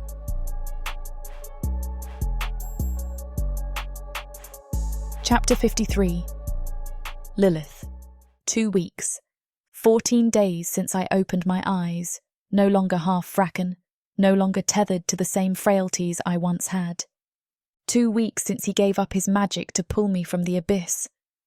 And in all that time, Malrich has barely left my side. His stronghold, once reduced to ruins, now stands restored. The scent of fresh-cut stone, melted steel, and burnt incense lingers in the corridors, a stark contrast to the wreckage we left behind. The war is over, at least for now. His brothers have scattered, some hunting, some scheming, some simply vanishing into the night. But for the first time, Melrich and I are not fighting to survive. We have this, a moment of stillness. I watch him from across the chamber, lounging on his chair, long legs stretched out, a book resting in his hands. The firelight flickers against his crimson hair, catching the streaks of white woven through it, a silent reminder of what he sacrificed. The sight of it still unsettles me. He's focused, scanning the pages like the secrets of the world lie within them. His fingers absent-mindedly trace the tip of the parchment, the sharp angles of his jaw clenched in thought. He's always been beautiful in a dangerous, predatory way, but now he is something more. Something mine. I shift on the chaise, arms folded under my chin, studying him, and then, without thinking, I say it. "Marry me." Melrich stills. His book snaps shut. Slowly he lifts his gaze, those dark violet eyes unreadable as they lock onto mine. I see the muscle in his jaw tighten. He doesn't say anything. The silence burns. A slow, creeping insecurity slithers into my chest, tightening around my ribs. He doesn't want it. He doesn't want me. Forget it. I push off the chaise, turning my back to him before the heat in my face can betray me. "You don't..." He moves. One moment he's across the room, and in the next, he's on me. Fingers dig into my hips, spinning me around so fast I barely register the way my back hits the wall. The breath knocks from my lungs as his body presses flush against mine, trapping me, caging me in that way that only he can. His scent engulfs me, smoky, wild, intoxicating. He leans in, the ghost of a breath against my lips. You think I don't want it? His voice is low, rough, a growl of barely contained hunger. I can't breathe. His hands slide up my sides, fingers pressing into my ribs, my waist. Not rough, but possessive. I have never wanted anything, Lilith. His lips graze my jaw, trailing downward. Not power, not a mate, not even my own magic. His teeth scrape against my skin, his next words a whisper against my throat. Until you. Heat pools in my stomach, molten and heavy. My fingers twist into his tunic, pulling him closer. So that's a yes, I murmur, breathless. He chuckles, dark and knowing. It's the only answer I could ever give you. And then he kisses me, slow and deep, like he's branding me all over again. 3 days later, I become his.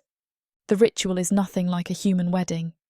There are no vows before a priest, no crowd of noble witnesses, no fragile symbols exchanged. This is not a declaration before men. This is a binding of blood and magic, a tether that cannot be undone. It is private, sacred in a way no human ritual could ever be. The chamber is lit only by the violet glow of enchanted lanterns, casting eerie shadows along the obsidian walls.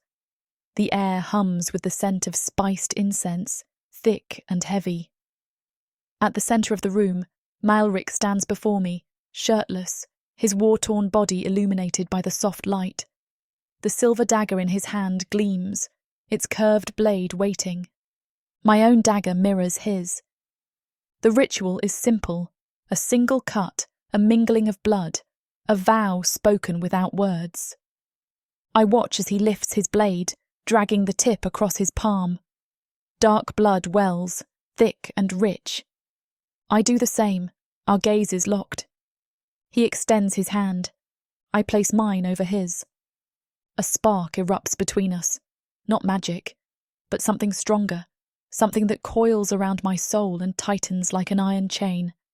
Our blood mingles, seeping between our fingers, binding us in ways that no spell ever could. There are no spoken words, only the silent promise. He is mine, and I am his, forever. The first thing I see after the ceremony is Vedros's scowl. Pathetic, he mutters, arms crossed, watching as Malrich's grip tightens on my waist. We lose a war and he gains a mate. I should have seen this coming. Zalith snorts from behind him. I told you he was worse than Valen. I arch a brow. You say that as if it's an insult. Zalith grins but doesn't answer. Instead, he lifts something large and heavy over his shoulder, a massive blood-stained battle axe. I blink. You brought a war axe to our mating ceremony? Zalith's smirk deepens as he raises his bloody axe. I'd rather sleep next to this than risk waking up next to a Vraken. His gaze flicks to Melrich. I still don't trust her. Malrich doesn't even look at him. I don't need you to. I smile, too sweetly. That's fine. I already pity your future mate, Zalith. I tilt my head, voice laced with amusement. She'll have to work twice as hard to break through your thick skull. Zalith laughs. That'll never happen. I lean into Malrich's chest, smirking. We'll see. Before Zalith can retort, Sarah's giggles cut through the tension. The tiny female emerges from the crowd, silver eyes gleaming with delight. Oh, this is fun! Zalith's attention snaps to her. He has nothing to say. I feel Melrich's silent laughter against my back, his arm tightening around my waist. I smirk. Oh, this is going to be fun. Chapter 54. Malrich. The door closes behind us, locking out the world. The war, the bloodshed, the whispers of the past. None of it belongs here. Not in this space. Not on this night. The air hums between us, thick with something primal. A quiet war of its own. Lilith stands before me, eyes gleaming like twin embers. She has never looked more otherworldly than she does now, the firelight casting flickering shadows over her transformed form. No longer the fragile half-breed who once stumbled into my grasp. She is something more. Something mine. My mate. The word tastes foreign, even in my thoughts. She moves before I do, hands reaching for the fastenings of my tunic, fingers trailing across the scarred flesh beneath. I let her own me in a way no one ever has. Her mouth parts, breath uneven, her pupils blown wide in the dim glow of the chamber. She is starving. Not just for blood, not just for pleasure, but for something far more dangerous. For me. You look like you're about to run, she murmurs, voice a dark caress. I grasp her wrist, bringing it to my mouth, letting my teeth drag slow and deliberate against her delicate skin. You think I run from anything? A wicked smile tugs at her lips. No, but you hesitate. Hesitation. The word coils around my throat like a noose. I have never hesitated in battle. Never hesitated in violence. But this woman, this creature, has unmade me in ways no blade ever could. I crush her against me. She gasps, and it is the most beautiful sound I have ever heard. Her body molds against mine, perfect in a way that feels inevitable, as if every moment of our blood-stained lives has been leading to this. My hands roam her curves, greedy, possessive. She tilts her head, offering her throat, but I do not take it. Not yet. Instead, I press my lips to her pulse, feeling it hammer wildly beneath my touch. You were made for this, I tell her, voice rough. For you, she corrects. The words unravel something inside me. I don't deserve this. I don't deserve her. But gods be damned, I will take her anyway. I lift her with ease, carrying her to the vast bed of dark silken sheets. She does not wait, does not want to. Her fingers claw at my clothes, dragging them from my skin, revealing inch after inch of bared muscle, bared vulnerability. She traces the new streaks of white in my hair, her expression unreadable. I did this to you, she murmurs. I catch her wrist, pressing a kiss against her palm. And I would let you do it again. This scene is about to get too steamy for this platform's comfort. And as much as we'd love to keep going, their guidelines say we need to stop here. To continue releasing these free audiobooks on this platform, we've got to play by the rules. The passion doesn't end here. Visit worldsofprotheka.com to hear the full, uncut version of this fantasy romance, and every daring moment that YouTube can't handle. Use code YouTube30 for 30% off unabridged audiobooks in the worlds of Protheka. Don't let YouTube hold you back. Immerse yourself in a world of magic, danger, and unfiltered passion. Protheka's magic is eternal. Listen unabridged and you'll never want to go back. This is just the beginning, she whispers again, her voice soft but filled with conviction. I kiss the top of her head, my lips lingering against her hair. Forever, I reply, my voice just as firm. We lie there, wrapped in each other, the world outside forgotten. In this moment, there is only us, only this bond that we have forged in fire and blood. It's a bond that cannot be broken, a bond that will last for eternity. And as the firelight flickers and dances around us, I know that I will never let her go. She is my mate, my love, my everything. And I am hers, completely and utterly.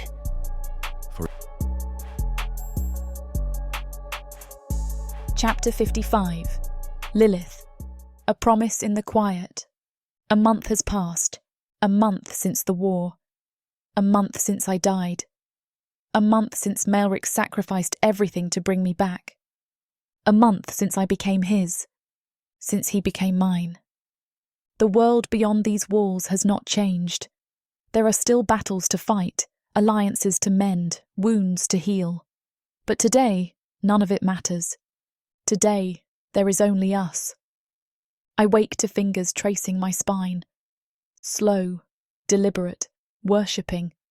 The warmth of the room is nothing compared to the heat of his touch. I hum, shifting closer, pressing my face against his chest, inhaling the scent that has become my home. Dark spice and something uniquely Malrich. His breath stirs my hair as he chuckles, the sound deep and rough from sleep. Awake already? I crack one eye open. His face is half buried in the pillows, red hair tousled, streaks of white catching the morning light. White. A reminder of what he gave up for me. My heart twists, but not with sadness. With something deeper, something fierce. I press a kiss to the scar on his chest, the place where his magic once thrived. He tenses slightly before exhaling, relaxing into my touch. Melrich. My voice is soft, barely above a whisper. I lift my head, meeting those dark, piercing eyes.